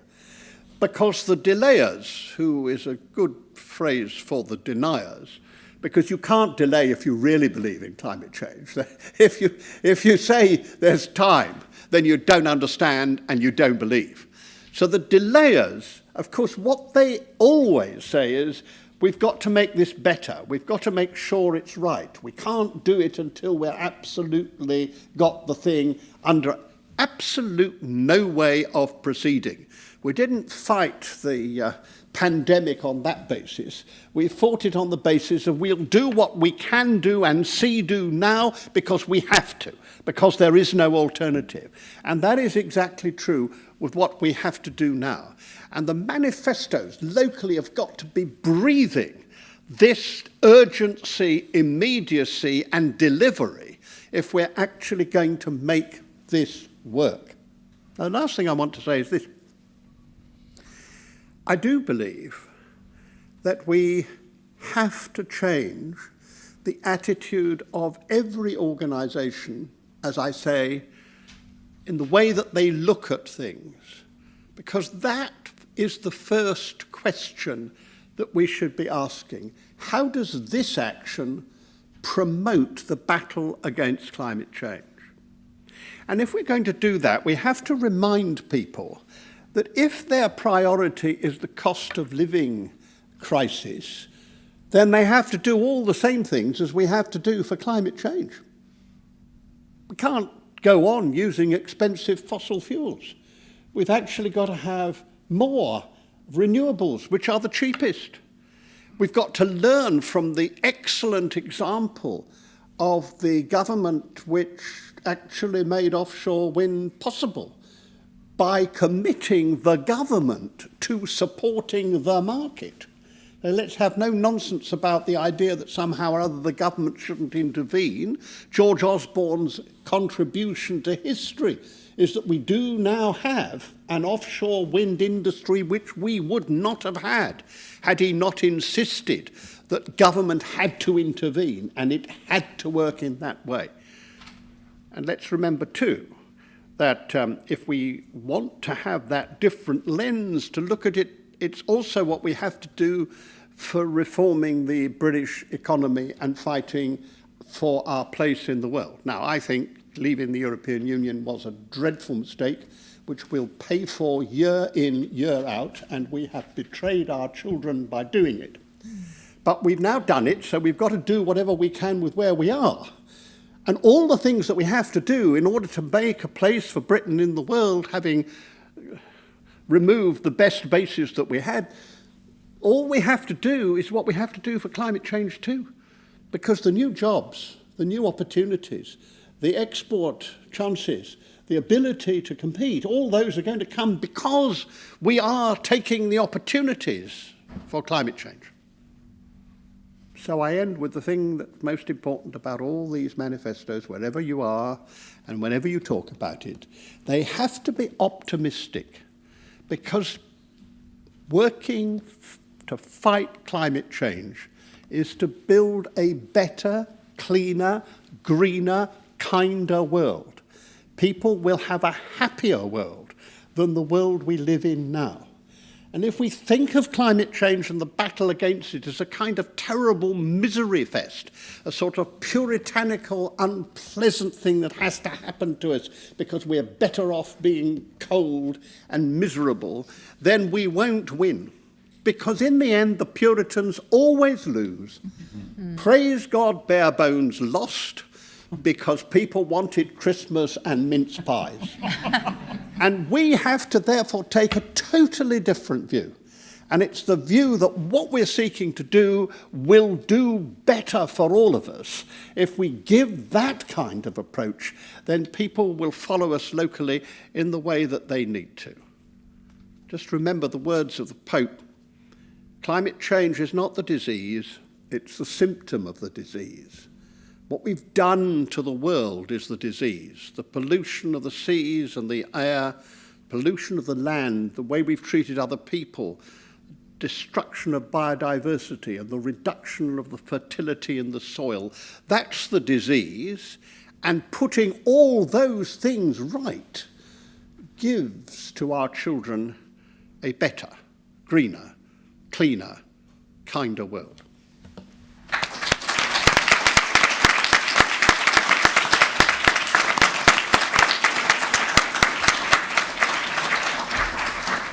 Thank you so much to our panellists. The clock is ticking.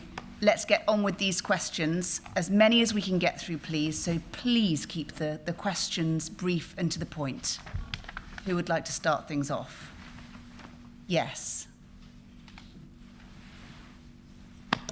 Hello, my name is Kira Shannon. I'm with the Green Finance Community Hub. Brilliant speeches by you all. Professor John Barry, I was particularly struck by your point around there should be common but differentiated responsibility at a regional level. I've been saying something similar but at a local level because I live in Cumbria. And if you think about Cumbria's historical cumulative emissions, clearly if you took that into consideration, there would be absolutely no coal mine and all of this wasted time. So how are you taking this idea forward? This is the reason why we need more PCAN funding. Because my own view is that we can't just look at it in terms of the actual, physical attributes in terms of land assets for carbon sequestration or the historical emissions. What about the socioeconomic profile of the community as well? I think there's a kind of a multi-criteria research project we need. What would a truly fair and equitable transition look like across different communities in the UK, taking into account this idea that it can't mean that every community has to have the same level of reductions. So I think there's a research project in that. What would that look like? And I just wish the Treasury would get behind this. I think the Treasury is actually a major blockage now, just in terms of how it's stuck in what Lord Deben says, outdated thinking in terms of doing its cost-benefit analysis. I mean, one research project idea I have is to unleash, if you like, the crowd-sourced genius of a community whereby, whether it's through it doesn't have to be a large-scale, citizens' assembly or a climate citizens' jury, but going into a community and saying, listen, your disaggregated contribution might be around between 8 and 10% greenhouse gas emission reduction. Here's a PCAN-produced, local, carbon reduction roadmap so people can see the options, but then allow them to decide how they're going to reach those targets. So it's a combination in a way of giving people the information that where they can see. And I think above all else, it's having a local language that people can really get behind. So I do think work needs to be done. What would common but differentiated responsibilities look like across the UK? And as I say, particularly if we have to, wrap into that the socioeconomic distribution of wealth and income. I mean, one of the things that we now know, we literally can't afford the super rich. We know that they're the ones with the most high carbon lifestyles and so on. So how would that look like if we actually started to map that out across the UK? So for me, I don't have the answer. That's why, you know, looking at Candace here, we need the funding to see, well, how would this work? How would we actually map that in a fair and equitable way? But as I say, moving beyond simply carbon-based accounting or greenhouse gas emissions, also taking into account the socioeconomic profiles of our communities. Another question from the floor. I just want to keep going through to it. Yes, go on. You're in the middle there. Your hand was up first, and then we'll come to this corner. Thanks, everyone. James Dyson from E3G. To the panel, really. So Keir Starmer was on the radio basically saying, that to encourage onshore wind development, that people would be listened to and try to benefit from national infrastructure decisions where possible, or local infrastructure. But basically, if they get in the way, then we'll do it anyway. So how does that fit into our manifestos for local climate action? Lord Deben, do you want to pick that one up? Well, I didn't quite get the first bit of it, I have to say. How do we involve people in onshore wind decisions, on local infrastructure decisions, and what happens when people say no? Well, the first thing is you mustn't assume that people are always going to be reactionary.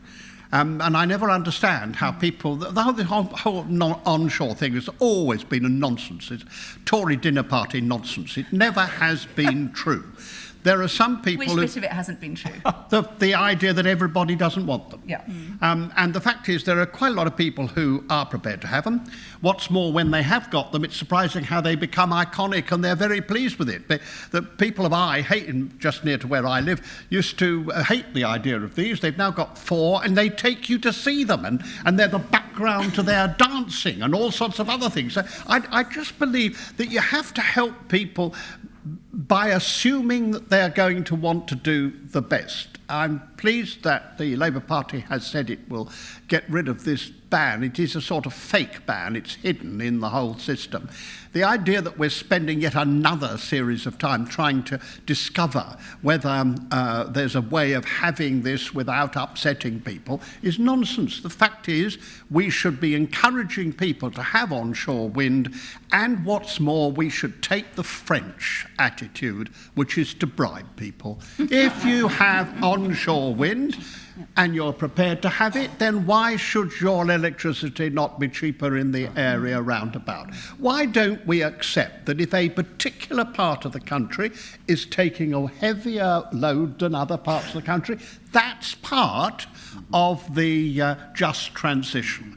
And you can always organise it so that the poorer people or those least able in the area get the particular advantage. Mm-hmm. So a bit of what the French do, they don't have such long planning permission problems because they start off by saying to the community, if you accept this, we will do that. And Britain should learn from the French. We've got some questions down here in the corner.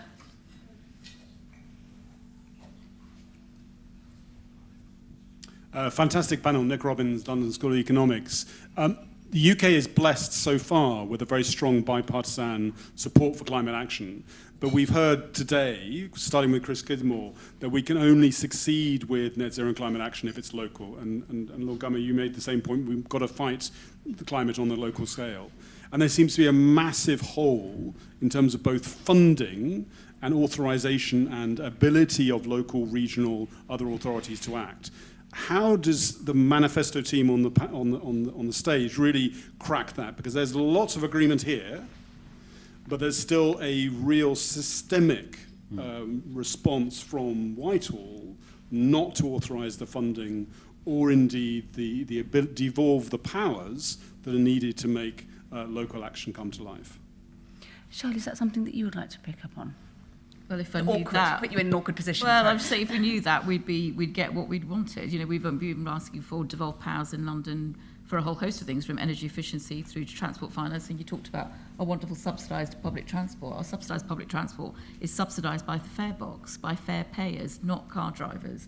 You know, we give out 500 million in VD to the Treasury. We don't get any of that really back to support our public transport system, and there's a whole host of issues. We've asked for lots of things from government about long-term sustain. You know, we're not alone in this. We talk to other mayors and other local authority leaders. Lord Eva knows this, you know, long-term funding settlements that are not stop-start, so that we can't spend the money and then the Treasury take it back and say, I told you couldn't spend it, and then cut it.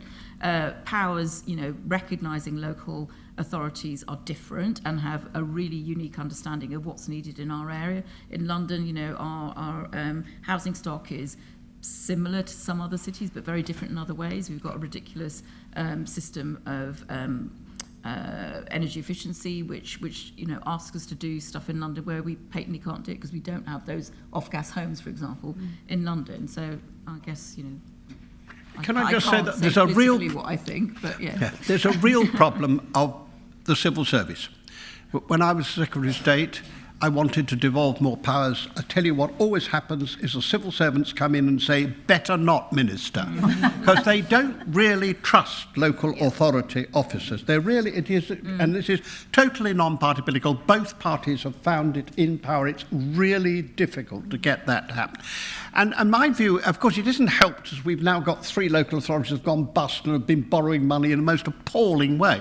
And we're right across the board. All 3 political parties are involved in this. So it's really not a party political thing. It's not a very helpful moment to be asking for more. But I just say to myself that I'd prefer 400 sets of people making decisions. Some of them will get it wrong. But it does mean that the alternative is only one person making the decision. And if they get it wrong, they get it wrong for everybody. So I'm a huge believer in devolution. I'm a huge believer in actually giving people the choices. And what I'm sorry about is that there is actually no appetite for it at the top of any of the political parties. It's, in the end, it gets stuck in the bureaucratic stop. And we have to break into that. We have to change that. I think sorry, go ahead. Well, I was just going to say, just a partnership with business and other stakeholders does really help to try and persuade people. Yeah. So getting that collective sort of stakeholder push back to government and Treasury does help. Yeah. Catherine, you wanted to speak? Yes, I think it's widening the conversation, Nick, as well, the thing that Shirley's just said. So the Just Transition movement started almost 30 years ago now, and that's global. That is truly global, the Just Transition Town movement. And once you look at it, it's everywhere. The Just Transition literature, the research literature, remains largely northern. But Brendan Curran was mentioning earlier about the Just Transition energy partnerships in South Africa, Indonesia and Vietnam that are just kicking off, which have billions of dollars behind them. So I think there's lots of learning from elsewhere. PCAN, today we've been hearing about basically newly invented models of how to do things. And I think if you talk to the private sector, they swim in a sea where the SDGs are something that are very well understood in the private sector. They talk about SDG 13, climate action, that's in all their work. They scope 1, 2 and 3 emissions, that is well understood now, that's utterly normalised. B Corp is a new certificate that very much follows the same, you know, is about your waste, your environment, your energy, so you can get measured on that, you can report in the public domain. If you're a business, that's now good business practice to do that. So what PCAN is saying fits with what B Corp is asking businesses to report on in the public domain. It's one of the fastest growing certifications globally. It has huge take-up in the US and in the UK. And the biggest, fastest growing governance model in the UK right now is for employee-owned firms because they work. So I think there's lots of learning from other ways of doing things rather than hitting the hammer, you know, hit the nail with the same hammer, you're going to get the same result. So let's broaden it out. And I must just say that Lord Deben's had to go to another appointment, which was actually bought us a little bit more time for extended questions, which is, although we're sorry to lose him, probably a good thing given how much we've got to get through. I can see there's somebody over there in the corner, the green top. Hi, I'm Amy from Bristol Green Capital Partnership, and I first of all just wanted to say thank you to this panel for talking about just transition, about equity, about fairness and about kindness. I wanted to ask a question about representation and about who's not in the room today and who's generally not around the table when it comes to climate decision making. And to ask a question of the panel about what should we all be doing proactively to ensure that the co-creation of local climate manifestos are fit for purpose by being truly representative of our society in terms of age, gender, disability, race, socioeconomic, you know, on and on and on. Professor Barry? Well, I do think, some of the things have been mentioned today, things like new democratic innovations, citizens' juries, assemblies, and so on. But I do think we have to accept that our current governance system is probably not fit for purpose for what we're facing. There's a recognition that our energy system needs to change, but we've mentioned already how centralised the UK is and how that's a blockage. Local government have too many responsibilities, not enough powers and resources to go with that. But also, it's amazing, and I think it was Becky Willis who mentioned that, in climate literature and policies, citizens don't really figure. And if they do, it's just as passive consumers rather than active citizens. So I think it's about trying to, come up with ways in which we can include, I'd even go as far as what's the voice of the non-human world. We do have examples in New Zealand and other places of legal personhood being given to rivers and mountains. We have, rights of nature proposals being passed, certainly on the island of Ireland. I don't know whether the local government here, we have that. So there's the beginnings of this movement that we need to extend our reach in terms of the future. So future generation, that's a kind of an easy one in a way, our children and grandchildren. I do think we haven't had too much discussion today of decolonisation. Decarbonisation, but also those legacies of imperialism. And, what's good about the debate, for example, with EVs now, although I think it's a bit overblown in a way, and Rowan Atkinson didn't do us any favours. Yes, there are issues in the supply chain of lithium, cadmium, and so on.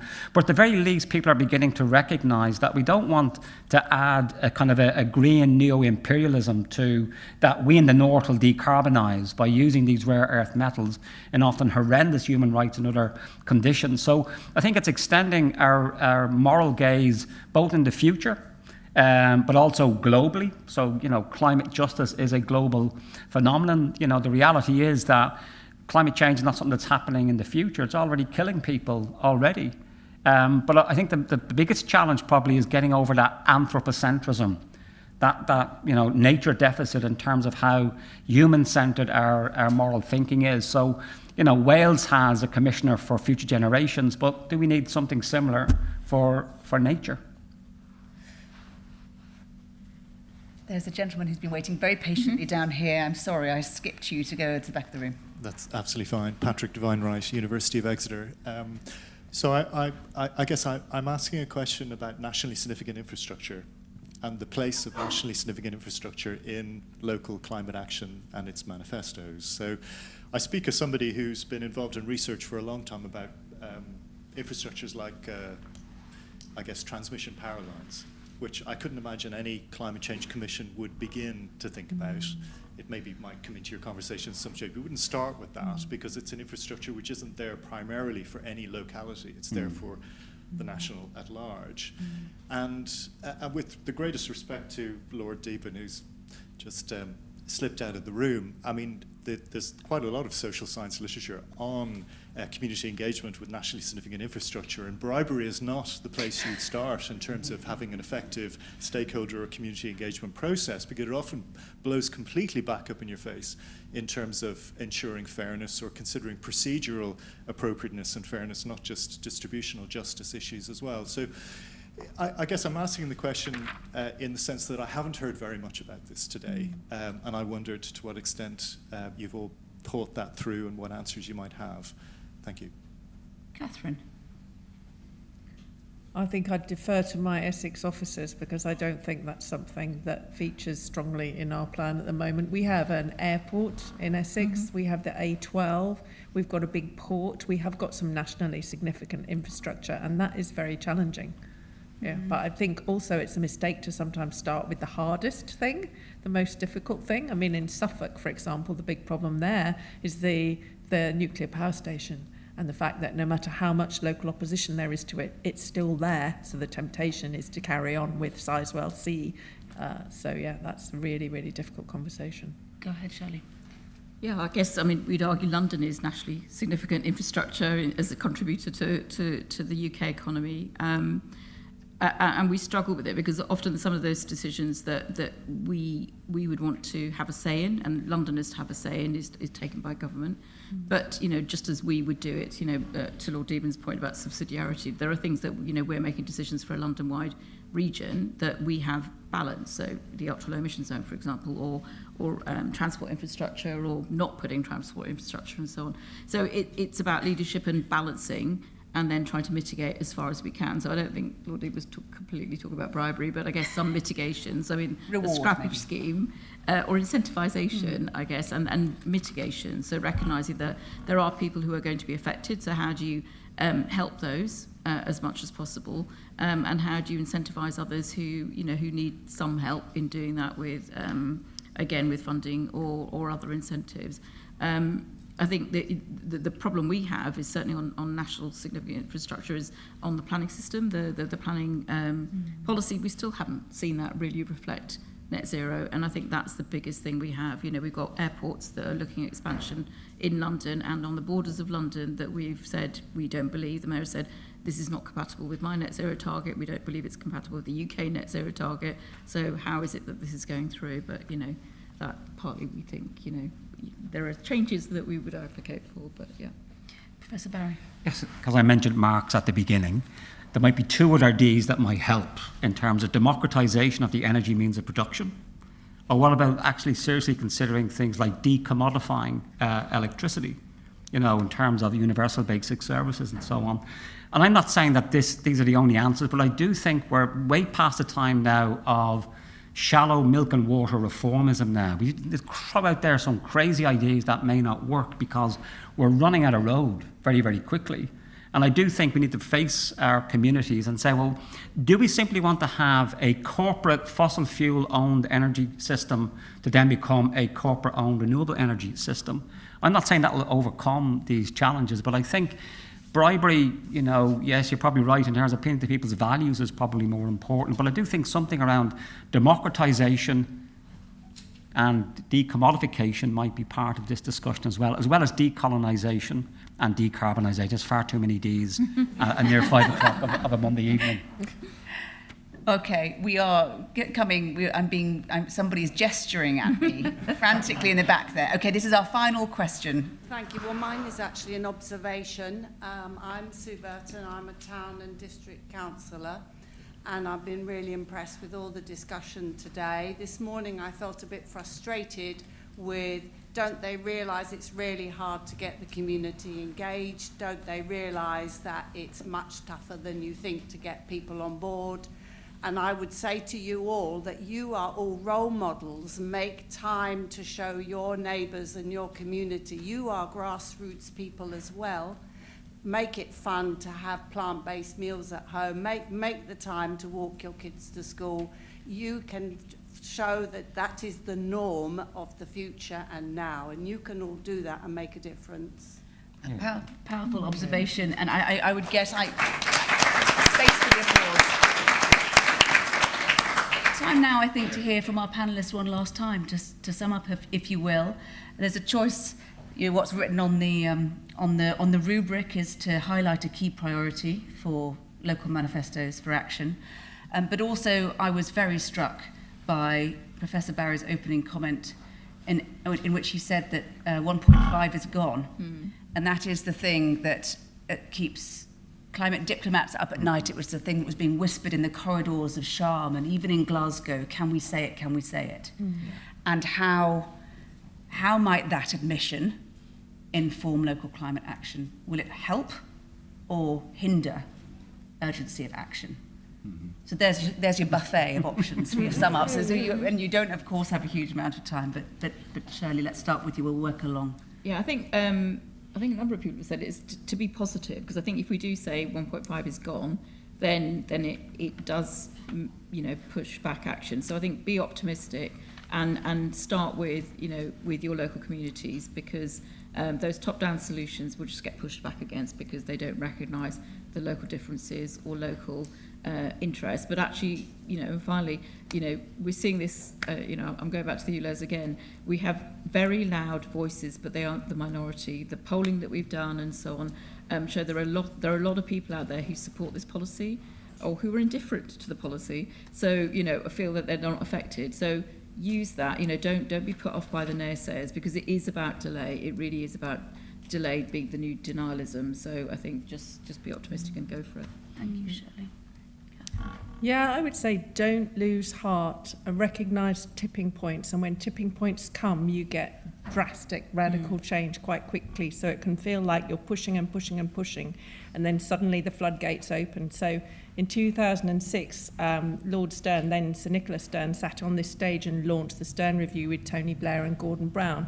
And that was radical because it made the economic case for action on climate change. From there, we've got the business case, and now we've got PCAN telling us about local climate action. So a lot has changed in a very short space of time, and now it might feel like 1.5, keep 1.5 alive. We're running up the down escalator. We've got to work very fast, at scale, at pace. And that's the FDR maxim, isn't it? Do is the verb, the active verb, do what you can with what you've got, where you are. And that's what we've heard today across multiple cities and multiple counties. So let's keep doing it. Professor Barry, to bring it home for us. Well, in saying that 1.5 is gone, it's simply admission of the truth. I think it's telling the truth about we've delayed so much, and a recognition of the opportunities and challenges have not been sufficiently taken on board. But every portion of the degree we keep below, even whatever it is, 2.7, depending on the figures you look at, is still worth fighting for. Just because 1.5 may not be possible, that's it, game over, and we should just, Gerard Manley Hopkins, eat, drink, and be merry, for tomorrow we may die. That's not the it. But I do think, and again, I speak as an academic invested in this with children and a recovering politician as well, it's about being honest with our communities. We haven't acted quickly and as fast enough. That doesn't mean to say the game is over. And I would propose that what we need is hope now, not optimism. And the reason why I say this is that if you read the wonderful former Czech president and playwright Václav Havel, he's got a wonderful poem called Hope, where he distinguishes between optimism, which is the kind of happy thought that things are going to work out okay. And that's my real fear with a lot of these kind of tech solutions. It's what we say in Ireland, it'll be grand. A real kind of lazy but vaguely positive thing that's all going to work out okay. It will not be grand unless we engage in hopeful action. And that's the key issue. Optimism is passive. As I see it now, and I have to say, and many other colleagues in the room who teach as well may recognize this, I never thought, and I've been an academic now over 40 years, is that I never thought I would have to put trigger warnings on the modules I teach, where I just, warn students that we're dealing with issues that you may not be fully aware of. I'm used to it. You're reading these horrible stories from the IPCC and so on, that we often fail to forget the impact it has on people who are very new to this issue. And I've seen two forms of passive optimism. One is the happy, clappy, techno, geoengineering, solar radiation management, batshit crazy stuff in my view. But it gets serious money and attention, unlike, again, our annual or hourly call for more PCAN funding. And you've outsourced your agency to Elon Musk or some technological solution. But the other form of passivity I see is often in young people or others, which is an apocalypticism. This kind of, it's too late to do anything. And both of those are forms of passivity, which I rail against. We need activism, but one animated by hope. But here's the thing. Hope has to hold out the possibility of failure. And we have to seriously countenance that, which is why I do think we need that emotional resilience as well. It's something that we don't do enough in this space. That many of us are emotionally conflicted. That Kubler-Ross cycle where it's, denial, anger, shock, depression, and so on. That's my daily life. And I think for many of us, that's where we have to, navigate that. And so I do think, and it's something that we in the academy are not very good at, is how do we integrate our emotional commitment to this without either scaring people or that somehow an emotional love-in. But we do need to recognise the importance of things like Lord Deepen said, like kindness, but also that the possibility of a better world, that's what we're fighting for, is actually creating a better world rather than one that's simply a greener version of what we have. So here ended the secular sermon. Thanks for listening. Very good, very good.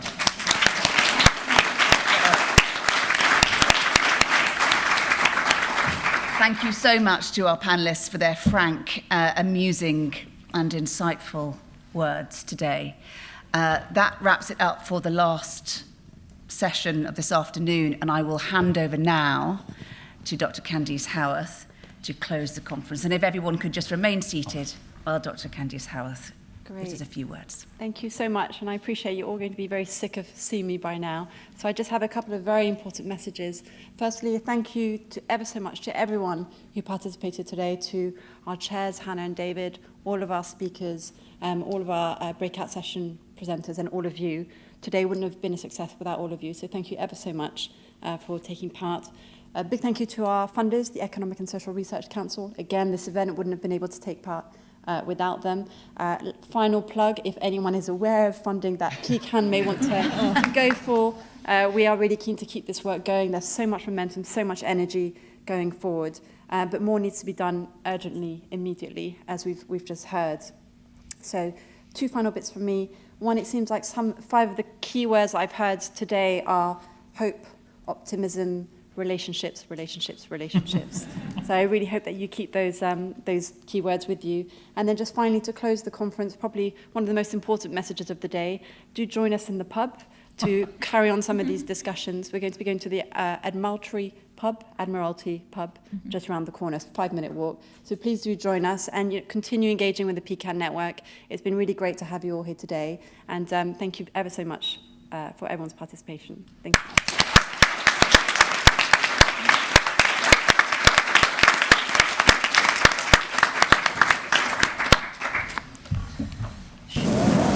Well done. Yes, well done. Yeah, and you too.